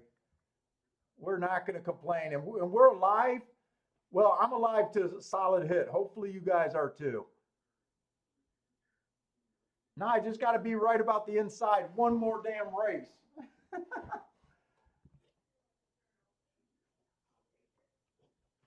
And went 6-1 all. Sounds like a try. Okay, so you hit the try. 6-1 all.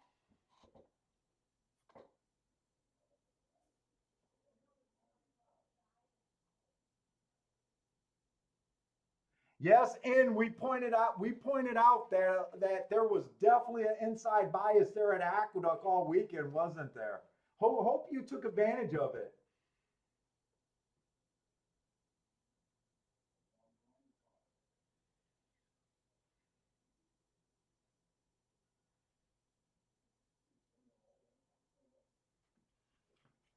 And I'm glad Mac and Company, even though I was a little hesitant on including the 3, I felt that I had to do it. But talking to Mac and Company and him telling us that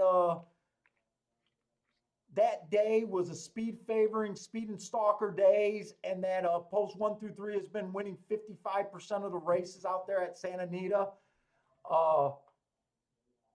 I'm glad he wasn't good enough, and we kind of thought that he might have got the benefit of a bias that last trip. And my guess is he's probably going to earn a 70-some speed figure again today.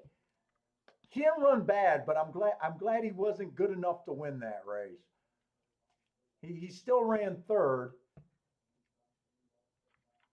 But we got past that 10 and we got past the even though the 10 wasn't bad.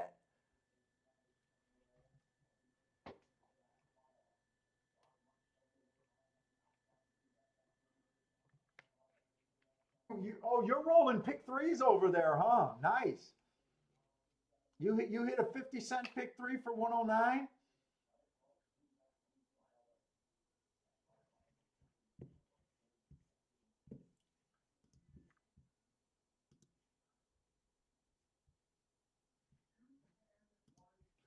Dude, I'm glad I got most of my handicapping done for tomorrow's show.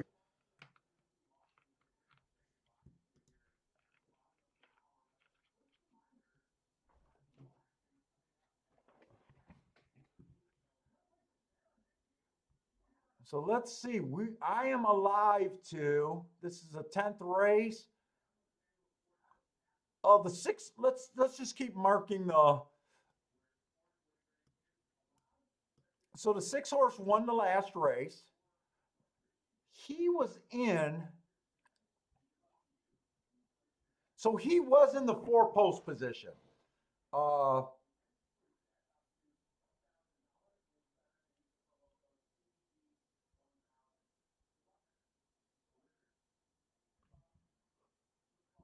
and he stalked. I'm gonna put him hugging this line because he was in the 4 post position.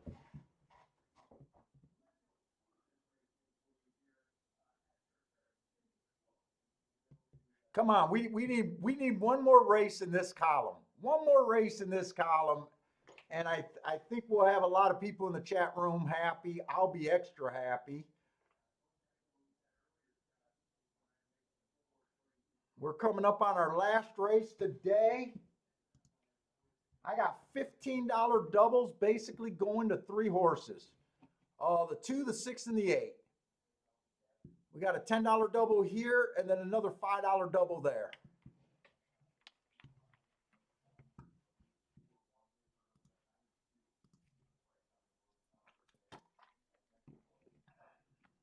I thought the 1 was completely done.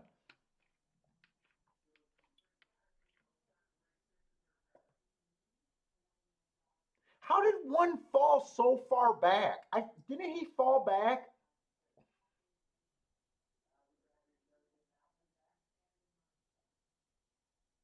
Or did I not see that race with my nervous energy as I'm bouncing around? He did get shuffled back a bit. He got shuffled back a bit. Not as bad as I thought he did. When I kind of seen that live, I thought he was completely done. It looks like he was all in the entire race too. I guess he didn't fall back as far as I thought he did.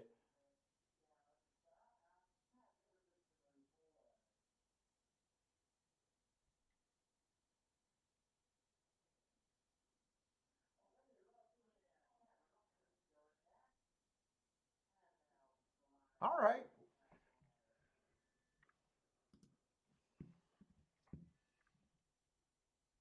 Let's see. We're in the 10th race, so we want to see the wheel pace here.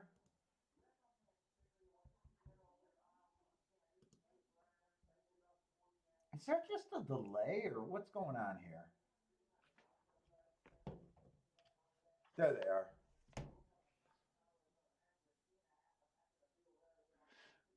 So the double to the 2 is paying 66 to 1.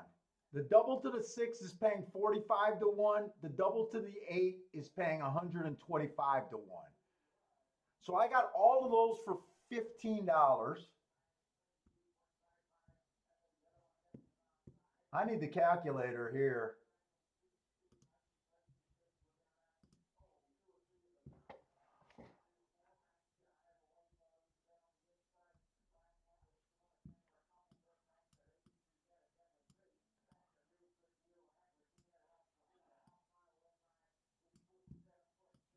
So that's what I'm alive to.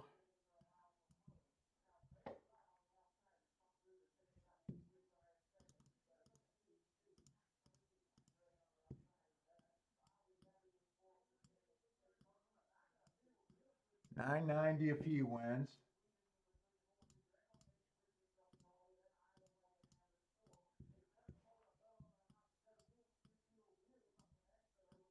$675 if he wins.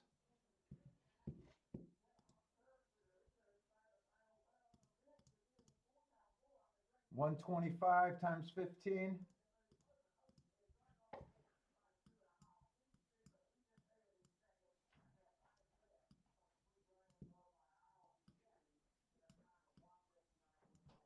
$1875 if he wins.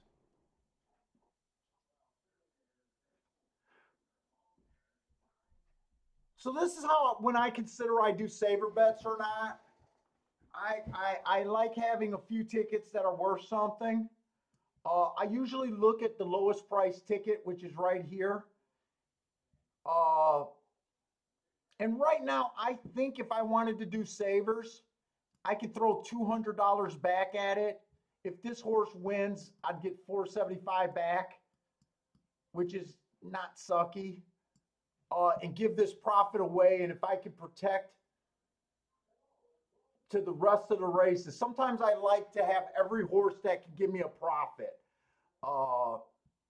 So I'm going to look and think that I got a $200 bankroll to throw at this that I want to lose, as long as I can bet every horse and probably get an expectation of at least 300 or more back. To me, it's worth it in the long run.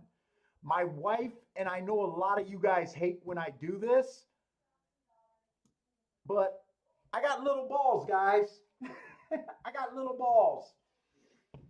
And to me, it's better to do this and pick up a free $100 than to not do it and lose the race. Even though I'm up very good today, we'll see what I end up doing. So the 16, the 10, the 9, and the 7. There's only 3 horses that can beat me here, right? If I have 3 horses, 1, 2, 3, 4, 5, 6, 7. Why do I keep counting 7 horses? 1, 2, 3, 4, 5, 6, 7. Okay, there's 4 horses that can beat me. 4 horses that can beat me. The 7, the 9, the 10, and the 16.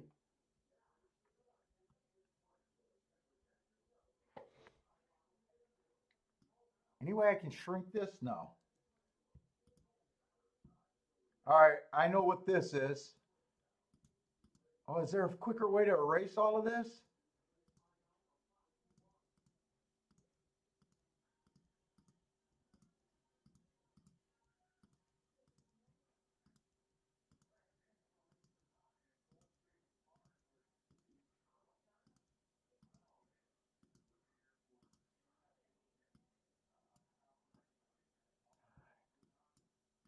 I don't think I'm going to be able to save this with the $200 because I kind of seen the odds on the 16 at 5-2.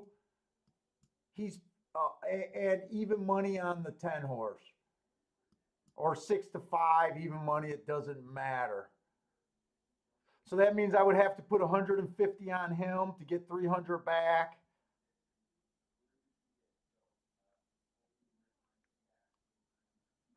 And I would have to put 80 on him. That's already more than $200. And that leaves nothing to put on those 2 horses. Now, he only takes $6 for a saver. He only takes $6. But he would take about $40. Yeah, right now at those odds, I can't do it. And I don't like doing savers with exactas, because when you do savers with exactas, when they don't work out, all you end up is doubling, making more on the losses.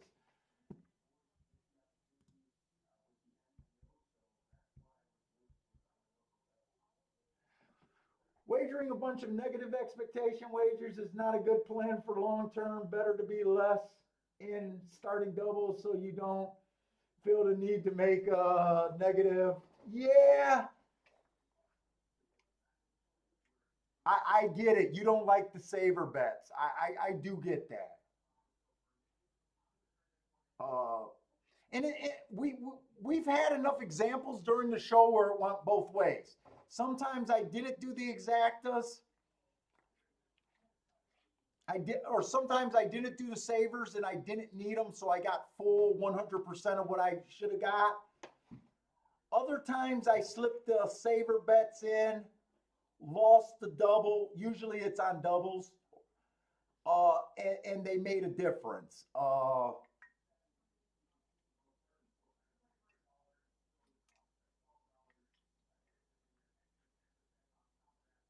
Right now, I think the odds are going to force me to where I just got to sit.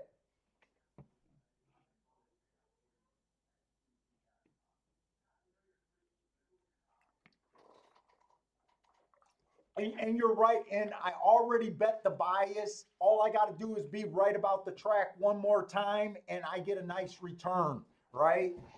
I I will admit it's kind of chicken shit to do savers, but I also done enough of them where they were the right move to do. It's always whenever I come on this situation, it's never like an easy decision for me to make.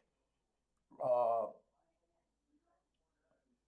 it's usually when you can do the savers is when your double tickets include the first and second choice, right? You're already covered in your doubles, and that would have meant that, your first leg, you would have hit something along there. That's usually when it works out where you can have every horse in the bet and bet, and make money on a saver.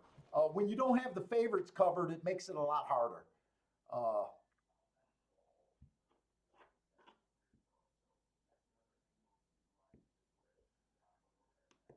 Elliot, I'm just alive to the three inside horses: the two, the six, and the eight. The two, the six, and the eight, not the seven. I do think the best horses are on the inside. I think the danger are. I can't talk. I think the dangerous horses are on the outside. I'm scared of the 10, and I'm scared of the 16. 16, probably no one is exceptionally marked in this race other than the 8 who earned a heart for one call.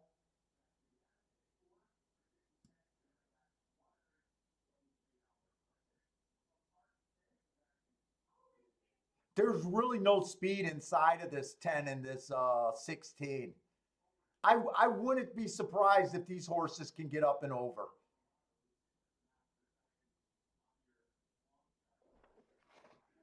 But honestly, I can't protect against them.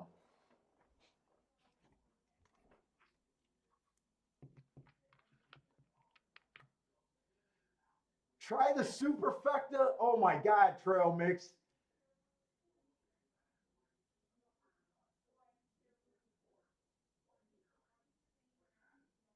Oh my God, trail mix is telling me to do a super saver. Oh my head can't even work in that direction. I can't even work in that direction.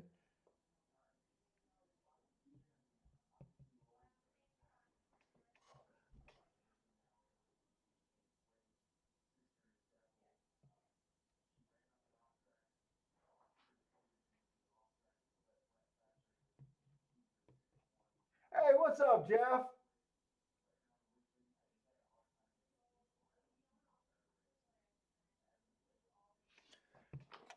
Oh,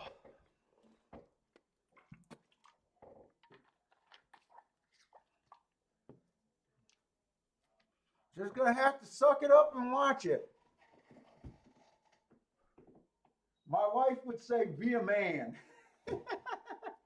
She hates saver bets. Billy, this is the last race, and then it's playtime for us. It'll be all playtime. All playtime and spoil time this evening, huh?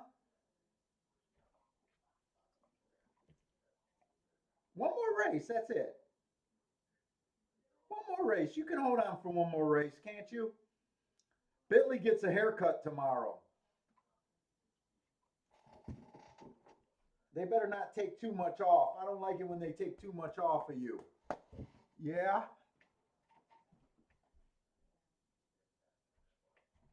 See, money. So I mark up my programs. The way that I do it is I work with a tablet. Uh, and all I use is the Adobe tablet. Or I'm sorry, not the Adobe tablet. I got one of those what, Amazon Fire Kindles or whatever they are, an Amazon Fire tablet. And I use the basic I just use the basic Adobe Acrobat. Uh, the other program I used Foxit for a while too. There's a PDF marker called Foxit. When I first started doing it, I thought I needed a stylist. But what's really nice about it, I don't know if you can see this. The only thing bad about the Acrobat one is it only highlights in yellow.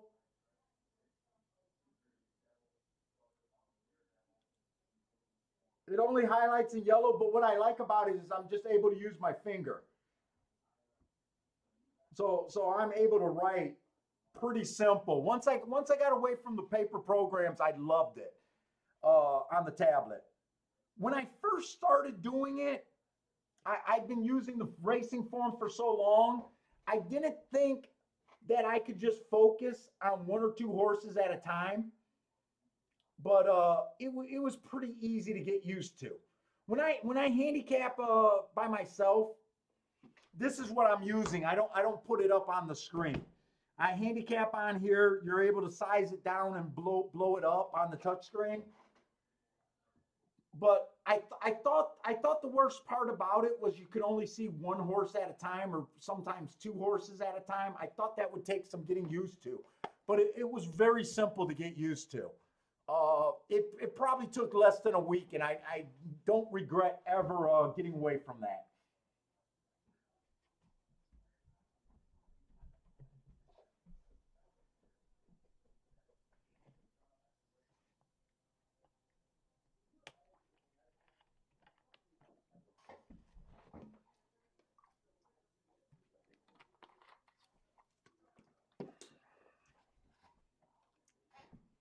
I'm just keep checking those odds because if the odds change,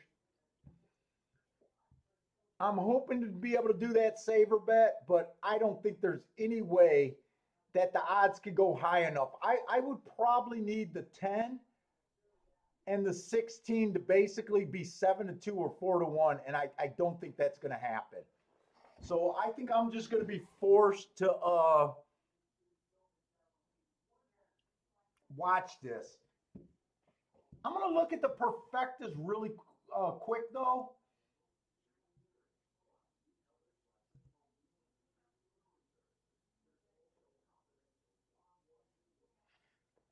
To see if I could do 10 and 16 on top of the horses I'm alive to in the doubles.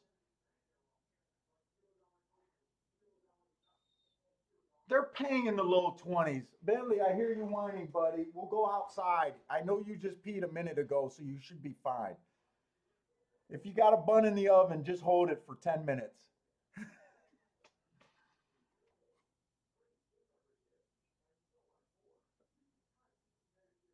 Yeah, I don't think I could do the exacta savers. They're not paying enough. Wait a minute. For 120, what if I did those exactas for 20 bucks? That would cost 120. The lowest one is paying $11. So I would be betting 120 to get 222 back, and that's if it doesn't change. And that's if the 10-6 came in.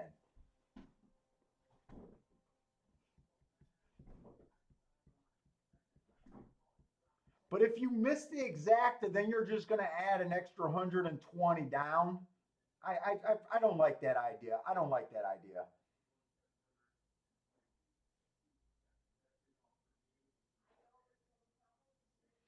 No, my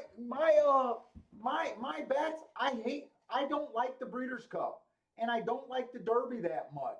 Usually, usually, Kentucky Derby ends up being my smallest bet of the day. It just ends up being my smallest bet of the day. Uh, if it wasn't for the bigger pools at all the other tracks, all the extra money throughout the day, I would probably take Kentucky Derby day off. But since that's not the case, since the pools are big everywhere, I just operate how I do every day. I don't do anything different from what you guys see. Uh, I make my bones at cheap racing. I just do. So I don't do anything different really. My philosophies stay the same. I'm an everyday player, or at least 5 days a week player. I don't get excited for any one particular race. To me, to me, I almost think it's humorous. Looking at all these shows speculating who's going to be in the Derby, to me, I find that shit hilarious, and it doesn't interest me. I don't care about the Derby until it's the Derby day, and probably that would be my smallest bet of the day. It just is. Breeders' Cup. We were live on the show for Breeders' Cup for both days. We covered the Breeders' Cup racing. We handicapped it seriously. And I still want to say that I did not make a single play on the Breeders' Cup, even though I had quite a few good opinions. We spotted that outside bias on the turf racing. I still didn't play, and I think all I did was play Gulfstream.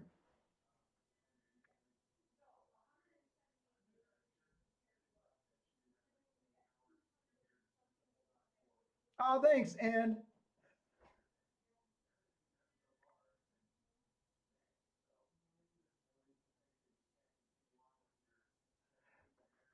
yeah, to me, those days, the only thing good about those days are the crazy pools. Like Parson, he gets a Derby fever like nobody's business. Parsons loves the Derby, and he tries to get me so involved in it, and it's just not there. When we first started doing the shakeup, my co-host Wild Bill, he kept saying we had to put out the Derby prep videos and all the breakdown. That video went viral for me, but I had the worst take on that Derby. The year Maximum Security won it, I was all in against Maximum Security. Uh, and of the Triple Crown, the Derby is year in and year out. I don't do good on the Derby. I do much better on the Preakness and the Belmont.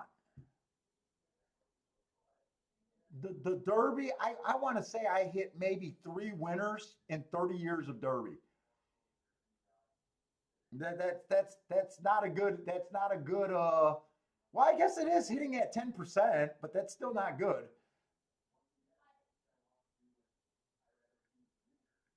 Marco Lou, you seen the show. You seen that at the last minute I wanted to throw in country house because we had so many excuses and I was touting that horse and then I get off of him on the Derby day.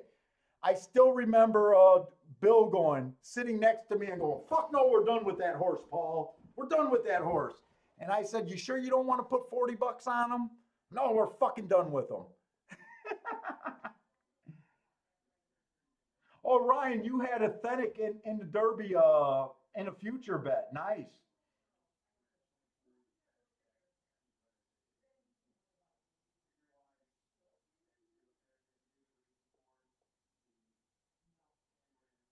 Yeah, Marco Lou, you know it. You know leading up, we did all the races up to Breeder, or I'm sorry, to the Derby, and I was touting Country House like nobody's business. He had an excuse every freaking race.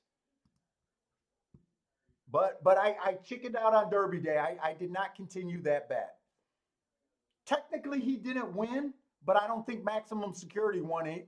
I'm one of the people that believe Maximum Security should have been disqualified.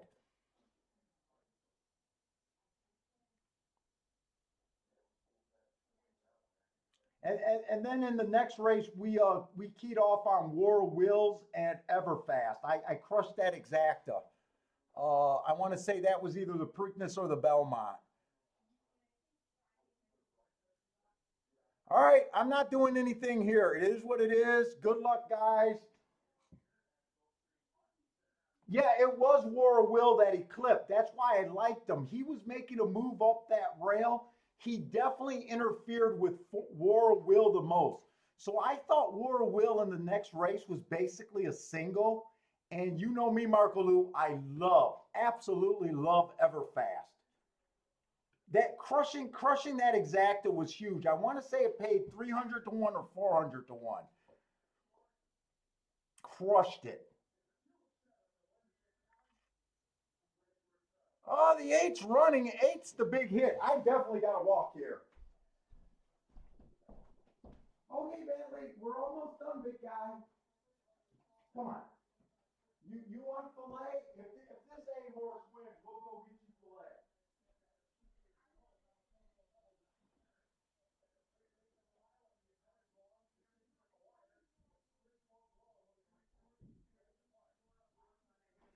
We were so excited.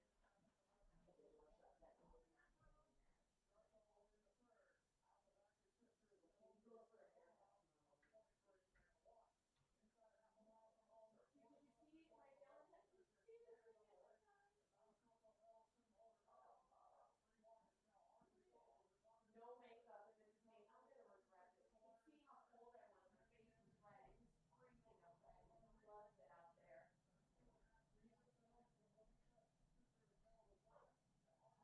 Hey, my hair dye arrived. I have some proof right now, but I might wait a few He's days. shortening up, isn't he?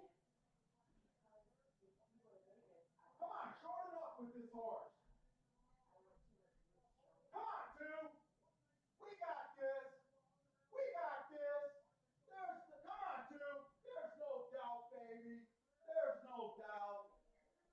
We'll take 990 bucks to end the day. There's no doubt about that. I think that's a $990 hit right there. I told Bentley I'll go to the store and buy him a fillet. Me and Bentley's gonna barbecue some fillet out there in the snow.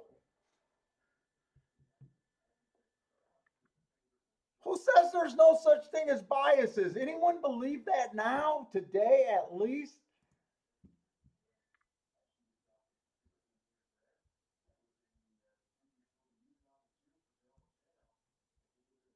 We're gonna go get some filet tonight. Bentley's eating good.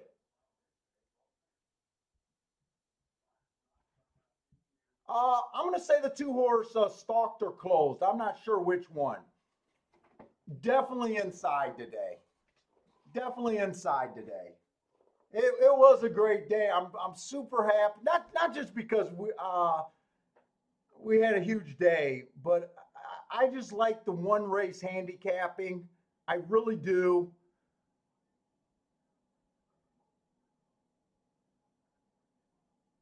I think it's a much better show. He had a bad start. Mark Lou says he had a bad start. The 16 checked off heels. Okay.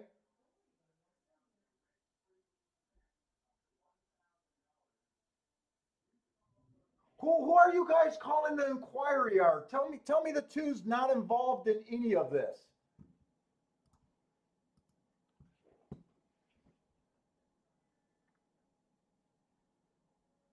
Tell me the two's not involved in any of it. I see some of you guys, I didn't see anything. The six did not run at all. Dude, 10 and 16 were probably by far the best horses in that race. Got lucky. Got lucky. Probably.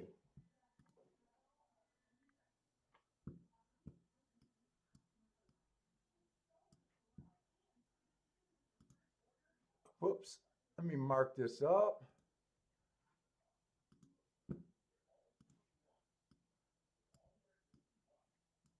One night stand.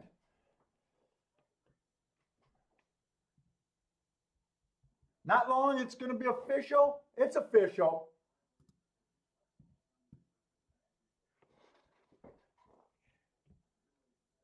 Oh, take your picture, big boy. That's the way to end the show.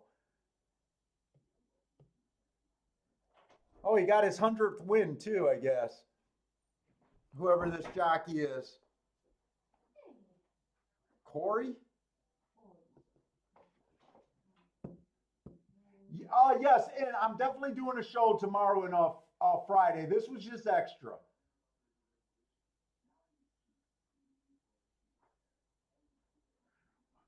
Marco Lou, are you just telling me I was super lucky with that 16 getting choked out of the race? I'm gonna have to watch that replay.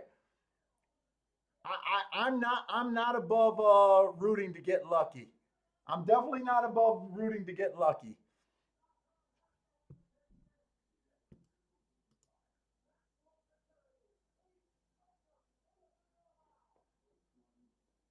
The double paid 133 bucks, so I think that was 66 and change.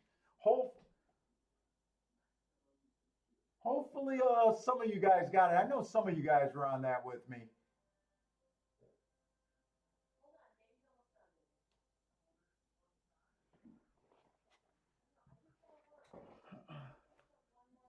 Oh, now he's begging mom to come out.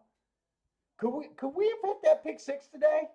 I think we had the horses to. I don't have the guts to play that bet very often, and would have known. Well, no, we would have had the first few races. We knew that the inside was good pretty early today, but definitely didn't think about hitting that. Are they going to show the replay quick or are we done?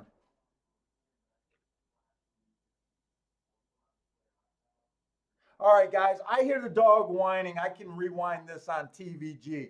But, anyways, guys, thanks a lot for hanging out with me today. Really appreciate it. Glad we had a nice winning day. Is this a replay or just a break? Okay, Bentley, look at him. He's bringing more toys to me. No, no, no. The replay's on right now, Kiki. I'm signing off literally in less than 5 minutes. They just said that I got lucky with this horse checking. Boy, 16 is gearing up. He was strong in that 3-4 wide post position.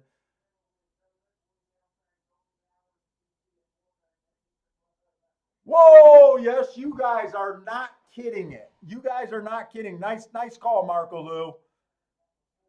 Nice call for spotting that. Now, I will say that I did handicap the 8 horse being my key horse was going to close that down on him. That's next level handicapping right there. I'm that he had to get checked there. 2 might have still won, but we'll never know. But that definitely was severe. He might have won that race. All right, guys. Like I said, thanks a lot for joining me today. If you guys continue playing tonight, good luck. Uh, Plan on doing a show tomorrow, Gulfstream, and definitely going to be Gulfstream. Maybe a little bit of fairgrounds. Hope to see you then. But guys, take it easy. Good luck and stay safe. Night, guys. All right, B. I know. You've been too good for too long. You're a good boy. Yes, it's time. Whoop. No, no, I want to end. I want to end.